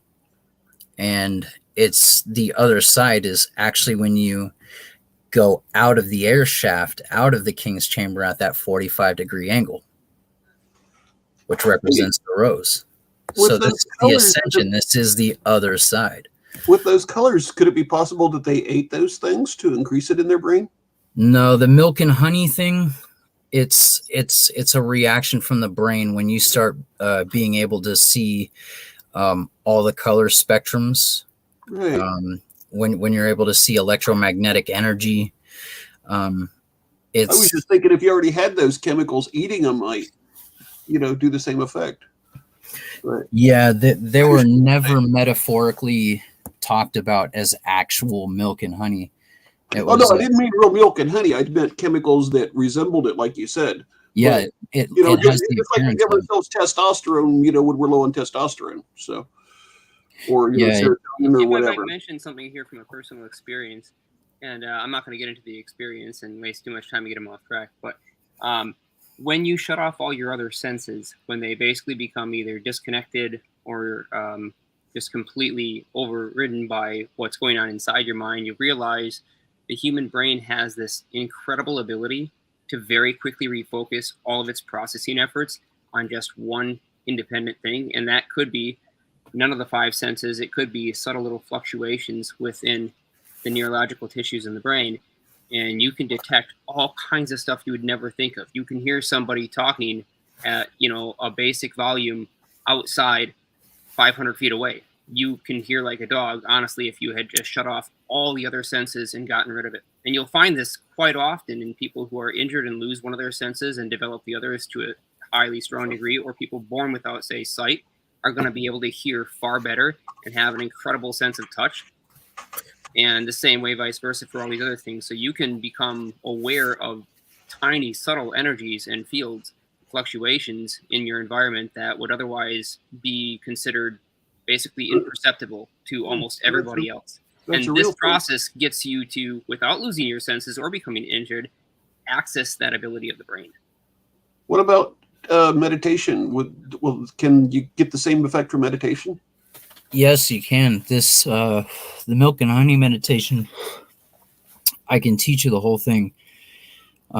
You have to really have abstinence and abstain from putting certain things into your body for 30 days, and you have to the meditation has to begin when your sun's when the moon is in your sun sign on your natal chart, and the cerebrum.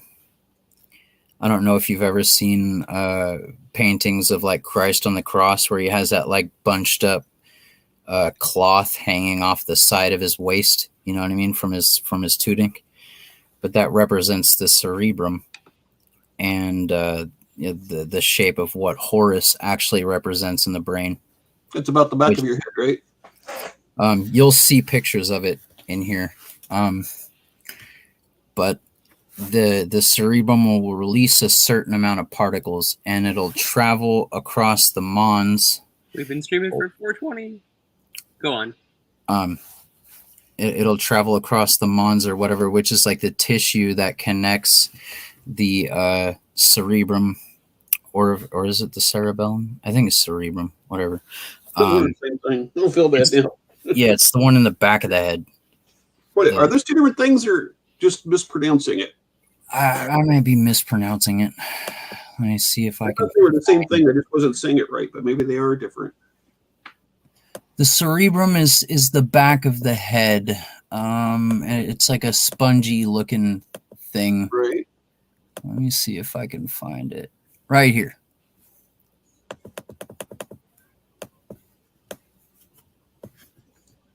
Right here. Oh, okay. I see it now. So yeah, when you do that meditation, then is the cerebellum these particles will get charged by your solar chakra, and as that blood carries to your brain and it hits here, it'll release these particles, and it will travel across this space here. That's your visual area. No, this is your pineal gland. And your pituitary gland right here. I mean, even if there is visual things there, I'm not entirely sure about it, but I know that just thinking it may interact.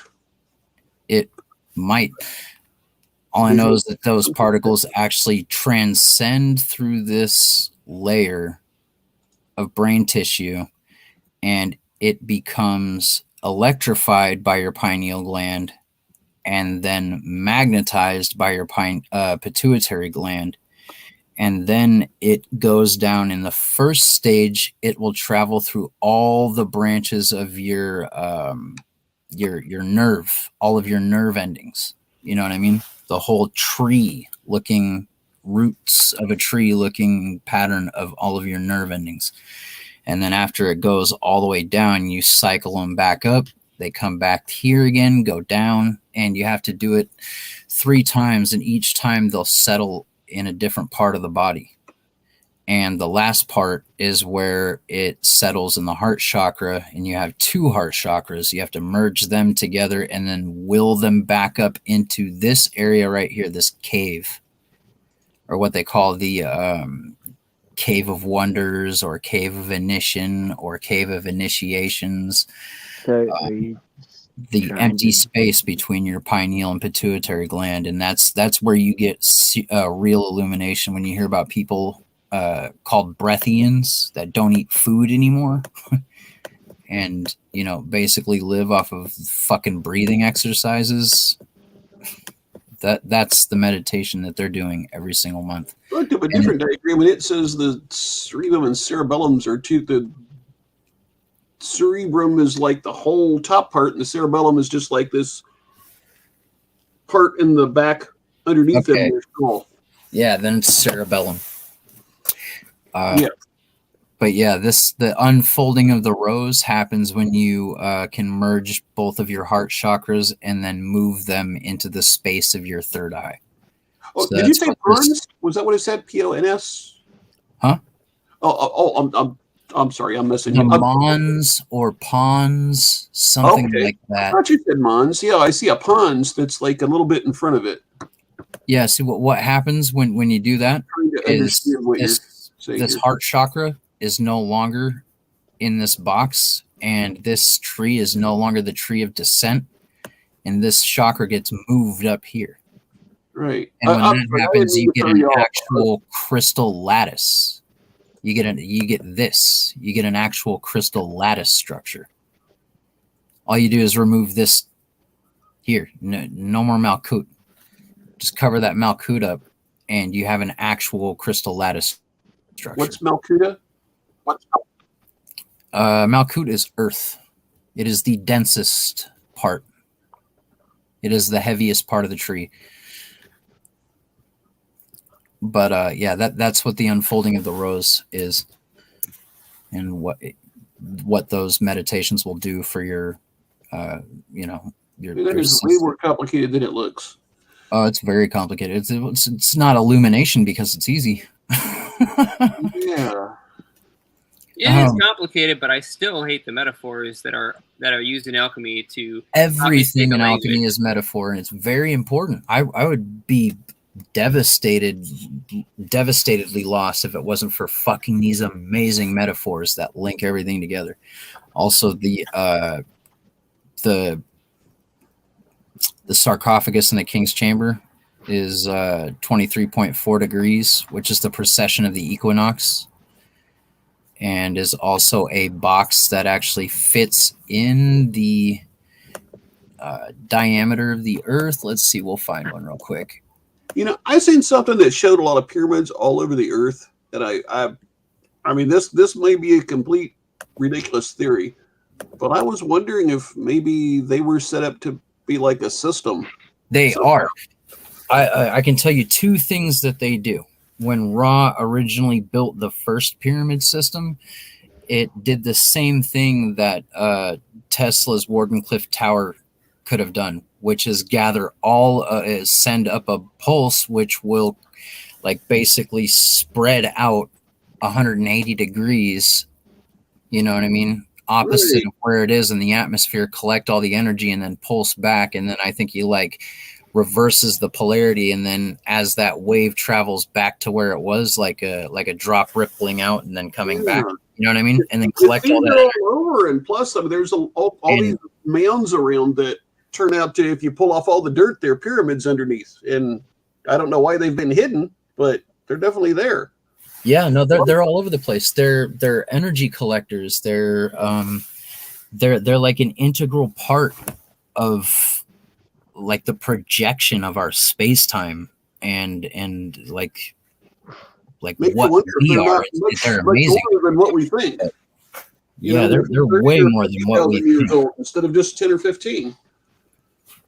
This Have all that growth. 23.4 degrees right here. Actually, like if you were to draw lines to where they meet, that's the Nubian pyramid. Nubians were the first pharaohs. Is that supposed to be the sun in the center? Yeah, it shows how that both of these boxes together show the exact geometry of the sun in the sky in an oval shape as the atmosphere distorts it a little bit. But yeah, this radius right here is the precession of or what is it? The Cancer of Capricorn and the Cancer of whatever the tropical Cancer. Is that the same as the Cancer like of Capricorn. That's right. Hey, is that the same as the 18 or 19 degrees that something Harriman guy mentioned? Although he measured it from the top instead of the middle. What? I can't think of the guy's the Nassim Harriman, I think is the guy's name that he mentioned. They were like at 19.8 or 18.9 degrees. What, the equinoxes? Yeah, I believe so. And he was also saying like the volcanoes or the sunspots on the center. Well, hold on. Yeah, here. Volcanoes on Earth. Let me finish about the pyramids. Yeah, you can get them to direct that energy that it collected out from the ionosphere, like the Wardenclyffe Tower did. Or if you were to take in the curve of the electromagnetic fields around the planet, right? Like if you imagine that you're measuring with a straight line or a ruler, right? And instead you bend it to the curve of the electromagnetic fields around the planet, or one of those fields, not all of them. There are obviously some of them are bigger than others, but I know there's one of them that if you look at where all the pyramids are on the entire planet, even the 36 pyramid complex that's in South America, which happens to be the largest pyramid complex on the planet, if you take into consideration the electromagnetic field curve, they are exactly 180 degrees south of all of the world's most dangerous volcano systems that are active. They are concentrating electromagnetic waves and channeling it straight into these freaking magma cauldrons, keeping that magma hotter. So it actually, those volcanoes continuously burp instead of concentrating energy, then, you think? Yeah, it's concentrating the energy and inciting those volcanoes to constantly burp instead of periodically blowing their tops. They make them hot. Mechanism then. Yep, Giza is the volcano for Hawaii. That's also one of the reasons why they lit off like 1,000 fucking bombs at Bikini Atoll, is because they were trying to stop the hippie movement before it happened. They were trying to pollute the field, and they are still doing massive neutron bomb detonations underneath the volcano chains of Hawaii, continually trying to disrupt the dodecahedron field that forms around the planet in this age, around 2012, which is supposed to help us connect with all of those energies and help our DNA evolve. Stuff that you really shouldn't mess with. Yeah, it's to keep us from fucking evolving or being able to reach the etheric. If you look right here, the pyramid of the sun, Teotihuacan, and the pyramid at Giza, they're like, base. They match right there, and this isn't entirely accurate. Do the different pyramids have the same diagram on the inside? The Giza and Teotihuacan? No. But they do have very close similarities, including the sequences of squares that are just filled with rocks on the inside in like a grid pattern as like a support structure. And I'll show you. You guys are just throwing me off here. I would get to this. No, I'm sorry. No, it's okay. Yeah, but it's not a show unless there's discussion. You got to be able to, Yeah. Well, I mean, some of this is I was hoping I wouldn't mess it up. That has to go in a sequence to make sense. Otherwise, you're going to get lost. Right. The inside of the pyramid at Giza, you see this grid work right here? At the bottom, there's like a bunch of little mini pyramids, which are 9 in each section, and then 3. So there's 9 sections of 9 miniature pyramids, and then a section of 6 pyramids, and then the full pyramid. And Teotihuacan does. So it's like the very small ones are the foundation, and then you have the next ones on top, and then the actual pyramid. And Teotihuacan has it too. But the shape of Teotihuacan is meant to actually, it's the silhouette of the sun during its sunrise and sunset. Also, if you take a look at this, if you take the male or phallic part of the pyramid and you place it into the queen's chamber, you have the androgynous union, which this does occur inside of the queen's chamber, right? Wait, do you mean the point by the phallic part, or? Yeah, look, the vagina. Oh, I see it now. Phallus. Okay. You know what I mean, right? And fallopian tubes and all that shit right here. Here's, you could even call this the fucking ball sack. I'd say you're nuts if I hadn't seen it. But check this out.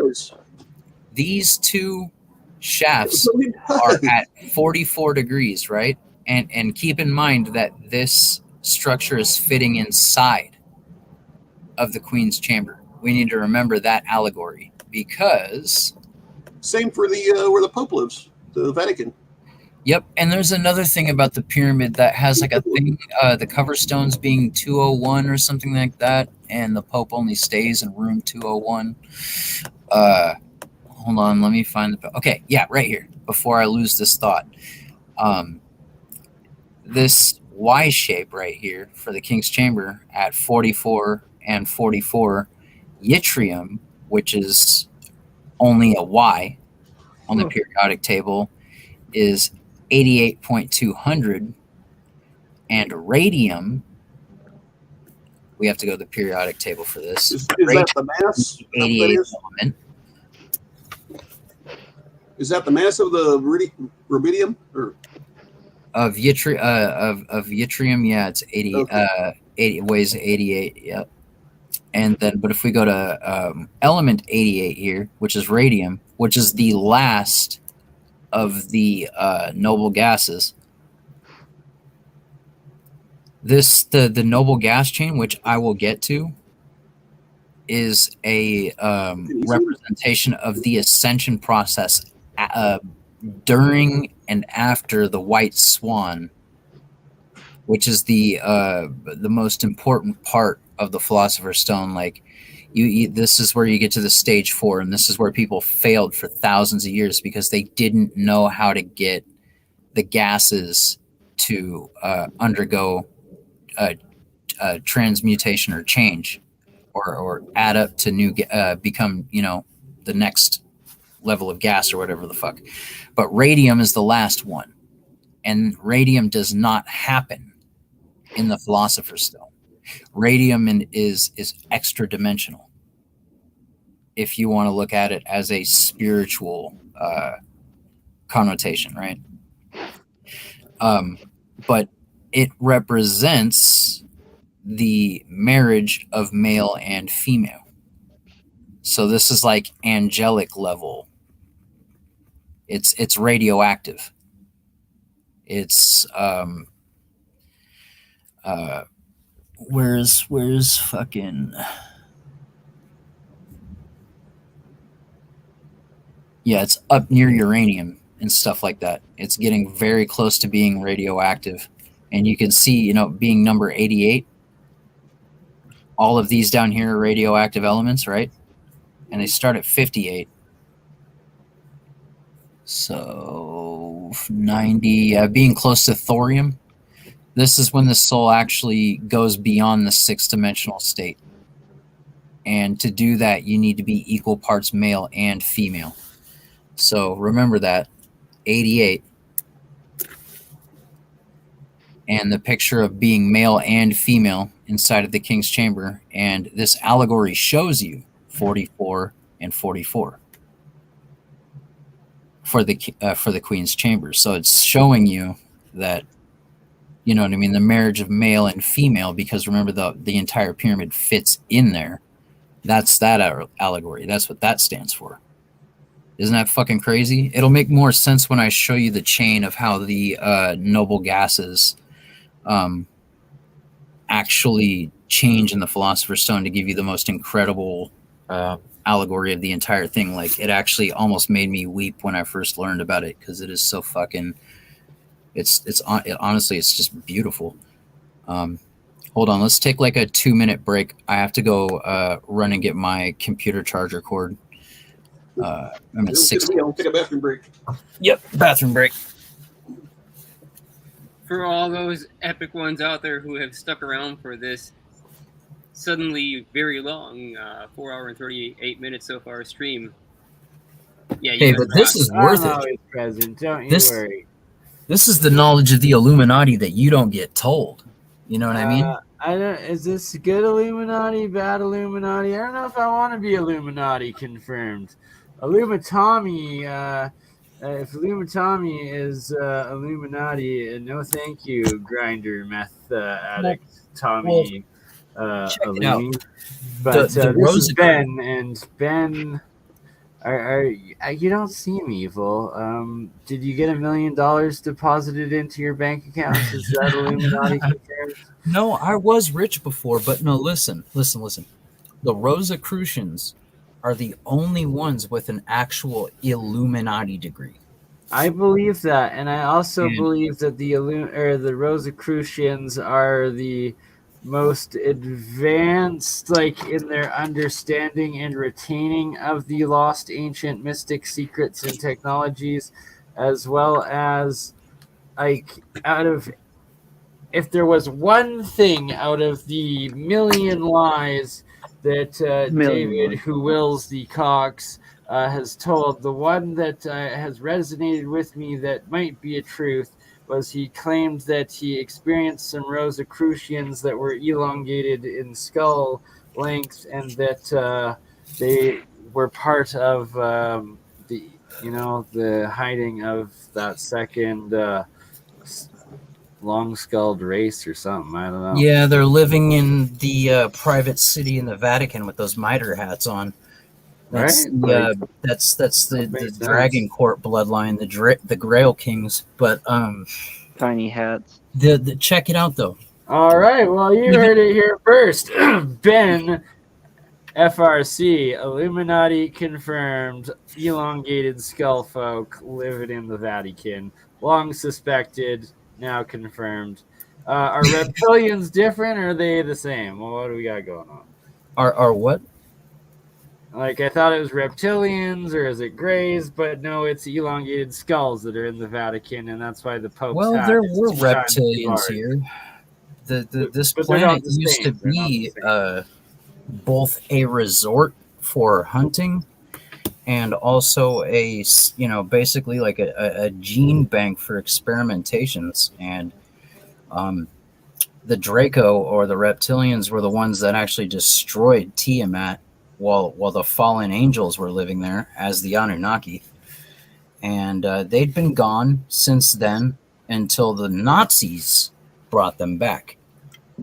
And the Vatican was like the main fucking host for the Nazis and all their most incredibly fucked shit.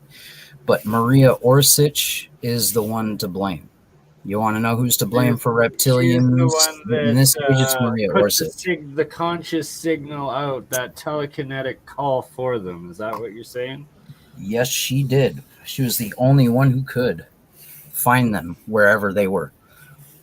At least for the Nazis. Anyway. But what I wanted to say about the Rosicrucians was Thoth was the one who built all of these mystery schools. Of course, we know that.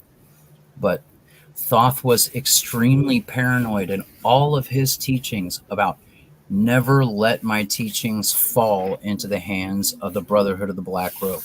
Never let my teachings fall into the hands of those who were not true at heart or pure at heart. He was an extreme humanitarian. An extreme humanitarian. And he was half bird, yet he was more human than most humans alive today.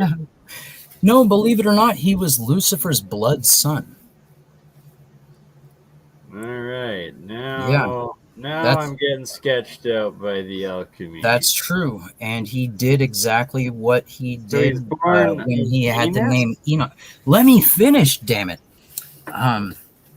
He was chosen because he was the spawn of a royal, regular human being and a fallen angel, which just happened to be Lucifer.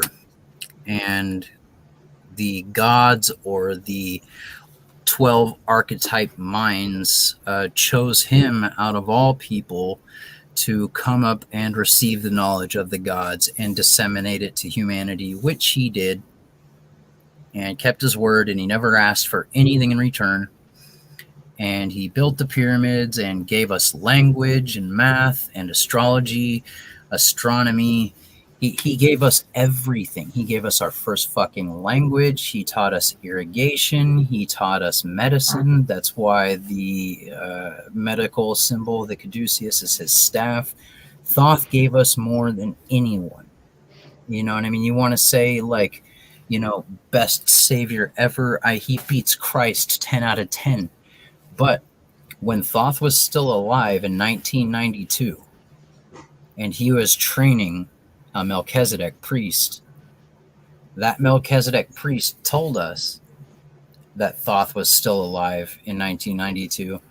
And you have to wonder why the Rosicrucians are the only ones who are invited to go into the king's chamber once every year for their private ceremonies on the equinox. And the Freemasons aren't. Right? You got to remember that the pyramid belongs to Thoth. It's his. And I believe he's still, you know what I mean, saying who can go in and who can't. And the Freemasons are not allowed to go in there for their private religious practices, even though it's just as holy to them as it is to us. Why is it only the Rosicrucians that are allowed in there? Right? Hope I didn't miss much.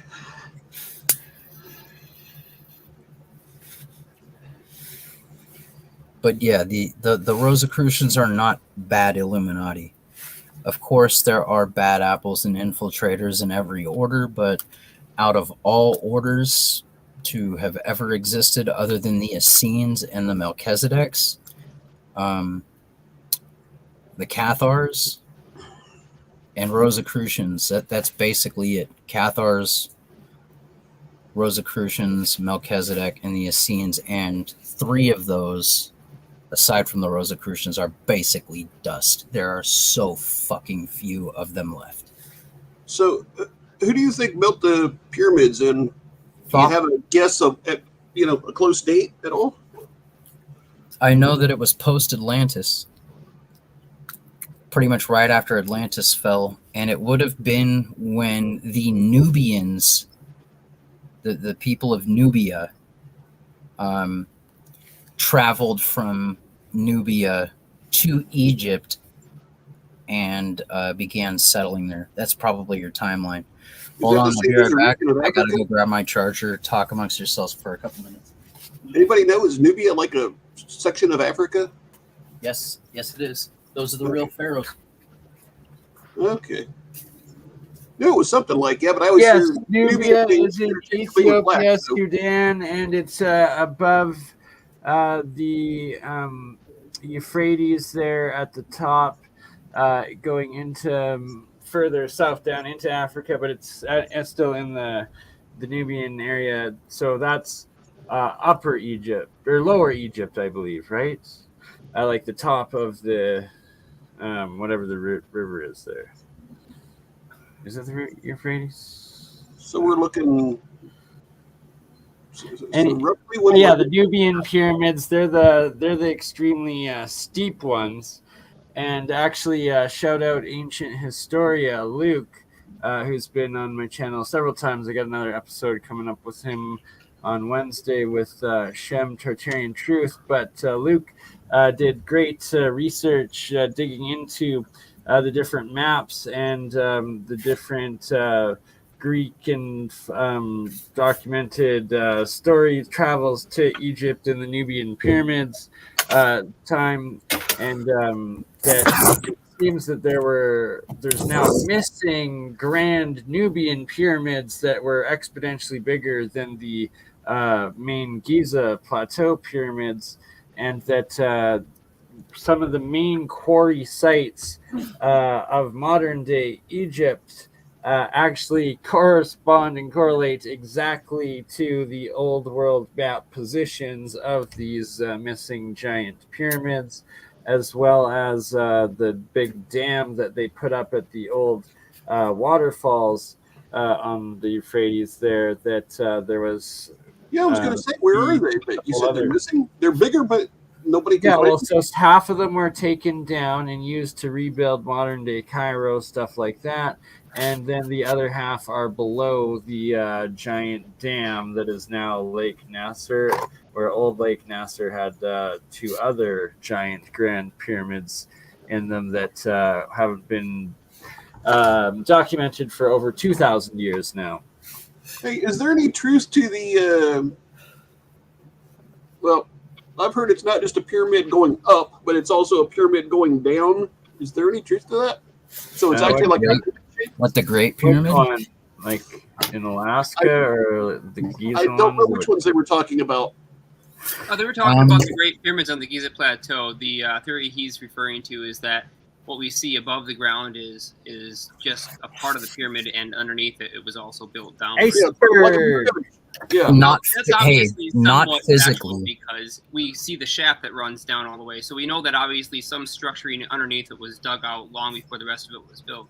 And assuming that we wanted it to be structured, it would sort of make sense to give it a solid foundation. So probably there is, just like we would build any modern super heavy building, we're going to lay a foundation, and they clearly laid one that's maintaining that lower shaft going down to the aquifer tap. Right, that's what I I have was to thinking. chime That- in. All those below I the have ground to level chime be in. underwater? There's a massive aquifer just under the pyramid. Below that aquifer is like 20 miles of tunnels and chambers, and below that there is a fucking like magic city that runs on like moving water technology and the same energy technology that the pyramid runs on. There So was you're a just saying it's documentary. everywhere underneath it that's not mapped? Is that what you're saying? I'm just saying what I know, and I've that heard there that was over 25 like millionaires, billionaires, and university heads and government people invited from all over the world to go view that city. When Zahi Was brought them down there, they did record it, and that recording went to Australia, and it never saw the light of day. I wonder if all these people meeting in Antarctica, some of the pyramids down there, is probably something. But the pyramid does not actually run like exactly mirrored underneath, not physically. Energetically, yes, it does. Energetically, it is the octahedron, and that is one of the 1440 degrees, and it's one of the verses in the Bible that said, only the 1,440 people will ascend, or whatever. That's part of that allegory. I'm sure that number means something. It means a lot of very interesting things, especially the 144 Koenig cells in your thymus. And if you look at the artwork in the Vatican of like the Ascension and Rapture and shit like that, those paintings are always actually in the shape of the torso of the body, where all the people are gathered and all of the things in those paintings are placed. It's the skeletal cavity of the body, the heart, the lungs, and the solar chakra and the root chakra, and then either Christ or John, represented as the lamb, is in the space of the thymus. And the thymus connects to the crown chakra, and the Egyptians say that you need it to ascend beyond the sixth dimension into an energy state.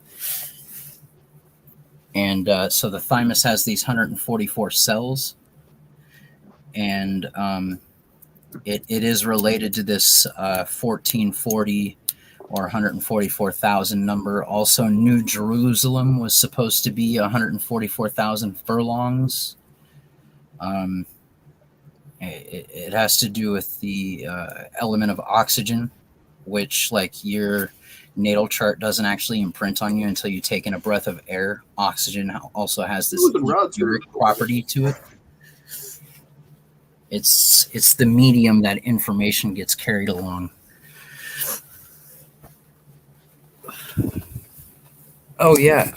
Aside from the pyramids, like being 180 degrees opposite of where live volcanoes are to help stabilize land masses, I found out where because the pyramids are actually relative in size to the volcano chains that they're concentrating energy into.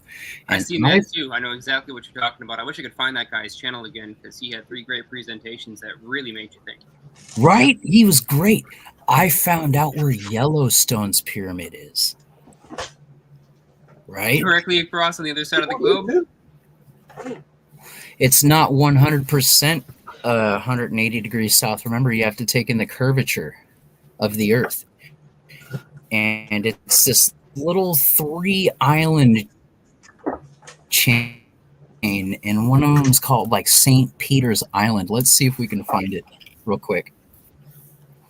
It had this like fucking saint's name. I wonder There's how three that little guy like put islands. that all together and figured it out. Because he's the first one that I ever heard present it. When you look at the maps, it's like, holy, wow, this is nuts. He put that all together. I wonder if he figured it out. Oh, Jeremiah, I think we lost your audio. I heard myself echo there. I'm not sure Oh, there we whose go. end it was through. That was just an echo, Anthony. Yeah, he was pretty cool. Well, I already knew. So what are we saying is the best guess of the I already knew that the in Atlantis? pyramids stabilized land masses Here we go again. and help with weather. Anybody else having audio problems? It sounds like he's having some audio issues right now. His face is frozen. His icon is frozen right now. Oh, yeah, I see it. Not hearing you at all, Ben. Yeah, we'll wait till he's And moving. earthquakes and everything else. We didn't hear the last 60 seconds about. He just froze again, dude. Just watch his I icon. actually have images that show massive you can hear us. electromagnetic energy being shot out of the bottoms of the pyramids. Don't think you can hear us. Huh? Say it again? Ben, No, I you're know. on a major delay. I don't know if you're just having signal issues temporarily or if it was your battery. Well, it is charging, right? Yes. Because you cut out for a bunch of people and you kind of froze there a couple times. It is still there. Okay, try it. And he can't hear me yet. Yeah, you're cutting in and out. Yeah, I noticed when they mentioned the hand pointer before, it definitely wasn't on the screen. And then I noticed I was off and on. I keep getting delayed like maybe 5 or 10 seconds, and then it goes back to normal. I think that was on your end, though, because me and Bernie were able to see it moving around just fine. And then all of a sudden it caught up with you. I think it might be a browser thing. Yeah, on my end, but like something in the browser. It could be. I mean, noticed- he was in and out, too. Just in the beginning, he was getting, like, kicked by connection a few I times. noticed the Streamyard is the fastest, and then YouTube is the next fastest, and then like Rumble is like the slowest of the bunch. Well, StreamYard really isn't a platform on its own. It's a service to connect with platforms. So Yeah. You'll get an epic marathon badge at 5 hours. Is it no, been this that? is nothing, man. Bernie's done like, 12 hours or something? Really? Longer Huh. than that, I think, maybe. Wow. Yeah, sometimes they just go into a runaway state, but if it's interesting, if it's still captivating you, you're like, Definitely. giving you something Yeah. to think about, it can tend to go on for a while. And it doesn't normally Right? happen. But yeah, I guess tonight's one of those nights. Yeah, it's pretty decent. Like it I does thought give it you was- stuff to think about, and there's some like They- serious alchemical knowledge. It's talking about my research too. I don't know if there's any way to send Ben like a text message that says he's cut out, but maybe he's figured it out. Oh, I'm sure he knows. I'm sure. Oh, are his we losing computer is- completely? He's not on the list anymore. Yeah, that's correct. Yeah, he got completely bumped out by connection again. Oh, that sucks. And he's trying to connect right now, so let's just see if he can get back in. Maybe somebody doesn't want him talking. Could be. Apparently he has a really cheap computer, he was saying. Maybe it's an issue with that, but it could be, don't disclose the hidden knowledge, man, or we'll shut you down. Okay, And Sandy, so the black I'm gonna try helicopters to over your speed house. this up. Did you figure it out? You're still coming in a little slow, but I mean, Oh, at least you're moving. It's- Even if it's only at 1 frame a second. yeah, same here. It's my internet connection. I can't do anything about it. Can you All get right, a so, wire? Get it on wireless? No, I'm not. It's Wi-Fi, and That's usually the biggest problem. I'm outside, so the hecticnick of my house doesn't. Oh. Yeah. Maybe stand next to wherever your router is. So I'm gonna try to speed this up because I had a shit. lot, like not a lot more to cover, but a few more pages I had to cover that I didn't even get We're here maybe close half to, because I don't know if your connection can handle it. It because I seems to be can't having a speak lot of for more trouble than just handling you 10 alone. minutes, Right? 20 cents. You're cutting out bad, man. Can you locate a little closer to your router, even if you're outside? Can you get a little closer, or maybe turn the angle of your laptop so that it might connect Just give it better? a second. Oh, there's a second, and boom, he's gone again. Yeah. I didn't Yeah, know if he moved it then or just was a coincidence. No, it was just he has a terrible connection. Hopefully, he's going to try to change the angle and position of his screen, because that's usually where the antenna is located. And he might be able to pick up a better signal if he positions it correctly. My guess is he's sitting between the house and the laptop, and probably should be the other way around. Didn't he say he wasn't on Wi-Fi, meaning he was like plugged into Ethernet? No, he said he was on Wi-Fi and he's outside because his house is hectic. Yeah. Hey, since he's gone for a little bit, that Hutchinson thing with the metal thing, the smoke we talked about. Yeah, what do you want to know? What did he use on that? Wasn't it like RF and then like a Tesla coil, or did he something else involved? He used 4 different pieces of equipment. Oh, he did. Yeah, one of them was a positive output pantograph generator. I believe it was positive output. Anyways, it wasn't verified in the official notes from George Hathaway, but it would make the most sense in terms of the mechanism of action that it was. He also had a set of Tesla coils, which was his primary resonator. That's the other 2 pieces of equipment, and they were off-tuned from each other at a harmonic of each other. And he used a positional set of terminals to control where the electric field emission came from. So by controlling the geometry of the terminals, he was able to define the shape of the field interactions. And then fourthly, he used a pulse klystron. That's what gave the atom spin moment just that tiny little bit of extra momentum that it needed to start knocking electrons off and begin the effect. So basically, he had enough power to We're talking like pretty high powered levels. affect the nuclear spin, right? Yeah, atomic nuclear spin. With the klystron, we're talking in the pretty well. I don't know what microwave range. It depends how you want to count it, Anthony. Do you want to count this in joules? Do you want to count this in maximum amps, or do you want to count this? I'm just in wondering just what kind of rough frequency Joules, we're talking about. Power levels. Joules. Yeah. Just whatever's more convenient for you. What makes the most sense to you? We're probably talking only a few joules. The average power dissipated by the radar horn, the pulse radar klystron horn, was, I believe, less than a kilowatt. He said that it was able to be ran off of a standard 120 volt outlet, so that tells us it was a maximum of a 20 amp circuit. But he also stated he had everything on the same circuit, so altogether, all of the equipment must have drawn less than 20 amps at 120 volts. Yeah, most aren't even 1,500 watts. Well, yeah, So once he's in resonance. I think Canada's like 2,000 a day. Yeah, it's sort of like you're pressing on something. You're pushing a stress on a piece of material and it's about to break, but it's not quite at that shearing point. And then the pulse klystron is basically like giving it a sharp smack with a drumstick. It's not necessarily heavy or super powerful on its own. You couldn't break this material just by hitting it with a drumstick, but under the tension that it's already on, that little snap from the pulse klystron is enough to knock the electrons off. And that's when we get the electron clustering, exotic vacuum object formation, and the deconstruction of covalent bonds within the atomic binding of the crystalline lattice. What frequency was the klystron running at, if you have any idea? Well, the nature of the klystron is that it was pulsed, so I have no idea what the repetition rate was, but the pulse is not a symmetrical pulse. It's what we call an impulse waveform, which rises very quickly and then has a decay that's slightly slower, but it basically doesn't sustain. It's not like any kind of arbitrary wave that you can define. It's not a sine wave or a triangle wave or a square wave. But it's an asymmetrical frequency that's like opposite of the polarity of whatever the tension was, I guess.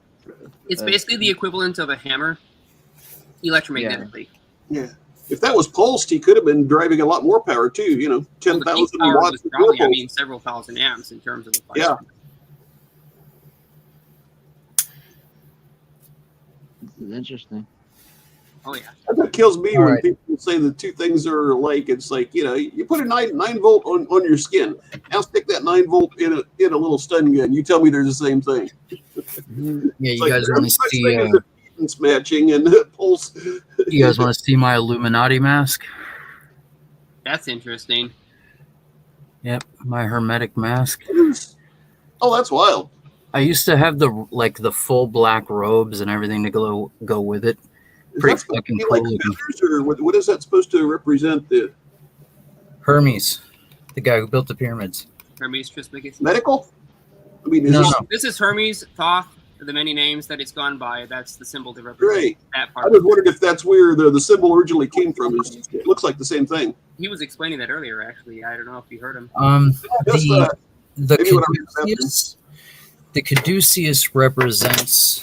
Here, you guys keep talking, but when I start again, you guys are gonna have to just like give me a chance to just go through this presentation, because like a bunch of the things that would have related and like went with each other are probably already going to be lost on you guys, because I mean it's a fucking subject with so many fucking layers to it, you know what I mean? Hey, But don't forget that eBay link though.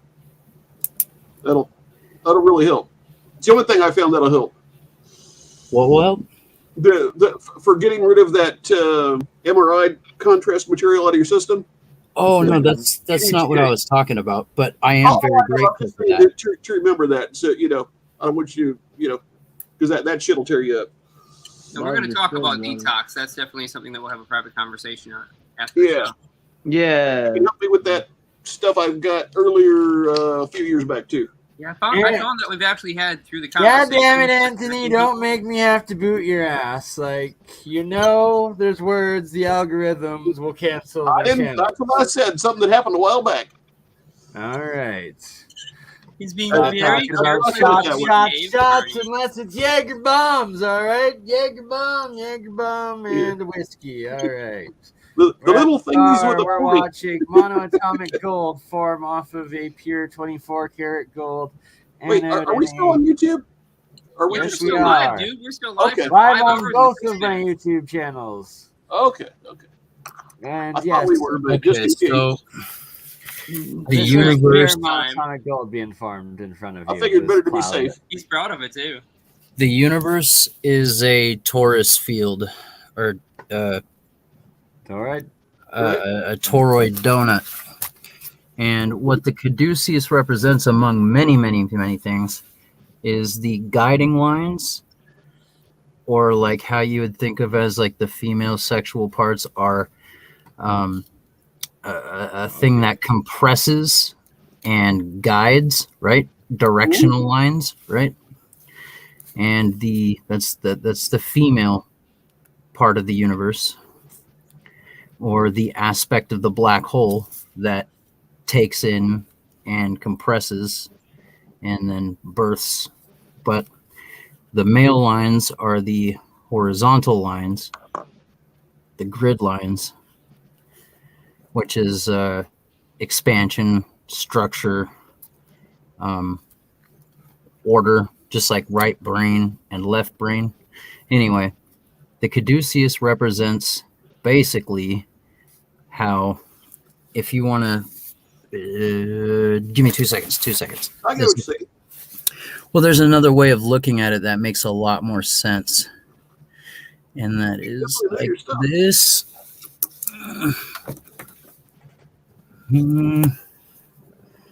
Orange, I always thought it was Draw like this stuff. green, blue, but green, yellow, red. All right. hey, I'm always good too. All right. So I love my alchemical color-coded charts of transmutation. So you can speak in my language, Ben.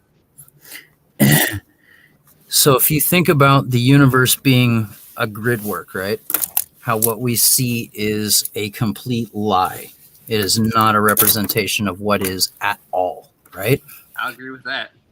And that it's really just a mass of cosine rhythms or waveforms connecting with each other in this massive freaking grid. And here's what your soul looks like. All of the chakras. Really, there's 52 of them, and they're square.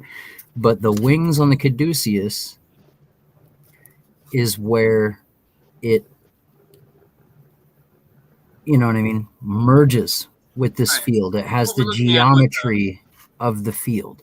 Yeah, with a So real it torn shows how- electromagnetic field, it does propagate out around the outside and taking the same path, distance, and the same energy. It has to concentrate in the center and shrink down in diameter, so we get these two paths or more. If you just map two opposite sides of the torus, technically it's an infinite number of paths, but to easily represent it, you just take the two farthest sides around the torus motion, and as they circulate back through the center of the core, compress and basically kiss in the center and expand Yep. back out. Yeah, they're going to twist Yep, around. there's the two with all the torsion torsional fields. motion.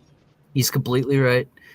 There's two torsion fields, and where they do connect with each other and merge in the center, they intertwine just like that. And it also causes like infinite displacement. You know what I mean? It Hence keeps this thing maintaining the volume cycling. of space. Welcome to positronium. Yep. So We are the- all positronians here, not no negatonians. So the caduceus represents not only the chakras and the connection to the grid, it also represents the grid itself, the universe itself, and how the universe interacts with its two different torsion fields that merge into each other, one smaller, one bigger. Just like how like a UFO engine, you know what I mean, has the... Yeah, it's also, God, it's really hard to draw upside down. As the small one on top and the big one on bottom, and the rotating shaft in the center that has another shaft that sits in the center in a solution of mercury, which is very allegorical because that's the element of the soul. But just like how your chakras have that shaft that it sits in, a double rotating shaft, the universe has a double rotating shaft, a UFO fucking engine has a double rotating shaft that creates this field. Like the caduceus just represents the energy field of man as a whole and the universe as It's a a function as a three-dimensional whole. yin-yang, if you will. It's Yeah. a three-dimensional representation of the function of the yin-yang. It's just how it plays out on the macro scale. Well, on the next scale up, technically. Not the macro scale, but the next scale up. Even though I had the wings drawn like wrong, it's supposed to be upside down, and like the geometry of it actually fits into this perfectly. The geometry of the wings actually fit into the torus perfectly, only it's upside down, not right Now, side up. But there are great real animations that people can go watch on YouTube about how a torus field with an angular torsion maps itself out, and it really helps with the visuals. I would encourage somebody to pull one up, but my computer is about to crash, so I'm not even going to try. But yeah, they're on YouTube. You can see those three-dimensional maps. Played I have amazing illustrations of them. I just don't know if I still have them. Well, they're probably going to take too long to find in terms of whether it's Yeah. worth it. All right, you know, it so also looks like electric discharge. I can't think of the guy's name, but he studied the solar weather and the electric discharges. They also do that 90-degree twist. can you put my thing back onto like broadcasting my Can't think of the Your name of it. screen share is disabled at the moment. You have to Okay, turn it back on. let me turn it back on. No, let me just reference wobbly Just do boost that. here. Not the magnetic field model. This would be the field fabric component. This is the part that makes up the polarizable fabric of the vacuum, or the two main primary electromagnetic variables of space time. Yeah, we even see him in like nebula and stuff. I can't think of the All name right. of it. Sure. There we go, and I'm gonna get you on here. So let's enable that. Boom. Here you go. All right. So we covered what the Grand Gallery really represents. It has all the months in the year. It has the 7 days. It has the lunar cycle. It has the 52 weeks, and it has the antimony in Mars, or iron and antimony together, 26 and 51. And we have all these stones. The antechamber itself has 4 different slabs. Everything in the antechamber represents 4 different slots up on the wall, little notches inside of there. And on the first stone of the antechamber that drops down, there's this symbol up here. It's the only symbol in the entire pyramid that was put there by its maker. And it happens to be the arc of the rainbow. And also like the degrees that the pyramid would fit inside of. But it actually, when I did my Leonardo da Vinci decode, when I took the Last Supper and I basically found half of the entire fucking Egypt, the whole Egypt's fucking geometry from building inside of the Last Supper, which was incredible, by the way. That was a hell of a presentation. Very amateur. It was my first one, but anyway. So after you pass through the antechamber, which has the 33 pyramid cubit inches measurement, you make a 90-degree turn into the king's chamber. The 90-degree turn represents ascension when you shift into a 90-degree different light spectrum. You know what I mean? They say if you want to ascend, you have to learn how to turn 90 degrees. That's why the Grand Gallery is like literally right at the edge of the King's Chamber, and the King's Chamber stretches like way over here. So you have to make a right turn into it. And we talked about how the equinox was 23.4 degrees. You know what I mean? If you imagine the Earth as a big circle, and you know what I mean, you fit a rectangle into it, and that's the summer equinox, and then at the bottom the winter equinox, and then you get the diameter of the Earth. The inside of the sarcophagus, which is at 23.4 degrees, has the Pythagorean conundrum triangle in it, which is also really important to,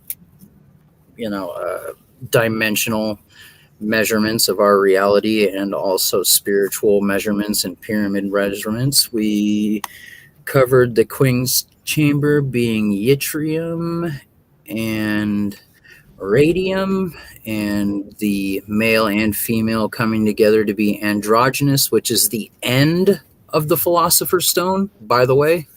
So like the whole journey in here was the distillation of the Philosopher's Stone, the purification of it, the upgrading of the DNA, just like I said, what happens with the unfolding of the rose, the 64 qubits of the King's Chamber being how many qubits are in your DNA, and are also the checkers on a checkerboard, which actually represent our reality to the Masons. And that radium is the last, or noble gas that there is. Oh yeah, solid. By the way, look at this. When I took Nefertiti's, oh yeah, right here, 23.4 degrees. It's everywhere in Egypt, everywhere. And now that I think about it, this is the same angle of the female yttrium thing. But here, this is what the Grand Gallery actually looks like. You know what I mean? That's the shape of the Grand Gallery. This is the back of Nefertiti's crown. And in Da Vinci's painting, you measure out the sarcophagus and 3 other measurements, and it's the measurement of these lines on Nefertiti's crown. And when you cut off the bottom and you stick it right here on the top of these windows, it's the fucking where the windowsill ends, and I mean, it's perfect. Oh yeah, right? Absolutely. Da Vinci, just like the Vitruvian Man, he encoded this type of mathematical representation into so much of his art, even doing so much as to include flying craft in the background, just kind of stuck in there for fun, I guess. Oh man, what I did to the Da Vinci's Last Supper was insane, dude. There is 4 whole fucking pyramids in this. I don't buy that it was just angels. Maybe they thought they were angels, but here we go. This is where things are gonna get freaking cool. So I don't know if you guys know about the Philosopher's Stone, right? Hold on. First, let's take a look at the very last part of... How do I rotate this? Let me rotate. You need to put this all down in a book.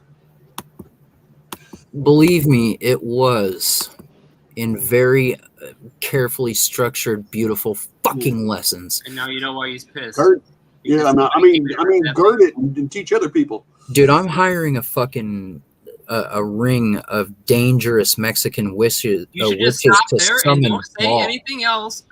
You're on live.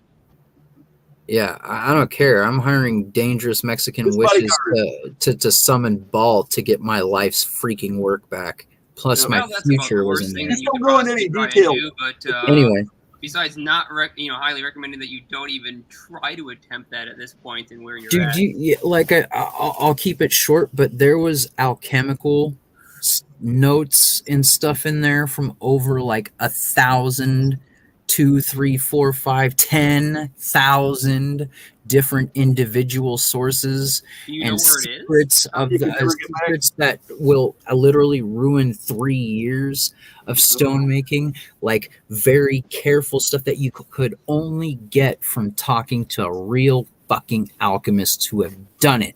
And I'm telling you, there was like thousands of notes and teeny little things in there like that I needed, plus manuscripts that are so rare you can't get them back, plus private conversations with the only alchemists in the world that studied under Dubuis and frickin' Albertus, these are the only guys who have made it in our century. Well, let me ask, do you know where the damn thing is? I mean, do you know whose house it's at? No, it was in a girl's car, and I just don't want to talk about it. Just the fact it was irreplaceable, and there were 6 presentations in there that I had been working more than 6 months on. You'd be better off to hire somebody to go bust in and find that thing, man. But here to continue off to explain the this is another really, really big part of the Illuminati, which is dream walking and visualization and manifesting in things in the universe to come to you. You have no idea how powerful this can actually get with memory engram. Engrammatic memory cluster formation. When you start associating a thought with literally everything you do and see repetitively, then every time you do or see like any number of things, it'll start pulsing off that visual thought, everything that you carefully visualized about what you're trying to manifest out into the universe. And these things like come to you like magic, like magnets. It's like the Silva technique and that girl winning every sweepstakes or competition that she ever entered into that was random, and she won every single one, getting a house, a boat, millions of dollars and trips to Paris. She won every single one she ever entered into because she was doing stuff like this. You know what I mean? Where was that? I've never heard of that. Jose Silva's PR manager. Look her up. Jose Silva's PR manager. Yeah, using the Silva technique. When you marry the Silva technique with this stuff, which is part of the Silva technique and part of the Illuminati technique, but I know like 10 other things that go with it that would just make you a freaking mind god. But yeah, the back of the head right here, that's the Well of Dreams, and that is Sirius. And then we have, which I think is also the Eye of Isis, or the Eye of Isis is right here, and Orion is the shaft that leads into the pyramid. So the right fallopian tube is Sirius. The King's Chamber is Orion. The left fallopian tube is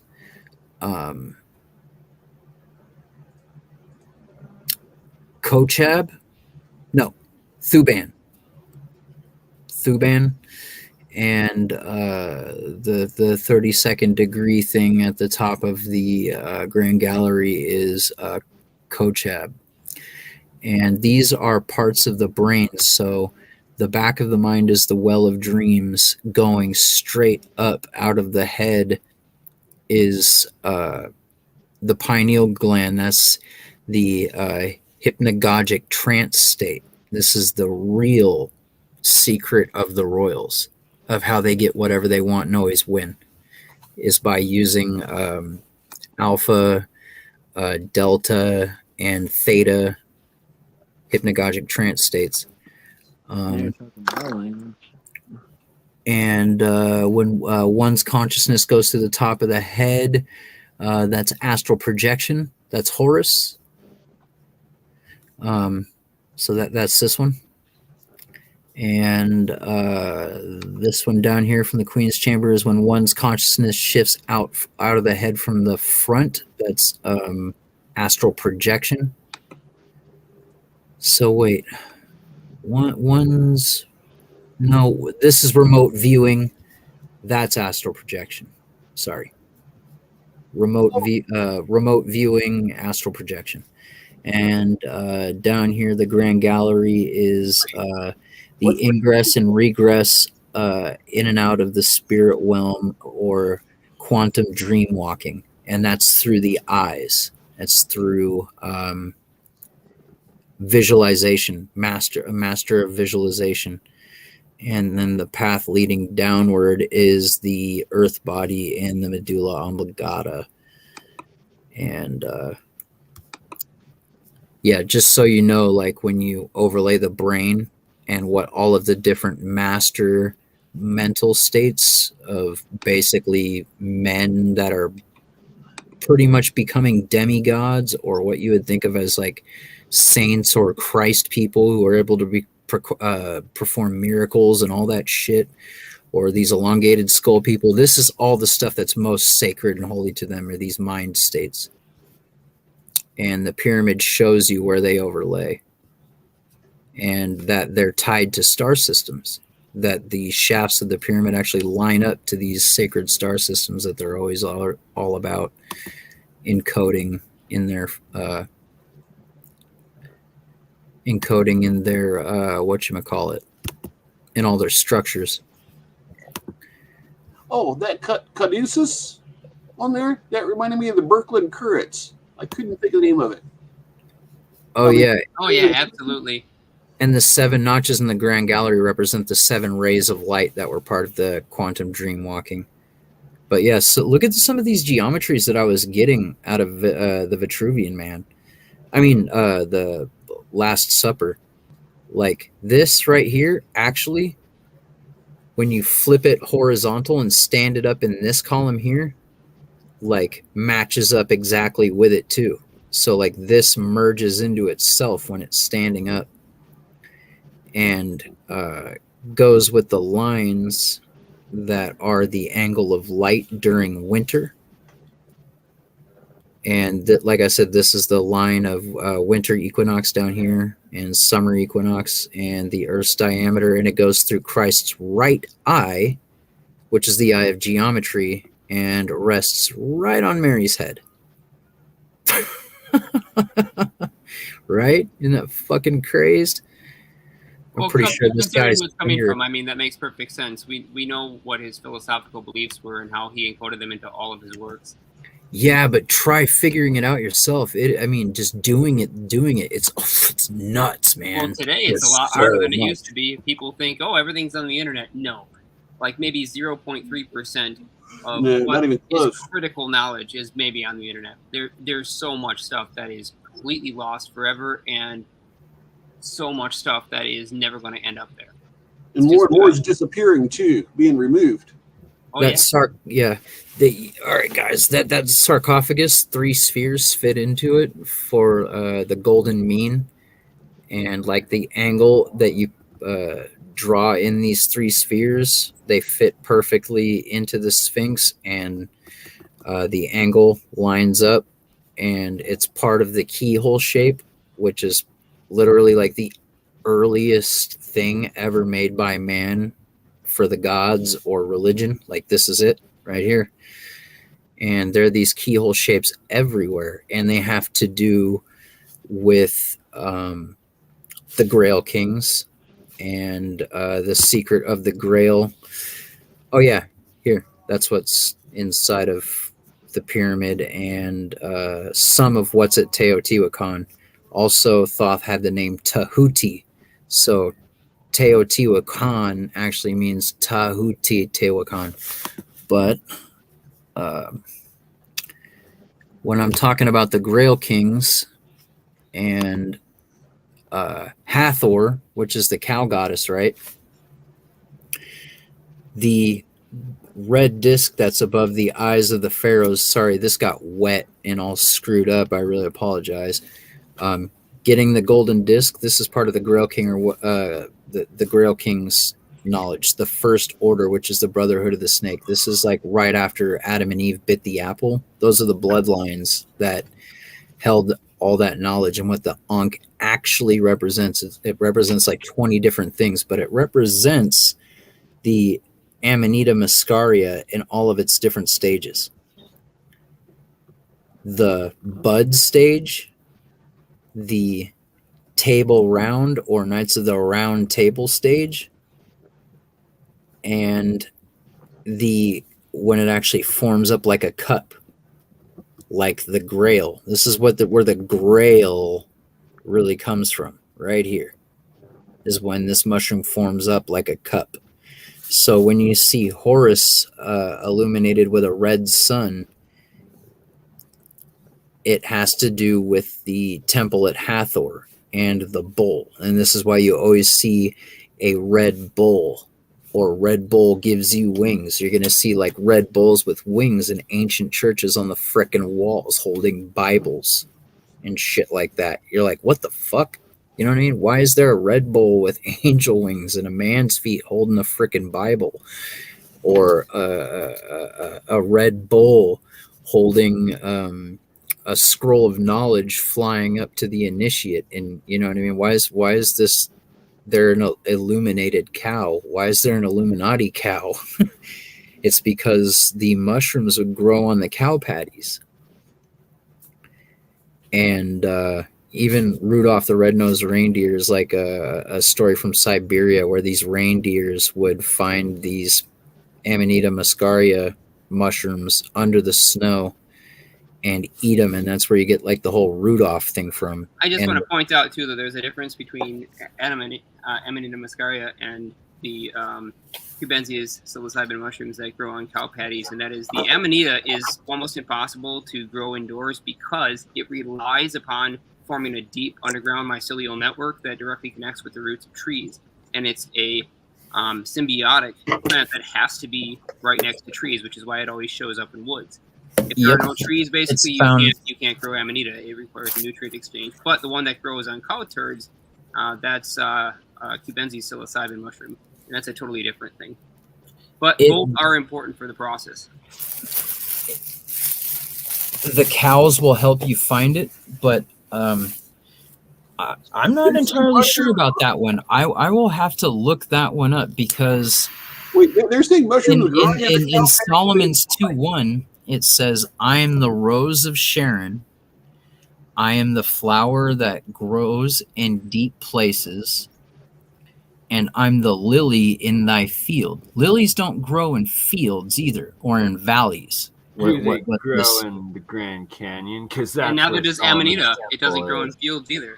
It grows next to trees because it's another way of saying but when he says I'm the lily in thy field, and you have the illuminated lily or growing lily in all of these Christian art paintings with the sequence of colors, red, blue, yellow, green, red, blue, it has to do with there's like 5 different mushrooms and like 7 different animal proteins that are actual what you would consider the Holy Grail or the anointment oil or the apple that fell from the tree. They're all the same thing. I'm betting there's something that has all these things in common with it. I mean, this is like a... Yeah, the Ankh represents it in all of its stages of growth. And you see this little skirt? You see the little skirt on the flower? Oh, not until you pointed it out. Yep. The Pope's robes have that. And also that's the skirt on the Ankh. But There's the it. popes are elongated skulled people, right? I'm saying there is a hidden or forbidden city inside of the Vatican where everyone wears mitre hats, and they're protecting the This is dragon true. The corp Swiss line. Guard and the Maltese Knights are the only two that are allowed in to protect them and see them. What's a mitre hat? A mitre hat is like the tall popey looking hat. Oh, okay.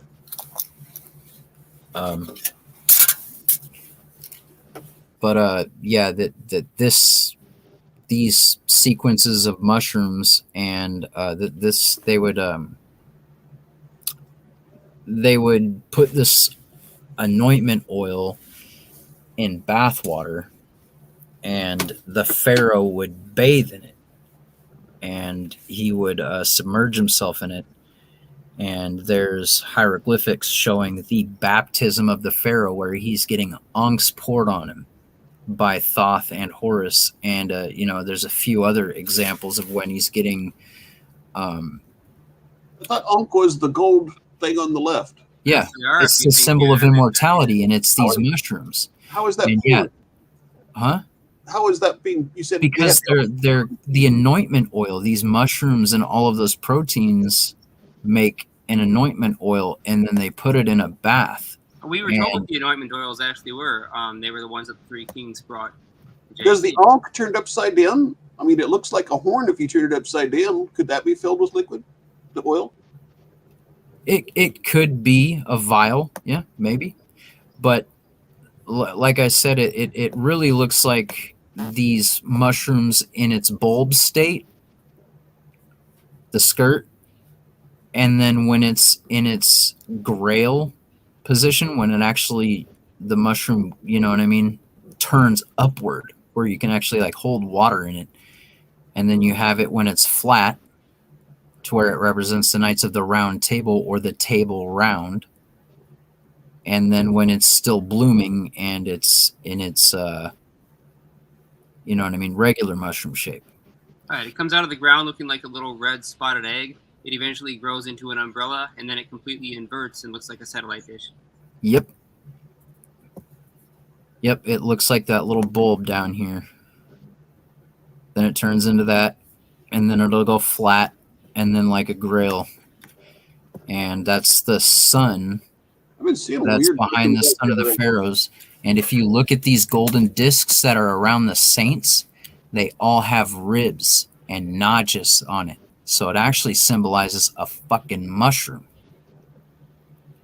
These golden The thing about discs. around the head. Amanita, as far as the shaft goes, is if you look at like how a palm tree tends to grow down, it almost has scales on it, and we actually see that with the mycelium on the outside of Muscaria species, or that whole strain. Basically, you'll see the same kind of striation, almost as if it's got scales, and it's a very unusual looking one. It's usually called a death cap in most mycology books, and they warn you very strongly about don't touch it, don't eat it. Well, it's okay to But- touch it, it's fine. Oh, but check it out. don't eat it unless you know what you're doing. Hey, check it out though. The cows eat it, and the reindeers eat it, and their urine has the psychoactive properties, but their four stomachs take out all of the poisonous properties. And I'll show you a picture of a guy drinking Hathor's urine when Hathor is in the form of a cow. Ah. You know, I swear that flower looked like I'd that. rather just eat some mushrooms that grew out of a cow patty than drink the Well, cow. what it's we're a talking poisonous with this, though, mushroom. Bernie, this is way different than something that grows out of a cow patty, because But this is a again, those poisonous are mushroom. different strains. All right, though, you guys, you gotta let me Different finish strains, this. I'm sorry, I study course. mycology deeply. That's why I'm And inputting this is information here about mushrooms. great geometry and yeah. You said Please. mycology? Alpha and Jeremiah? Yes, I Omega. study mycology very extensively. If you look at Alpha and Omega and the original Ankh, you have Alpha, Omega, and the Ankh right here. That's the Rosicrucian symbol, showing that the Rosicrucians were students of the mysteries or knew the mysteries. Excellent notes, brother. Well done. Yeah, no kidding. I have Tend to imply. Yeah, it's not. It wasn't 1,000 just for an hours of impromptu stuff thing. like this. Here, this is the last one I'm going to do of the Da Vinci thing, and I'll get back to the pyramid and the alchemy stuff. But Yeah, we should probably try to wrap this up, right? Do you see the timer? I would have wrapped it up a long time ago if you guys would have let me. I'm having a the great 8 time. alcoves. Why y'all go Oh, you're hanging? supposed to be Yeah, I'm interested. down. I mean, when somebody I'm gives a making presentation, like monoatomic Snow gold Chatter is and cool, but like we're overloading it sharing is how just. to get the Philosopher's Stone and the breakdown of the sacred tree of the Kabbalah by Ben. It's epic. You know, for the most Sorry. part, we've all been I like the really extra quiet. time. I know some of us chimed in more than others, but you know, It's hard for me to stay on track if I can't, you know what I mean, unfold I it all. can appreciate Ben, that. It's kind sorry, of the before nature I of let being you on a live continue stream, and you know. take it away, I It's a skill just that you have learn. to say that it is awfully ironic that this golden calf brew looks a lot like cow urine, maybe, and that's a several $100 jar right there, I guess. Since Seriously? People buy yeah, that? pure gold. All right, well let's let him wrap it up. All right, so you see these 8 little alcoves or whatever they're called on the wall here. I bet you anything they measure up to 8 cubits each to represent 64 cubits. And if you look, I didn't even do all the lines because like I just had so much going on. I was just like, okay, I'm done for right now. Like this is good enough. Because I had to redo this 3 times. But if you look at this right here, this line and that line, I'm pretty sure that if you connected all of these 8 lines, you're actually going to get the geometry of the king's freaking chamber and where the sarcophagus is supposed to sit in it. Right? Can you believe that? Oh yeah, And from Da Vinci I can. Sarcophagus being the Ark of the Covenant, though. no, the Ark of the Covenant is the throne of Osiris, and I can prove that. The Ark And of the also a Covenant literal is piece of not a golden technology. box with wings. The golden box with wings did go in the pyramid, and that is what made Fair it enough. create All right. rain. And that's also part of this presentation. I'll show you guys how rain All is. right. Yes, please. I'm shut up. I'm mute myself and. No. You know, I feel bad now. Don't make me feel bad. Is that the same as the Ark of the Covenant? No, I'm pretty sure that Oh, he just explained it's 2 different things. So let him explain. But ignore me. I'm sorry. The box that has the golden wings and the angels on the top, that went in the pyramid, and that did create rain. And they would take it out and touch a ruby where the wingtips met. I have that piece of paper, and I'll get into that. But the actual Ark of the Covenant is the throne of Osiris, and it has a djed, the djed of Osiris that screws into it, that can open a portal between here and the 12th dimensional state, or what you would think of as heaven, because the fallen angels did try to get back up there. They wanted to go back, and they got sent back. And that honor is held by the Melchizedek priests, who also go through that anointment ritual to be able to operate it, because one of the things the Grail did was give you the complete and total light spectrum. You could see everything, including your own geometries, your own chakras, rotating fields, which you had to continuously alter through your ascent from dimension 3 to 12. And the Rod of Aaron, or the Staff of the Pharaoh, the staff that rebuilt Osiris, it will hold your genetic template in it, because if you apparently it's easier to turn to light than it is to go from light all the way back into matter. A lot of people are supposedly, like, in the reintegration process, fucked up, and the Rod of Aaron, or the Staff of the Pharaoh that Osiris got put back together with, that story is an allegory for somebody coming back down through that Stargate and getting their reintegration process wrong. But yeah, the actual Ark of the Covenant looks like a box seat. It's what Osiris sits on. And it did have slots for crystals that can make it do a whole bunch of different stuff, et cetera, et cetera. But the thing that made rain in the pyramid with the golden wingtips, that was a different box.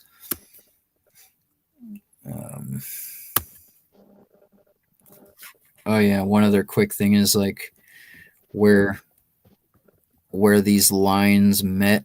Mary, I ask where we can find or how we can build one of these boxes that brings rain, or at the very least for everybody's prayers for Alberta right now, because my home province is on fire and we desperately need rain. I don't know if it'll work without a pyramid and an underground aquifer and pressurization and all of that stuff. Like there was a interesting like chemical and electrical and charging reaction that happened in there that had to be released at a precise moment. But the Queen's chamber, how it has those like little ascending notches in its doorway, all of the lines that met with the other lines that were naturally supposed to be there in the picture, where they all meet to, or every single section of it. So I found the Queen's chamber in here too. Also, where this guy is holding his finger is the golden ratio, and where the Pyramid of Giza sits on the continent. Pretty freaking crazy. The Flower of Life fits the Queen's chamber. That's useless. Yes, it is actually warm in Alberta, thank God, but it's been too warm and there's been no rain. All the snow melted about 3 weeks ago, and then it's been like above plus 20 degrees Celsius every day, which I think it's like 65 Fahrenheit. I don't know. But yeah, it's been burning for weeks now. If you did the illumination ritual, you could just control the rain. As long as I don't have to kill anything, probably yes. Yeah, check that out. That's part of the pyramid too. Oh, the entire solar system's geometry. This is why the Egyptians say that our reality is projected out of our eyes. And you know what? I think I actually believe them. I think that we're in a matrix that is both a gestalt hallucination and an individual hallucination at the same time. This is why people can't get it together with flat Earth and round Earth, because it really might be both at the same time. Right? You can't prove either of them wrong. They both mathematically work, and then It's like the way of the law of the one, and how like manifestation and consciousness works. If you have a certain like minority believing in both, that from the average person's perspective, like you can't, it both do exist all in one, and probably with like a matrix of fractal numbers and consciousness in between it all, and all fit into one giant donut. You know, it's constantly consuming itself and expanding. Look at that handsome son of a bitch. Yeah. I'd totally bang him. Let's see. That is either very gay or a homunculus act. Look at Thoth or Quetzalcoatl. The shape of this is supposed to be like a spaceship. He's holding like the Anunnaki handbag. Look, it's also... he's just a slave in a mine at work. It's also a newborn at a certain stage of development. Oh, I saw you it. Find that. I'm going to mute myself out. Where does this go? It's just a harmonics thing. I'm Just sorry, all my. my pictures are out of Why fucking are you order. apologizing? This is all epic information you got here.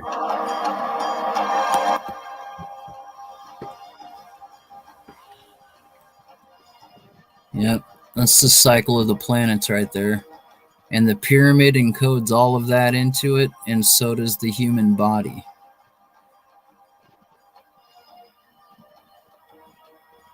This is understanding the Philosopher's Stone right here.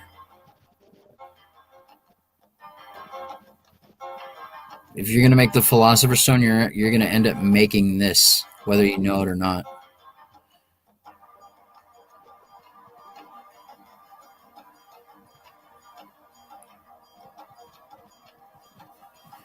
But here comes the cool shit with the Philosopher's Stone. Oh yeah, Stonehenge. And another thing that the Ankh is it's flat Earth and round Earth at the same time. And here's the poles. Pretty freaking crazy.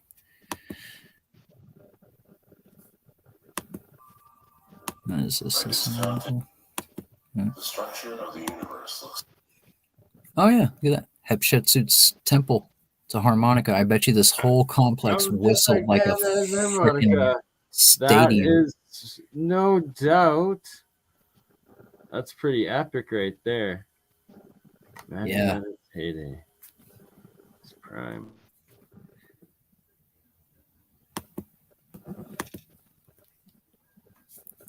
All of these and stuff, this is like our reality. Doors of 23.4.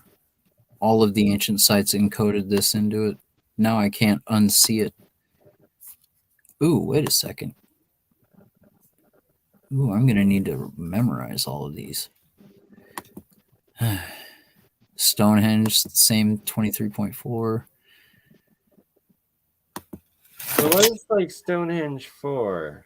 Like, what do you do? Stonehenge is like the center point for where all of the pyramids and ley lines, like Giza is 108 miles or 108,000 whatever kilometers from it, and another one is 86.4 thousand miles. Like all of those multiplications of the Platonic solids, like they all come out from either Giza or Stonehenge. But Stonehenge,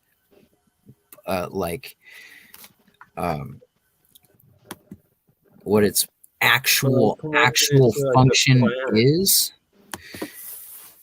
is it's to harness all of the energy of all the different pyramids and ley lines on the planet that can open a energy portal with a number of different planets.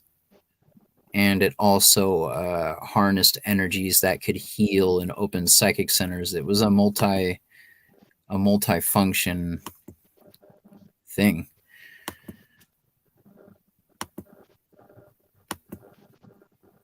Yeah, here are all the different animals that go into the anointment oil.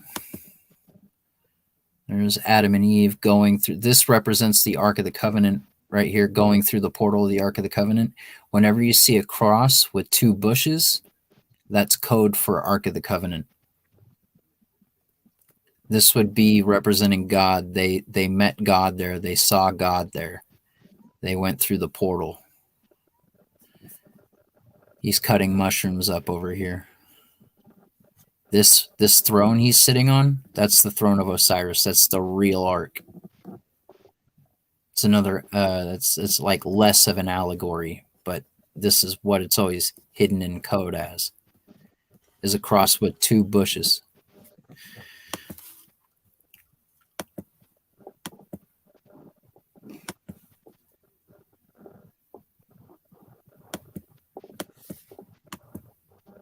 Oh yeah, here, check that out. This thing can make like every platonic solid freaking shape there is. It's like almost proof that our reality isn't what the hell we think it is. Yeah. Speaking of shapes, you can make every platonic solid. Well, there's only one catch: doubled cone. But in OdySee cars designed for the OTC X1 craft, the Utrons, double cones could be viewed from certain angles to form a shadow of a square, a circle, or a double triangle base to base. Okay, so I'm going to Use the show same you thing guys. as Minecraft. I'm going to show you guys the white swan. Cheetah. If I can find the Bars white of fucking swan. I know I took a picture of it. Here it is, right here. By the way, this is the red dragon. This is what you get at the end of the acetate path. So this is like, you know, what you would think of 90% complete Philosopher's Stone. And the guy who made it, I know him. I've talked to him a bunch of times. I got wonderful notes from him. He was a dick. We ended up having a falling out, and I can never get those notes back. Fucking pissed. Okay, so what? You guys saw that, right? What is it on fucking random? Both ways. It just went to some fucking random thing. That's why I was going through all those pictures. Like I keep hitting like the one arrow that should be going like left to right, and it doesn't. So this is the white swan. This is what when Christ comes out of the waters, and he has the dove land on his shoulder, right? This is one of the things that represents. Or when you see a white swan or white dove with the grail, it also represents this. But this is the fourth stage in the Philosopher's Stone, where everyone failed for over like 9,000 years. Only like 1% of all alchemists who attempted the great work were able to create this. We're able to get this right here. That's like a failed version of it? No, it's the swan. Look, it's got like It looks like a failed a one. wing right here and another wing right there, which is the same. And it's pointing downwards. You know what I mean? Here's the head pointing downwards. There's the tail. And here, this is the right wing and the left wing over here. What this represents is the balance between dark light or Lucifer's light and white light, the Christ light.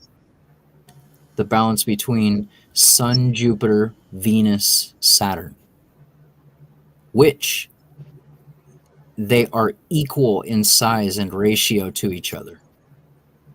Like the difference between Venus and Saturn is the exact same size difference between Sun and Jupiter. And these are really important in the Philosopher's Stone.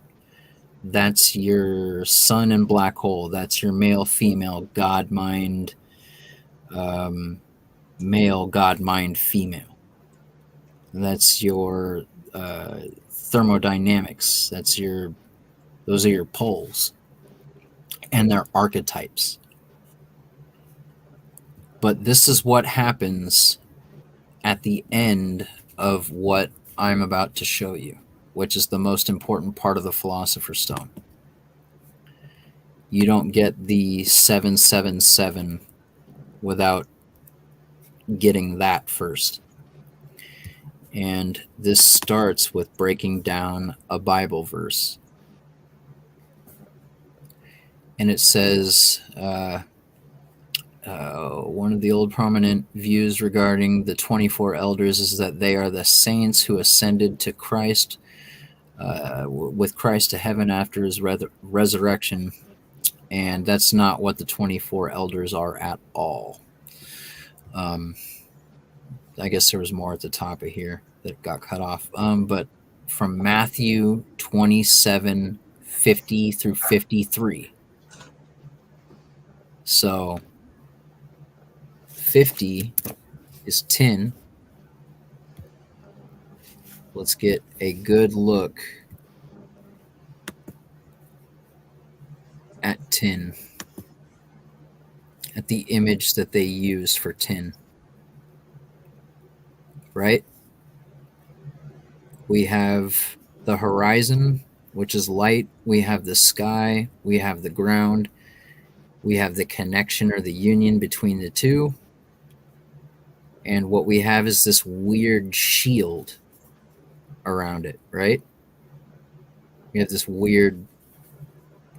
Looks like opal or something. Where it Yeah. changes the light.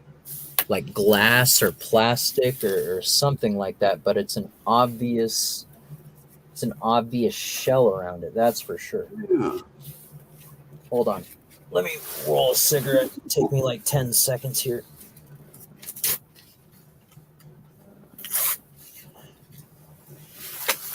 All I have is these massive joint papers I have to fucking rip apart into smaller fucking cigarette papers. But tin is, obviously element 50. And you guys probably already know that tin is associated with Jupiter, and Jupiter is associated with Christ, right?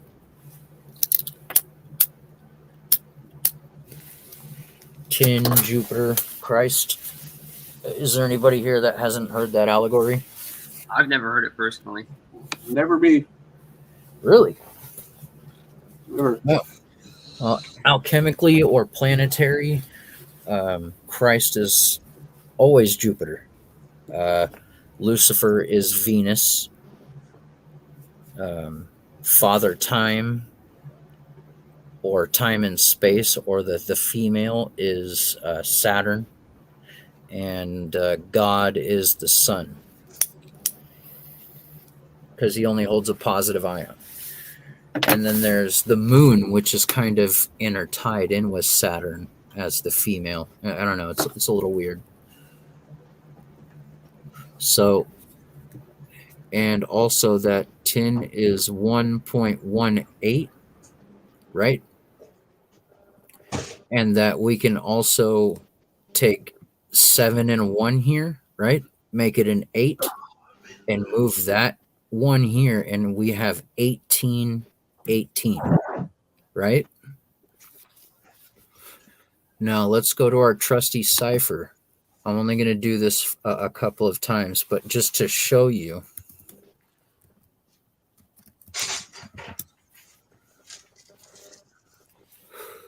Just to show you how this really works or fits together. Can you guys still see my face? Or do you just see my screen? We see your face and your screen. fuck. And the screen. We're good now. So I was hoping you guys couldn't see my face this whole time. Oh, well, shit. See your forehead. Now we got a forehead. Yay. Then FRC, a finger. Here, a I'll put on cigarette, my Illuminati mask. okay. I don't have my hair done or my hat on or anything Hey, don't like worry that. about it. Me neither. Angle. Me neither. All right. You have to have the right angle on your webcam. You know what I mean? Otherwise, Yeah, you don't look exactly, like right? you. For all you know, I am wearing pants and not shorts. I hope you're wearing pants. Fuck. It's hot. I'm wearing shorts. Shit. All right, here we go. Chaldean. Profile. But monatomic gold. That's what it was about. Here we go. Here we go. Let's go with ordinal, Chaldean, primes. What else am I missing? Usually you should go with Latin and Hebrew also, but here we go.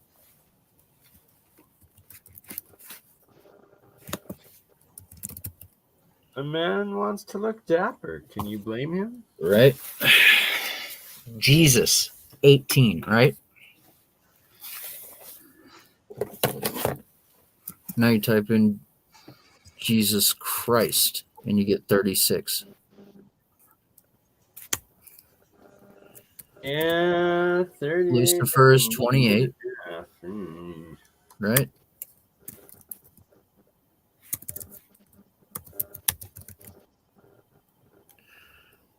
Yeah, I guess Jupiter is 27. But 9 and 9 is 18. Also, 21 minus 3 is 18. Nines are great numbers. So you can see where, like, in a language cipher, you're getting really relevant numerology. Oops, that's StreamYard. That's not what I want. So why is 18 important with Christ and what we just saw? Because here in the 18th row of the periodic table, we have all of the noble gases, aside from radon, that I know of. I think that's all of them, right? Yep. Radon and radium. Helium, neon, krypton, argon, xenon, radon, and radium. Also, let's note that radon weighs 222, and that the Rosicrucian Templar alchemists, their symbol is this right here. This compass and this square and the pelican and the rose cross, and there's a crown on top of this, and very rarely you'll see 222 on the crown. And that's really, really important. So when we take 10 here and we look in our Bible verse, right? 50, Jesus, 10, Jupiter, when he had cried out again. Cried out again equals 36. We'll look at our trusty Gematrinator just to show you for sure.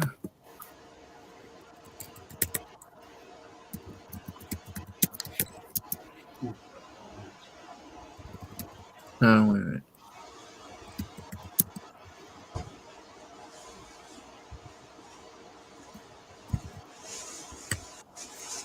What the hell's going on here? Had cried again. Okay, sorry.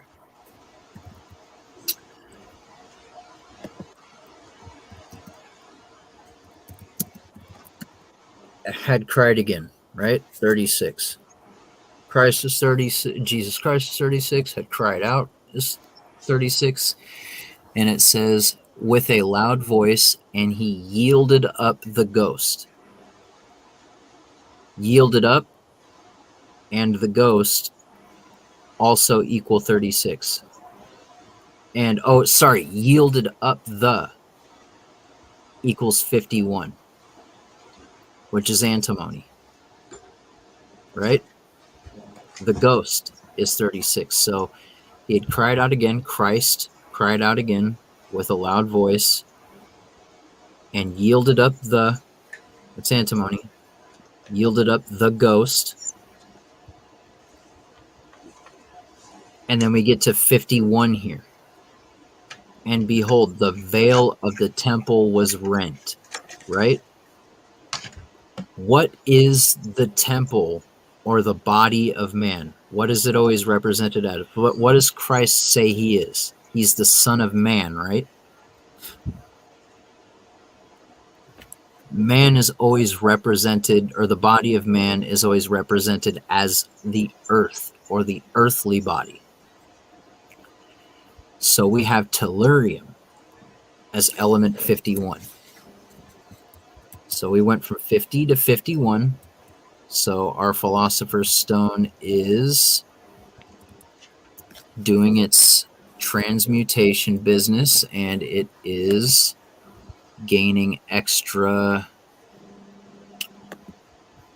protons and or whatever, neutrons or whatever the fuck, and we go from tin to antimony to tellurium. And you can see that tellurium's logo right here is green. It represents the earth on the waters and the land, and the waters are black and the land is black.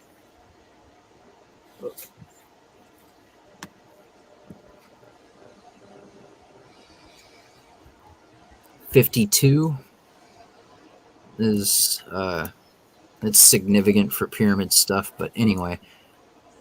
White Swan is 36. And this whole process is the process of becoming. Also note that I am becoming also equals 36 in this cipher. And the veil of the temple was rent and twain from top to bottom. So here's the veil of the temple right here. Christ in his earthly body, right? His earthly body was the temple. Here's Christ's temple and his cover, his earthly coil, his mortal coil is shed, right? The body is the temple. It was rent, in twain from top to bottom. So what you get is 36 from these indicators. And that is a noble gas. And it's krypton. And we can see that just like this, sky, ground, and horizon, we have sky, horizon, ground, the same, but it's bloody, it's red, it's dark, right? And we have this ghostly 86 in the middle of it, right?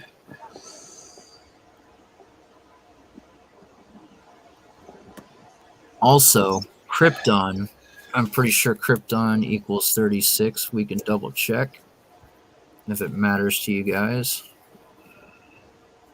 But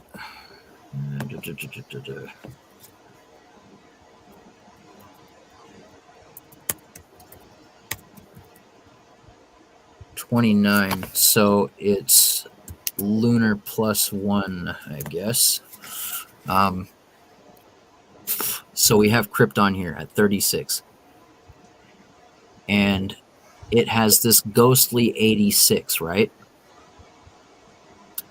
Well, after krypton comes xenon, right? And we have this yielded up the ghost. And the temple was rent from top to bottom, and the earth did quake. Right? So when it's saying the earth did quake and the rocks rent, that's where we have tellurium down here. Tellus, the root word of tellurium is tellus, which means earth in either Greek or Latin. I forgot by this point. But this ghostly 86 is radon. And that's 222. That's the end of our line. But before we get there, we have to go to xenon, and we have to understand why xenon comes into play here. So 54. He cried out again is 54. The bodies of the saints is 54. Krypton's ghost is 54. Christ in the heavens is 54. The girl who put the vinegar sponge in his mouth when all of this was going on, that's in the Bible verse. Vinegar sponge is 54. I'm Prometheus is 54.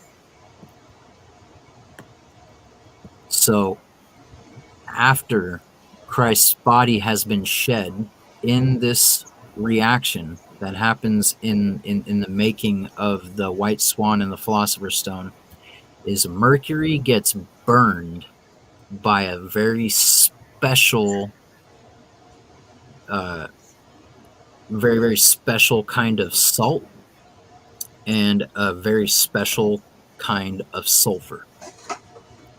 And it strips Mercury down so far that it releases gas. Oh, okay. And at this point, your Mercury has become the quicksilver of tin. So it's actually quicksilver of tin, which is your Mercury that releases krypton.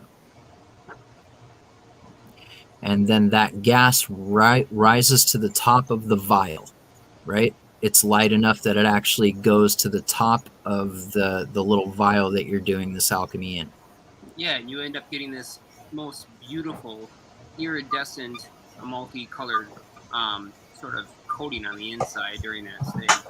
Yes, you do. And this is where xenon comes, right? Xenon or xenos means ghost or stranger. But look at what it's telling us here. It's the same radius as this circle, right? Only it's Christ ascending up to the heavens. He gets charged with all the 12 houses of the zodiac. He gets charged with all the 12 energies of the zodiac. And then that gas becomes heavy enough that it falls back down into the solution. And it gets absorbed into the Earth and the Saturn that is in that solution, which I have deduced that it is tellurium and iodine. Iodine is a Saturnine metal. It is purple and black, and it yields a violet gas, but it's not violet. It's indigo. Even typing yields violet gas is 53. This is where Christ is becoming. Remember, the I am becoming is 36. Well, now he's I am that I am. I am that I am is 53. Saturn after Earth is 52. This is why the Chaldean cipher is so fucking powerful. So when he falls back down after he ascends and he gets the energy of the zodiac and he's the ghost, remember Xenos is the ghost or the stranger, the zodiac krypton equals 52. So now what happens after Christ's ascension and his death? He comes back to the Earth, right? Okay, well, after Krypton gets charged with the zodiac, 52. Okay, he's coming back to Earth. He's coming back to Tellus. Right? And this is where you get the secret fire. This is when that gas gets sucked up by the Earth and the Saturn, so it gets sucked up by the tellurium and the iodine, and it changes the ions in that solution to a positive ion state. So what you get is like the same thing that happens with the Trinity or the birth of the universe. A positive ion against a positive ion, and you get a fractal paradox. So you start getting a massive vibration and an expulsion because of the concentration. And so Saturn and Earth shoot Christ out of it, but not after he's turned everything to a positive ion state and creates the secret fire, where the cold, dark, black solution of what was Saturn and Earth, which are the lowly lights or the dark lights at this spectrum of the universe, the black solution, the black light, or like the black and white tiles on the Masonic floor representing the Christ light and the Lucifer light, after he's expelled outward, after turning that black light into white light, that is where you get the white swan. It's when Christ martyrs himself, he sacrifices himself, he ascends to heaven, gets charged with God's energy, God's love, comes back down and turns darkness into light. and then you have a balance of yin and yang. And there's a few more allegorical important parts to that are really beautiful, if you ask me. But Yeah, I would say this is probably a pretty good time to wrap it up, dude. that's what I was just about to say. Like, this is pretty much the end right here. Perfect. Yeah, that's what happens. That's the main chemical reaction in the Philosopher's Stone that actually makes it happen. And you can see the stages of it happening through all of the different spectrums of the gas right here. And really important to note is when it says it yields up the ghost, you see these little wispy things that are going on in the container, in the vial right here. That's the part where it says it yields up the ghost. And you actually get this ghostly looking wisp in there.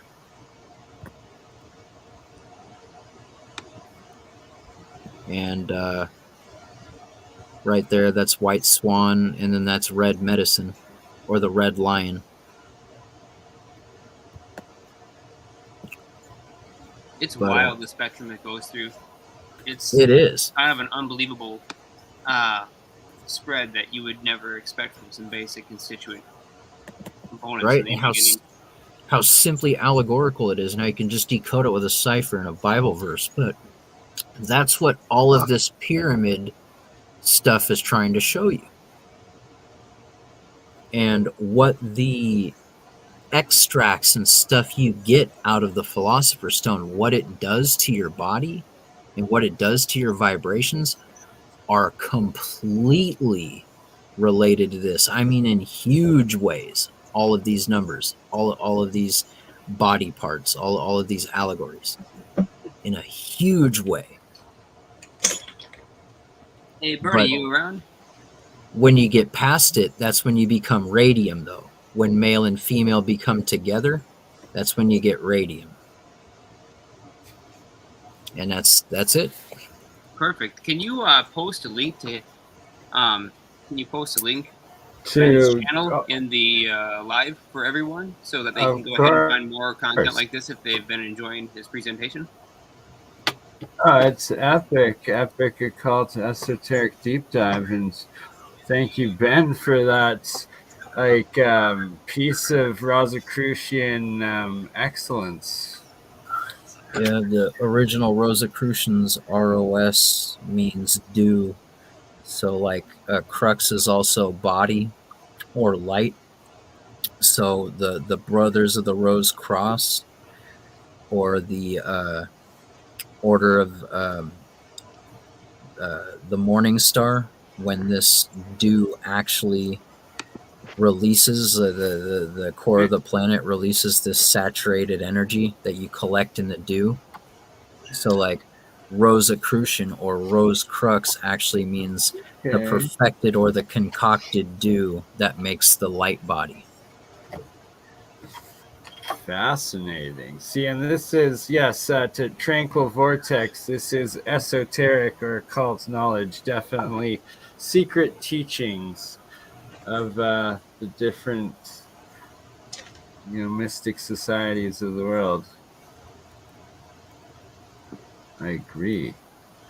And yeah, I'm still I just switched some, disconnected these jars so that they're no longer connected to electricity, but they are connected to themselves, and they'll be pretty active still over the next couple of days. But I'm using the power source for that to hook up the 4 ounces of silver to make the monoatomic silver. And this is still the pure 24 karat gold, both anode and cathode, making the different nano golds and monatomic gold right there. And gold is the one metal that it's like a toxic fume that comes off of it when you're breaking it down into this monoatomic state, where every single other element is absolutely odorless and just hydrogen and oxygen that comes off of it. So it's really, really strange, but Are you it saying never that lets just you using down. the same salt solution, the same exact salt that you use for Every everything single else, time.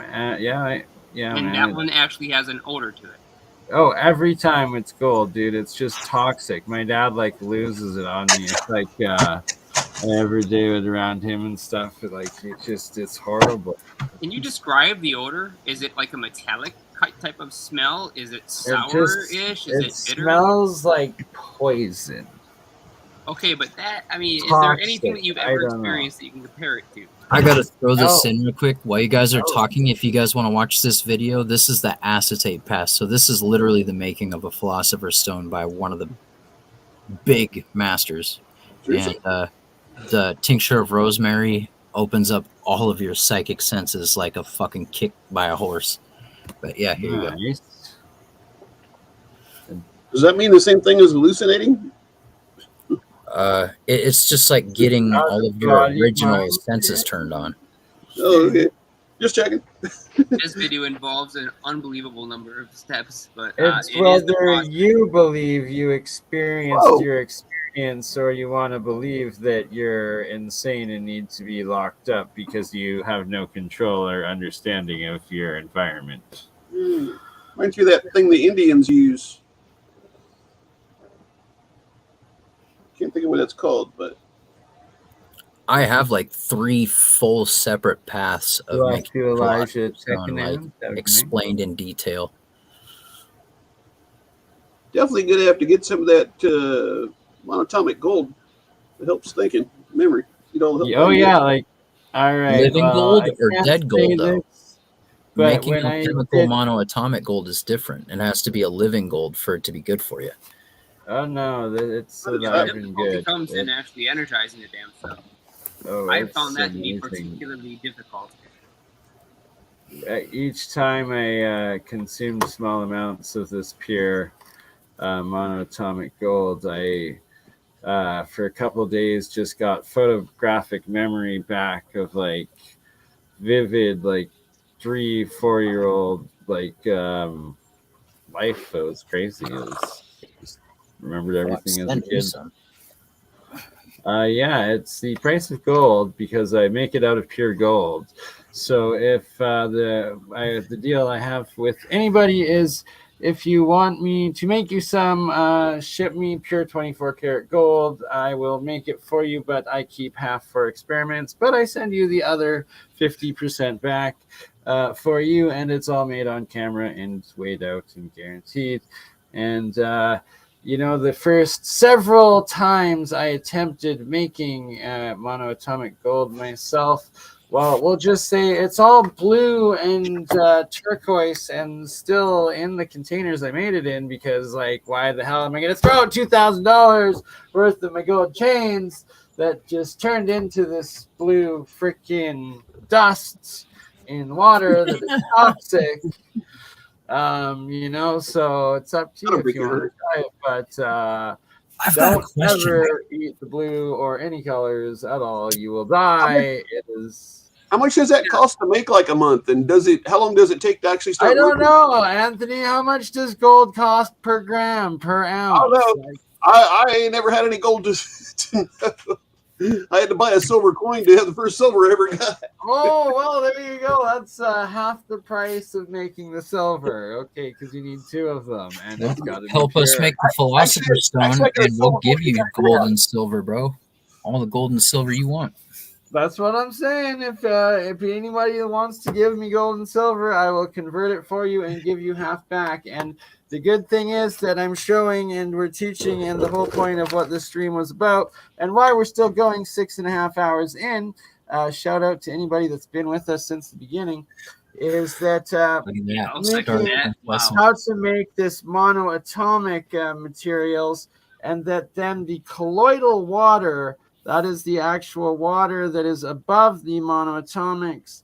And so a monoatomic material, this powder, that's 1,000,000 parts per million condensed at the bottom of the water, right? And then you have the colloidal, what is dissolved into this water, and your average colloidal water, like silver, sold at stores like I think 13 or 23 parts per million. And well, this is like 1,000,000 parts per million, and then it dissolves in each day, so you can keep refilling it and getting extremely strong colloidal waters, reusable over and over and over and over again.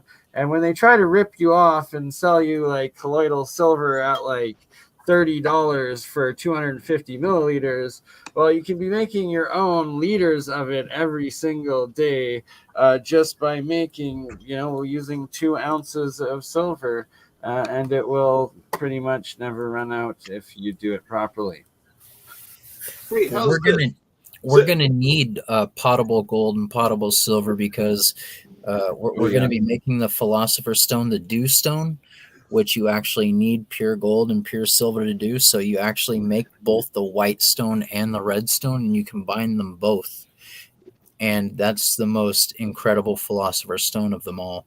But I had a question that I think I need a scientist to answer, and that is that the acetate path, the one that you're watching right now, is not a path of transmutation.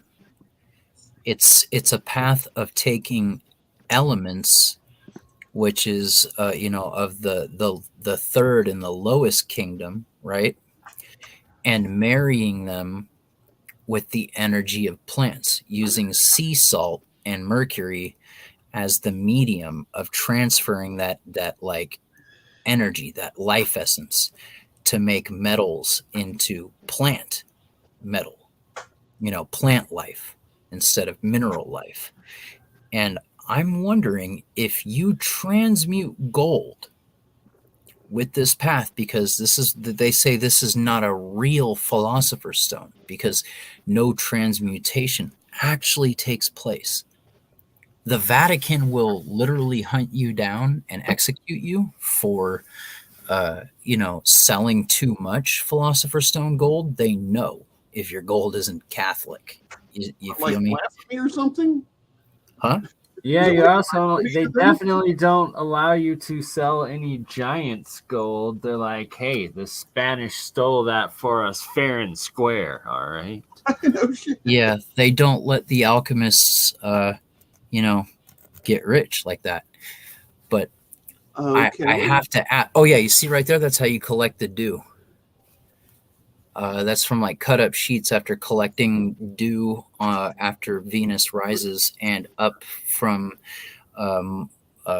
April, May, June. Yeah, April and May.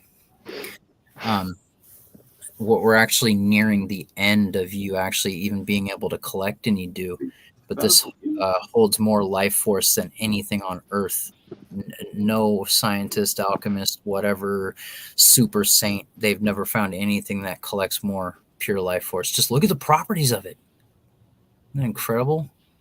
But I have to ask, since the acetate path doesn't transmute, that it just transfers, changes one thing to the other, you know what I mean, by carrying, not by actually transmuting it. Is this, would that gold be fully, would it be detectable, do you think? Well, if it's gold, then it's going to have a certain number of neutrons and a certain number of protons and a certain number of electrons. And if it's in the monoatomic state, it's going to be likely colloidal or ionized and not have enough electrons, but it will still have its nuclei. And any element is defined by the number of protons that it has. So if it had that and they were all in the same nucleus, then yeah, it would be gold. Fuck, maybe that's how we can get away with making shit tons of money off of this gold, making fucking monoatomic gold. But with that idea, I'm pretty sure it'll never happen, because if your goal is to make shit tons of money off of it, isn't that kind of like an automatic no duh, it'll never happen for you? No, but the thing is what you do with that money. Create a fucking shelter to survive the 20 years of insane obliteration that are coming, and an archive to store all the holy fucking teachings in. Yeah, but that money is still their system, not yours. But I'm just saying, somehow the church knows, or there's people out there that work with gold or that buy large amounts of gold. They test it to see whether or not that it's fucking philosopher's gold or not.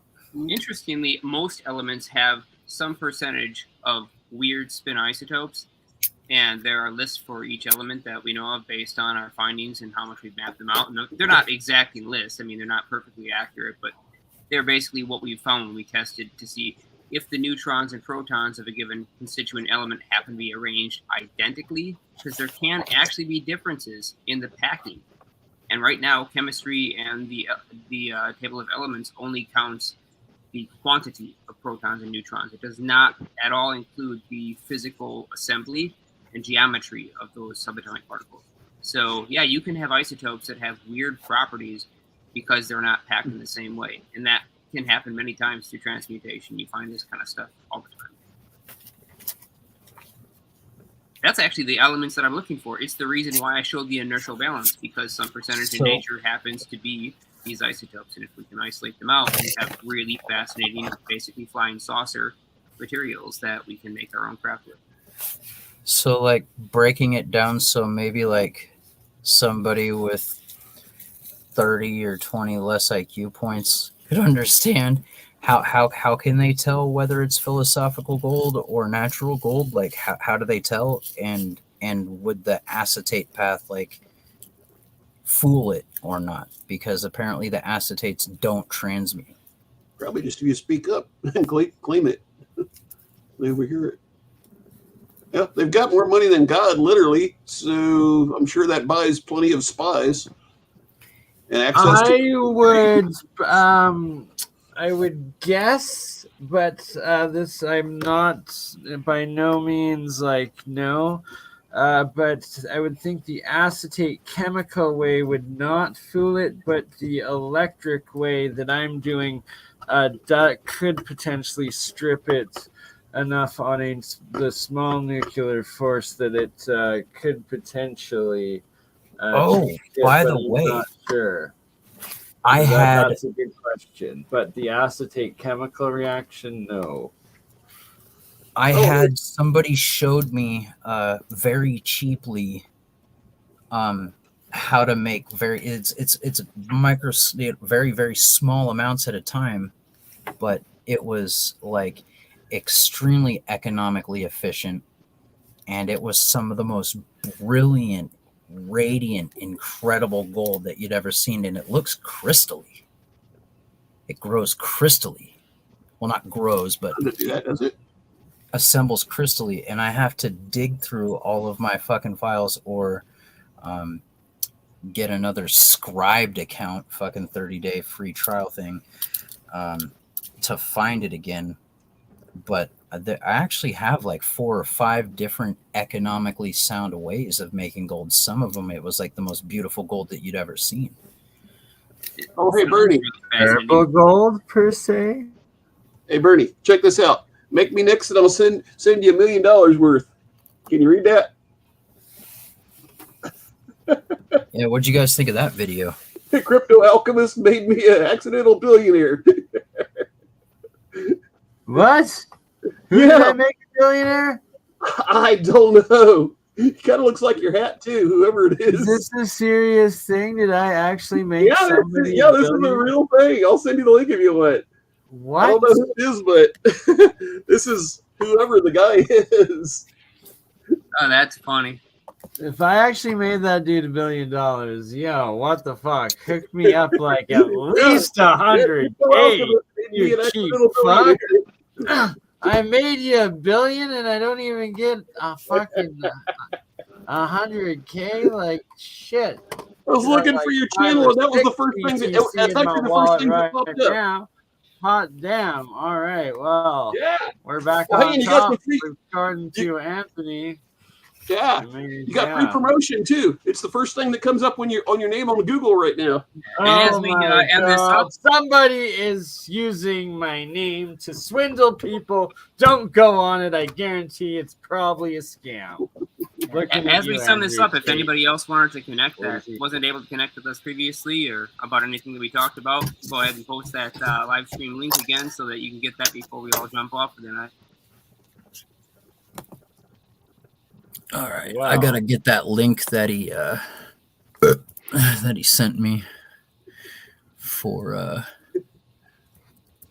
For I gotta EDTA for Find out what that website installation, is, Ruben but not technique, click on the link technician, so I don't get hacked. gadolinium, lead, Got the link in mercury. there. I figured you'd get a kick out of that. Where's my 100K, brah? Hell, I'll send you $1 million if you make me $1 billion. Hey. And I'm so nice. I even had like Here several you windows go. open. Here's a So- 0.1%. You know, you got a fan too. I had several of them going at the same time. It'll rumble too. you guys see this? You need to print that out and frame it, Bernie. Got it there. Got I rumble. guarantee you it's like some huckster scammer from like Ukrainian or like Bulgaria that's like, yeah, Bernie, make a man $1 billion. Oh, no. I promise you. You come, you give me Probably. your debit cards. I'm making you $1 billion too. That was just too funny when that came up like that, like the first or second result.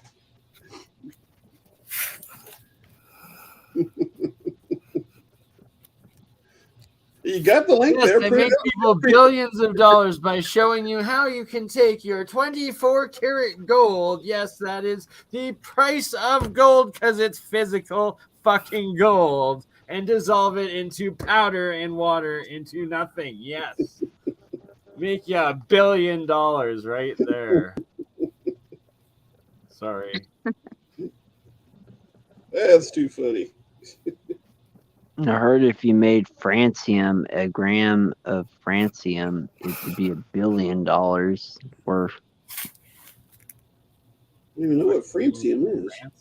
Francium is like the second rarest metal next to Francium, acetylene. I'm dancium, I know dog. indium's way up there too, better than gold. But it's extremely radioactive. Like I don't know if you get near it. It's okay. I'll make it. Jeremiah will handle it and deliver it. Just They another day did in the using office. 6 lasers back in 1990s. They put about less than a gram, or I think it's yeah. Get like some less out the than a gram. 115. Everybody will want some. Well, they put it on the head of a pen using six lasers. They put it on the head of a pen, and they managed to make a little bit of it. But its half-life is about 22 minutes. So if you could stabilize it, well, Making here it is. It's gone. Well, hey, I told you it was only for a minute. Oh yeah, if you guys want me to show you how the pyramid made rain really Yeah, quick, show that then. I'll run through that really fast. Yeah. Do it awesome. Hey, as long as it takes, man. This is like thousands of year old, ancient, lost high knowledge and esoteric wisdom. It can't be forced just in a matter of minutes or hours. It comes as it comes. Well, this is basically the pyramid presentation. But boom, right? We're fractaled right back up into the top there. Look at that. It's a pyramid right there. We're matrix pyramided. So what an Australian old guy told me, and he'd been like the guest of like 20 different princes and fucking kings. He went to over 100 different pyramids all over the world and knew some incredible things. What he told me was water actually goes into the bottom shaft of the pyramid from the Nile, and the Ark of the Covenant is placed inside of the king's chamber, and slots of crystals are put on it, so when the light beam that shines into the shaft that goes into the king's chamber actually shines on these light crystals, it starts accelerating that light particle, and a pressure system grows in there, and it's highly charged, and it draws the water from the bottom of the pyramid, either charging it with a positive or a negative ion. I can't remember which one it is. And then at a certain point of that reaction, that the 4 slabs would drop, causing the pressure system inside of the king's chamber. Also, that the king's chamber actually descends. That the light shaft that runs into the king's chamber, it wouldn't hit the box unless the king's chamber descended a little bit. And when the force slabs drop, the king's chamber rises, and it squirted like all that fucking Maybe it's just a ionized certain day of the hydrogen year. out, and then it would. Could it be a certain day of the year, maybe, or a season? I don't know. It just when the sun has to line up with the shaft. I know that. Right. And, that afterwards they'd put the lid on it and then take the box out and put a giant red ruby where the wingtips meet. And if there was a static discharge, they knew that the reaction happened properly. They go plant their seeds. They knew Winter equinox. Maybe that's when. Oh yeah, the last part, they'd put a ruby where the wings meet, and if there's a static discharge, they'd go and plant their seed because they knew a rain would be coming. But somehow this ionized hydrogen would collect other clouds and make rain all over the. Oh yeah, by the way, there's inside the sand in pyramid. between the pyramid blocks inside of those shafts. It's for the compression. It gives the pyramid stones a little bit of give for when they're doing those pressurized reactions.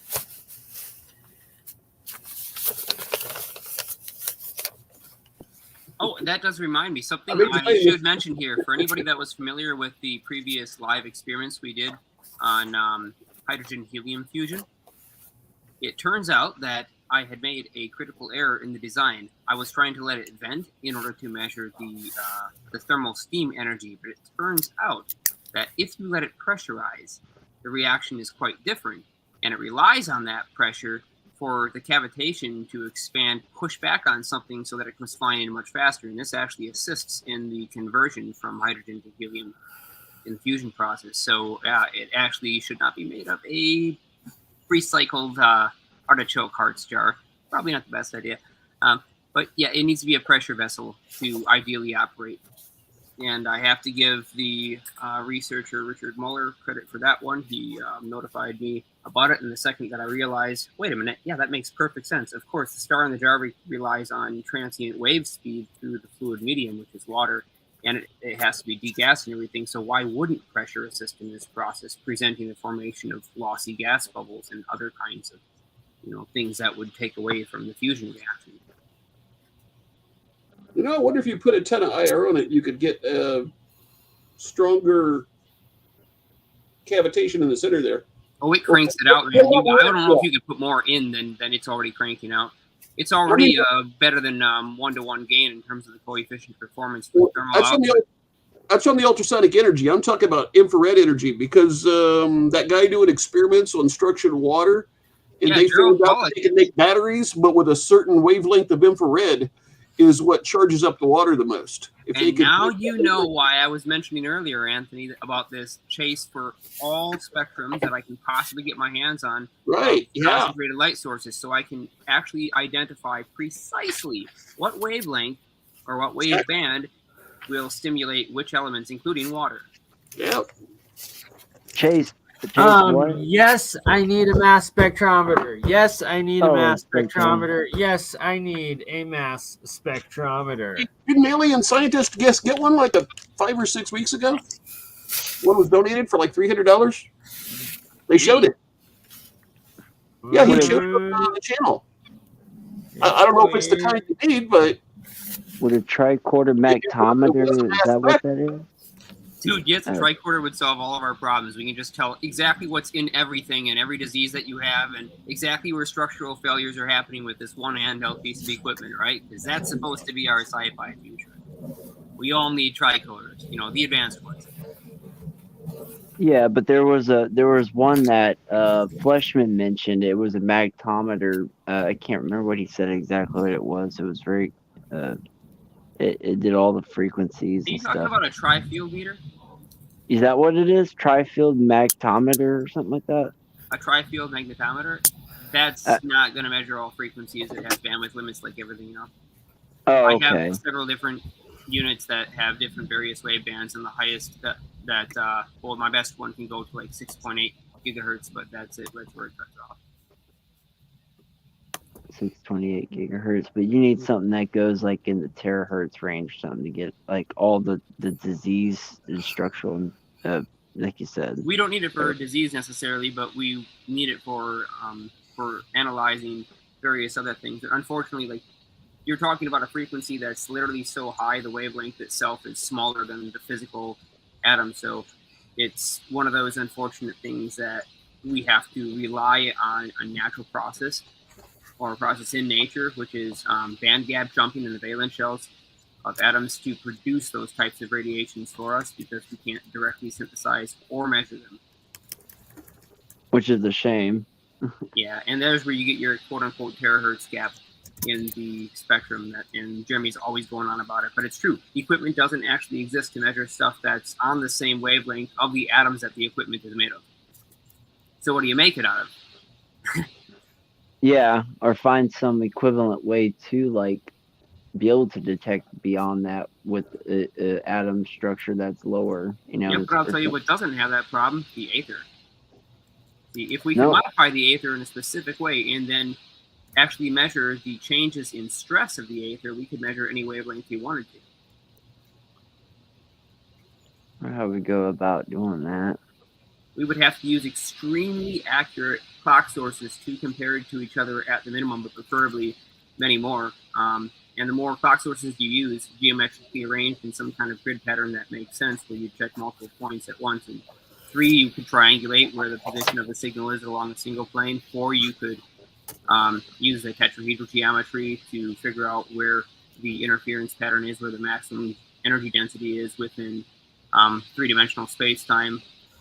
Yeah. So anyways, yeah, you would basically just use clocks, really, really, really accurate clocks separated by some distance from each other to figure out where this temporal anomaly is, which is the same thing as a gravitational field or a change in the velocity of light. Or you could say it's a change in the refractive index variables, and it's semi-saturated in those conditions. So, I mean, that's about it. Yo, Jeremy, what's up? I think Alien Scientist is here. Yeah, he just popped in. Speak of Hey, there we go. hero. Asking about the mass spec. Yeah, what did you get a mass spectrometer donated to you, or is Anthony crazy?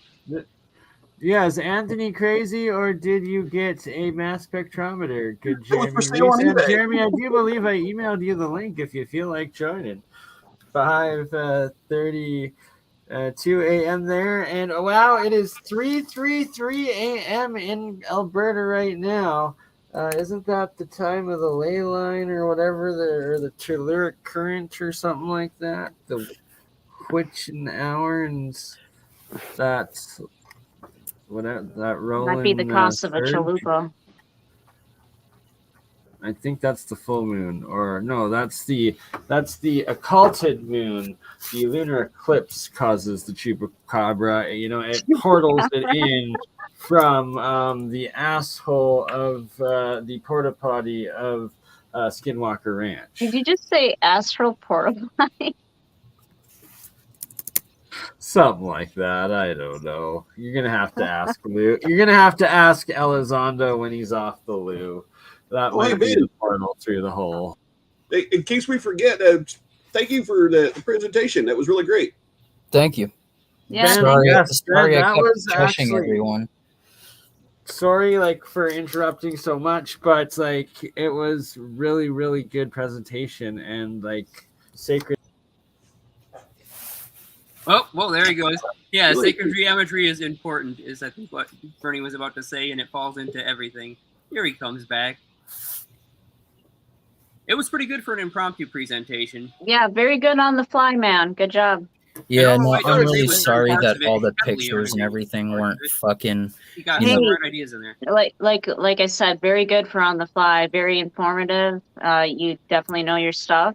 Thank you for sharing and Right. presenting. Yeah, I spent 6 months making presentations like those, and they all are gone. Anthony has lost his mind. Yep, All that's right, where I'm going good with to that. know.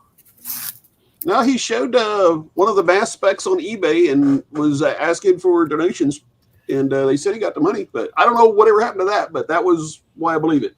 I mean, maybe he needed it for other studio stuff. I mean, everybody's been upgrading their studios and capabilities. It was for the UFO thing that's multi-layered, I believe. Oh yeah, that's that would be over at the. Maybe you're thinking of Mark Sokol, Anthony. It was on the Alien Scientist channel.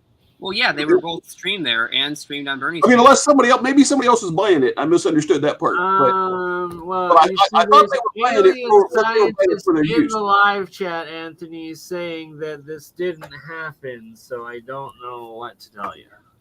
I think. Anthony, I think I figured out what you're talking about. Mark said that he was finally getting a genuine artifact NMR machine, or did he say EPR machine? I don't remember exactly which one of those two he said, but he was getting the real article, a machine sent from Hathaway Labs over to Jersey there, and so he'll be able to do basically something a lot closer to the Alzaphon experiment without having to construct his own waveguides or doing it from scratch like he's been trying for the last 4 years. Is this like the size of a large printer, kind of like a cream color? Well, he hadn't received it yet, I don't think. Yeah, I just seen where they showed it on eBay that was hoping to get it, but that could be. Yeah, Jeremy may have shown him, but no, he didn't receive one. I think they just showed the eBay listing, the picture of the listing. I don't think it was that though. From what Mark was telling me, it came from Hathaway Labs. That could have been. I wouldn't know the difference looking at them. So, hey Jeremy, maybe we should have a private call after this. Unless you want to, unless you want to after party and sort of communicate with the lot of us in the chicken coop, because I know we all care. I'm just kind of in the twilight zone where I might be awake forever now. I thought that was your biggest thing. Right? I cannot sleep ever again. And sorry, I've been trying to get a decent camera angle there with the second camera, but my laptop is just freezing up like a piece of garbage, so it's not giving a decent quality. It won't even focus. There's the coolest cloud of gold particulate coming off of the gold side anode, and it won't focus. It's pretty lame. So I guess I'll try to get the other camera from out here. Yeah, you can see those ones are no longer active. Oh, wow. I just figured something else out. The first two lines of that Bible passage, when he cries out again with a loud voice, is 52 and 41, which are the measurements of the outside pyramid. It's interesting.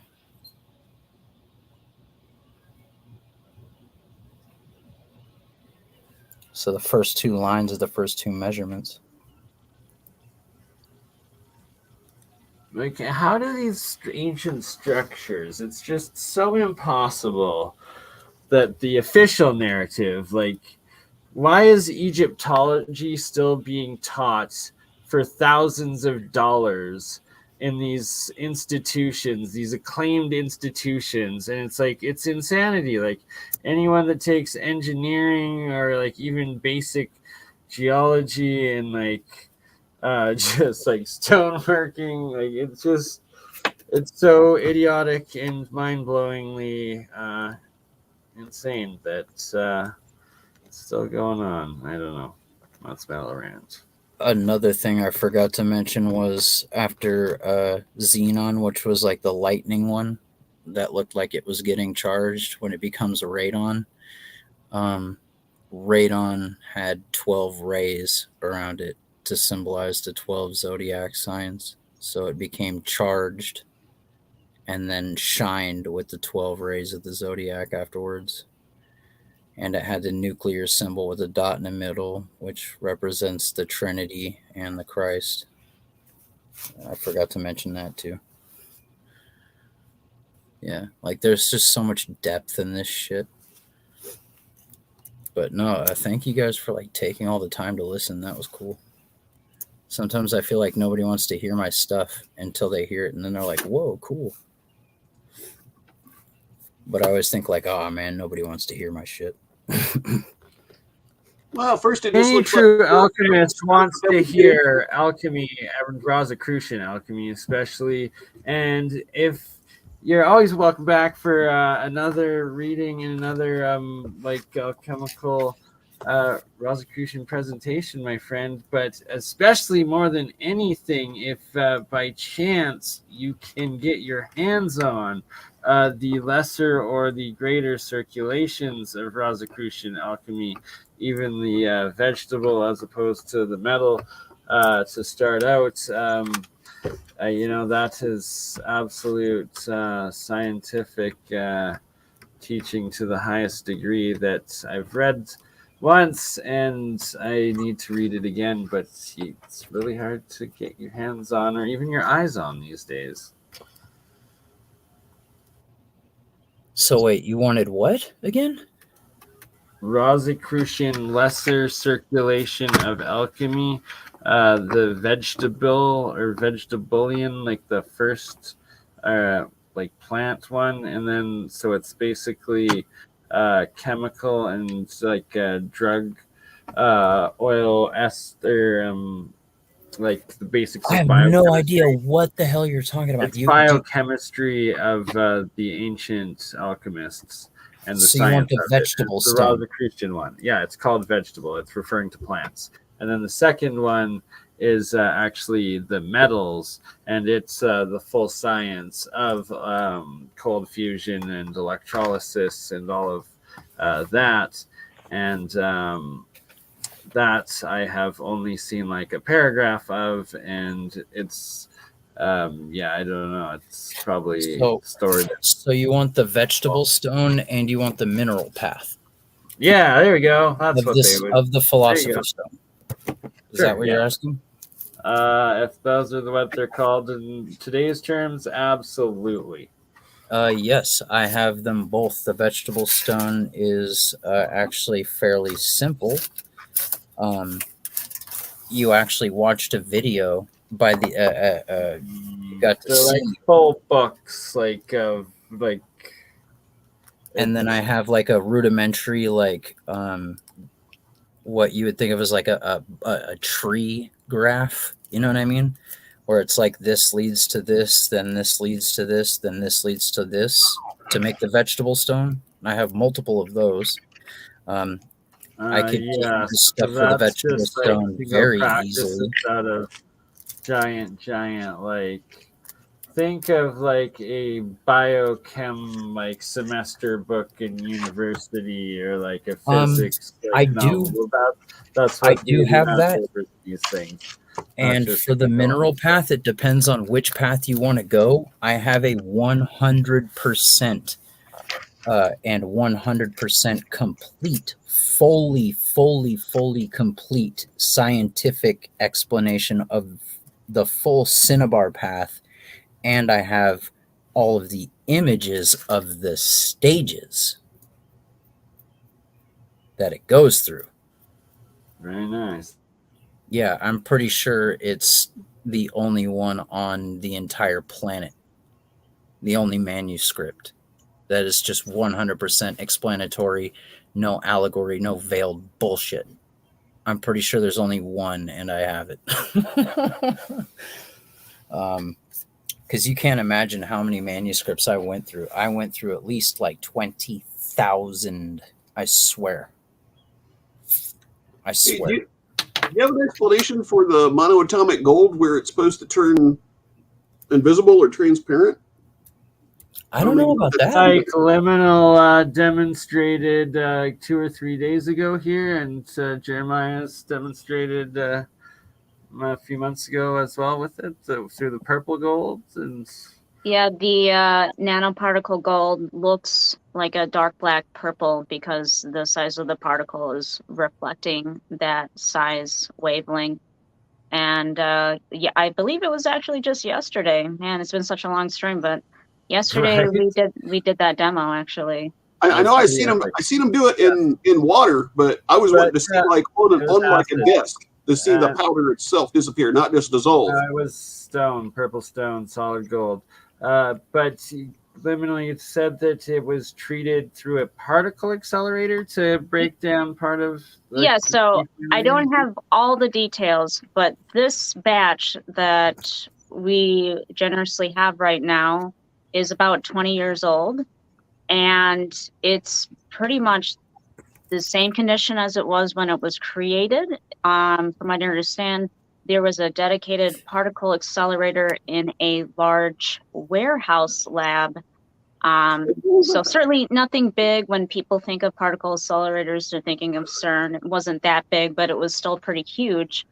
And if I recall correctly, they were using the Hudson technique or method in a cyclotron.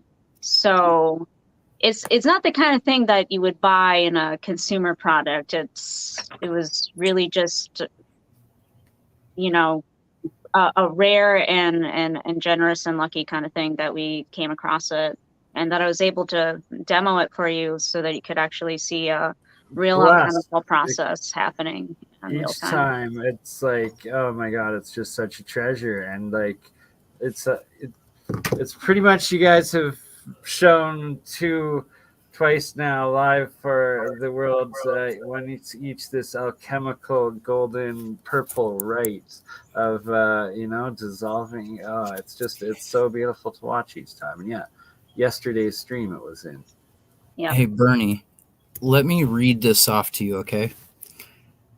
Volume 1, Circulatum Minor, Vegetable Mercury, Circulatum Minor, Elixir, Tincture and Salt, Alkahest of Sulfur, Energies and Alchemy. These are also meditations along with the work. Circulation of the Elixirs, Meditation 4, Use of Alkahests, Alkahests of Tartar, Degree of Vegetable Mercury, Meditation 5, Prana and Kundalini. That which is philosophical, oratory, laboratory, vinegar of antimony, extraction, properties, vegetable stone, pH paper, meditation 7, philosophical state, preparation of metallic oils, aphorisms, Kermes,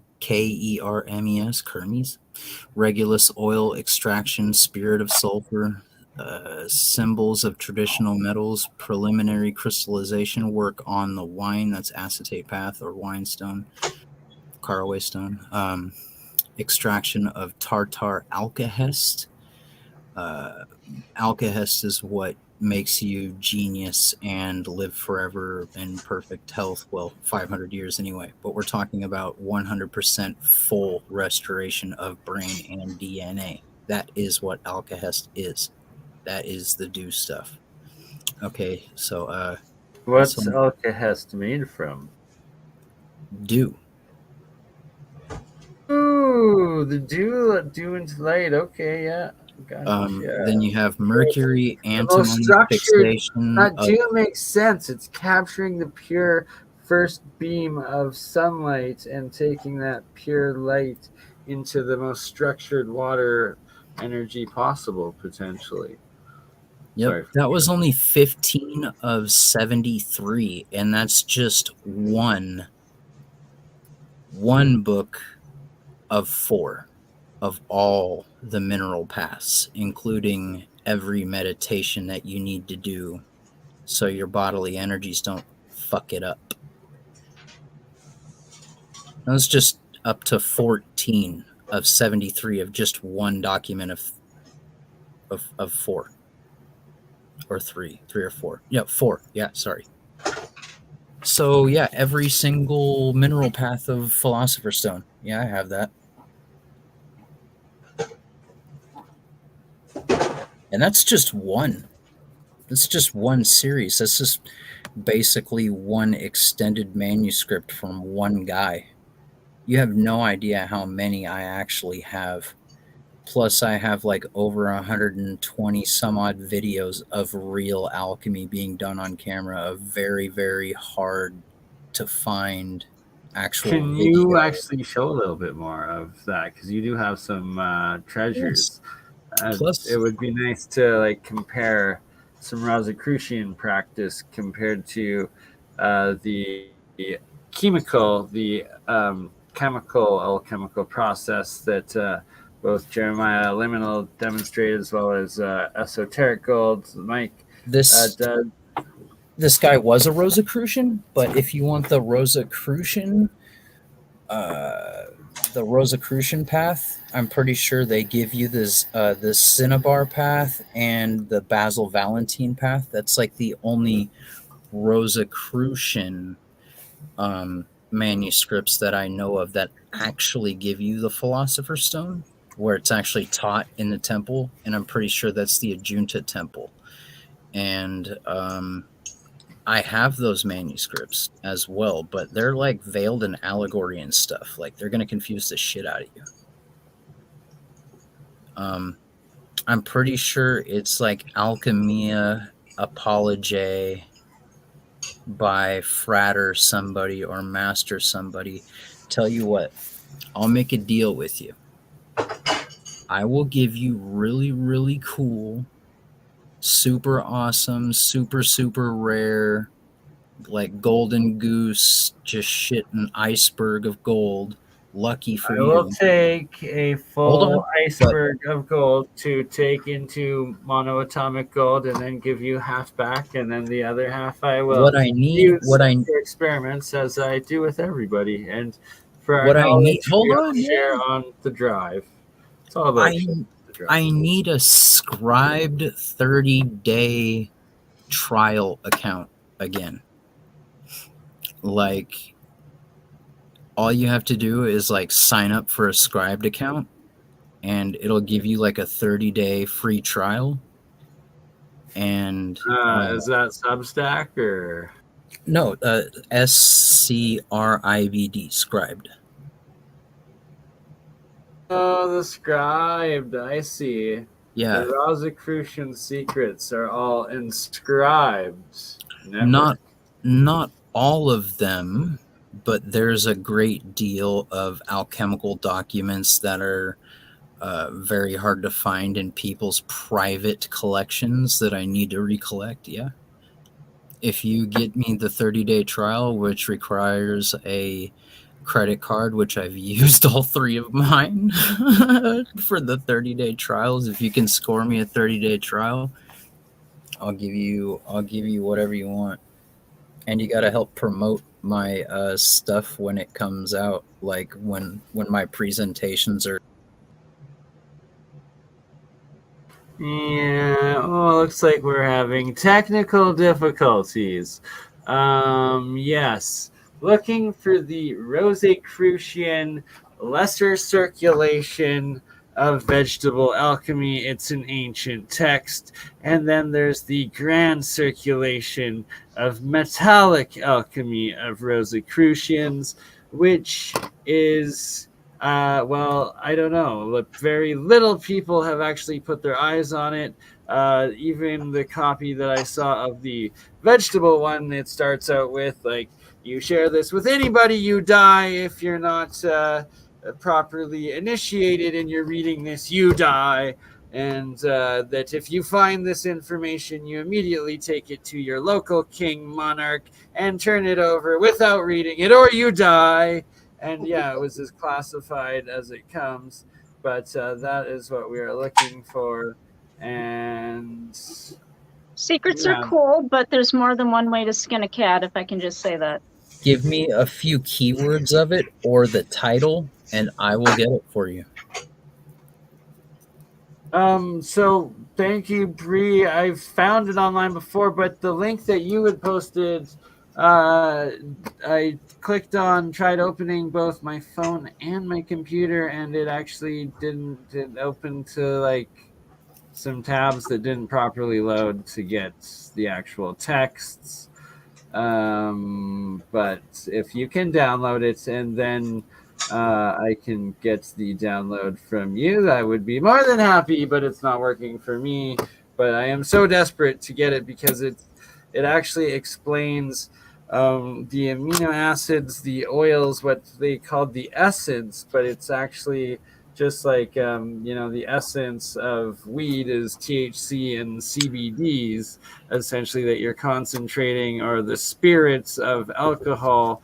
You're taking these drugs or these beneficial medicines, whatever, the different things, like for instance, antibiotics from fungus, anywho, penicillin. Point being, that was the medicine, the chemistry, the alchem, but they kept a much more philosophical aspect, but with the same level of understanding, if not more advanced understanding of what they were actually doing in treating and using the plants and the processes of and distilling and taking the energy out of one source and putting it into another, like the yin, the yang, the chi, the Eastern Oriental energy healing as well, I guess, incorporated. Yeah, if you need like Rosicrucian alchemy documents, it is far more likely than not I can get them for you. And if you can't even remember what it's called, I know all of the old Rosicrucian documents that tell I have them, where it tells you what those documents are called. You know what I mean? They're like Alchemist, Rosicrucian Alchemist journals, and they tell you some like what the names and titles are of all of the secret texts of Rosicrucian alchemy texts. So yeah, like I'll give you that and more. I agree. Give Never you a skinny Philosopher's cat, Stone recipe that is like 100%. So If what you can do hook me up with a you? Squire Why account. you keep saying the Philosopher's Stone? What do you perceive as what the Philosopher's Stone actually is? Is it something physical? Is it Yes. metaphysical? Is it an actual stone? Is it these monoatomics? What is your belief on that? I'm talking about, I will give you the okay, there's 3 Philosopher's Stones. There is the mineral stone, which there are several ways of making that. Like there's the cinnabar path, there's like the flamel path, there's the path of butter antimony.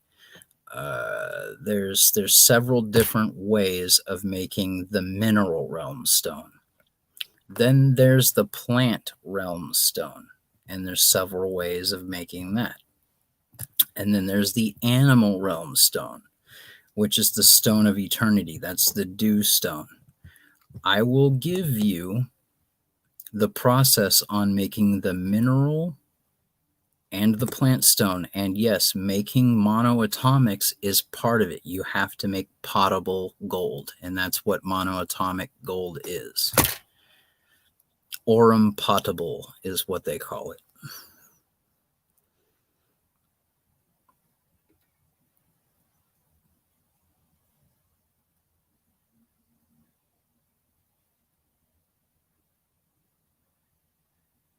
Hello? What is? Hello? Hello? But if you want the Rosicrucian thing for making monoatomic gold and some vegetable thing, I guarantee you I'll find it. Just hook me up with a 30-day scribed trial. It literally costs you nothing but like 3 minutes of time. So you'd like make an account and then send me the login and password so I can download like 3,000.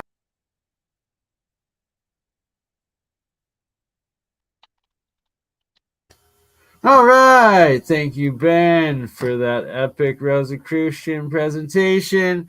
We are 7 hours and 17 hours in. It is time for me to go to bed. It is 4 a.m. here It is 6 a.m. elsewhere. I don't even know, but I need to go to sleep. And I love you all. We will catch you on the next one. And this is the real deal of 24 karat gold anode, 24 karat gold cathode, the price of gold that is making this monoatomic powdered solution here. And I'm going to let it run a little longer. I guess I'll give one last closing shot of it here, bubbling away. And then tomorrow we'll be back and I'll set up the 4 ounces or the 10 ounces of silver to make the monoatomic silver to finish all of the GANs or ORMUS or monoatomic colloidal, whatever you want to call it.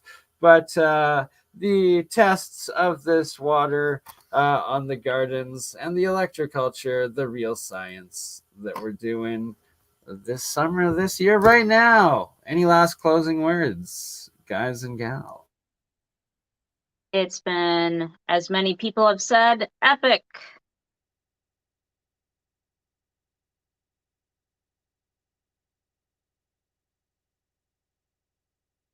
For APEC, I love it.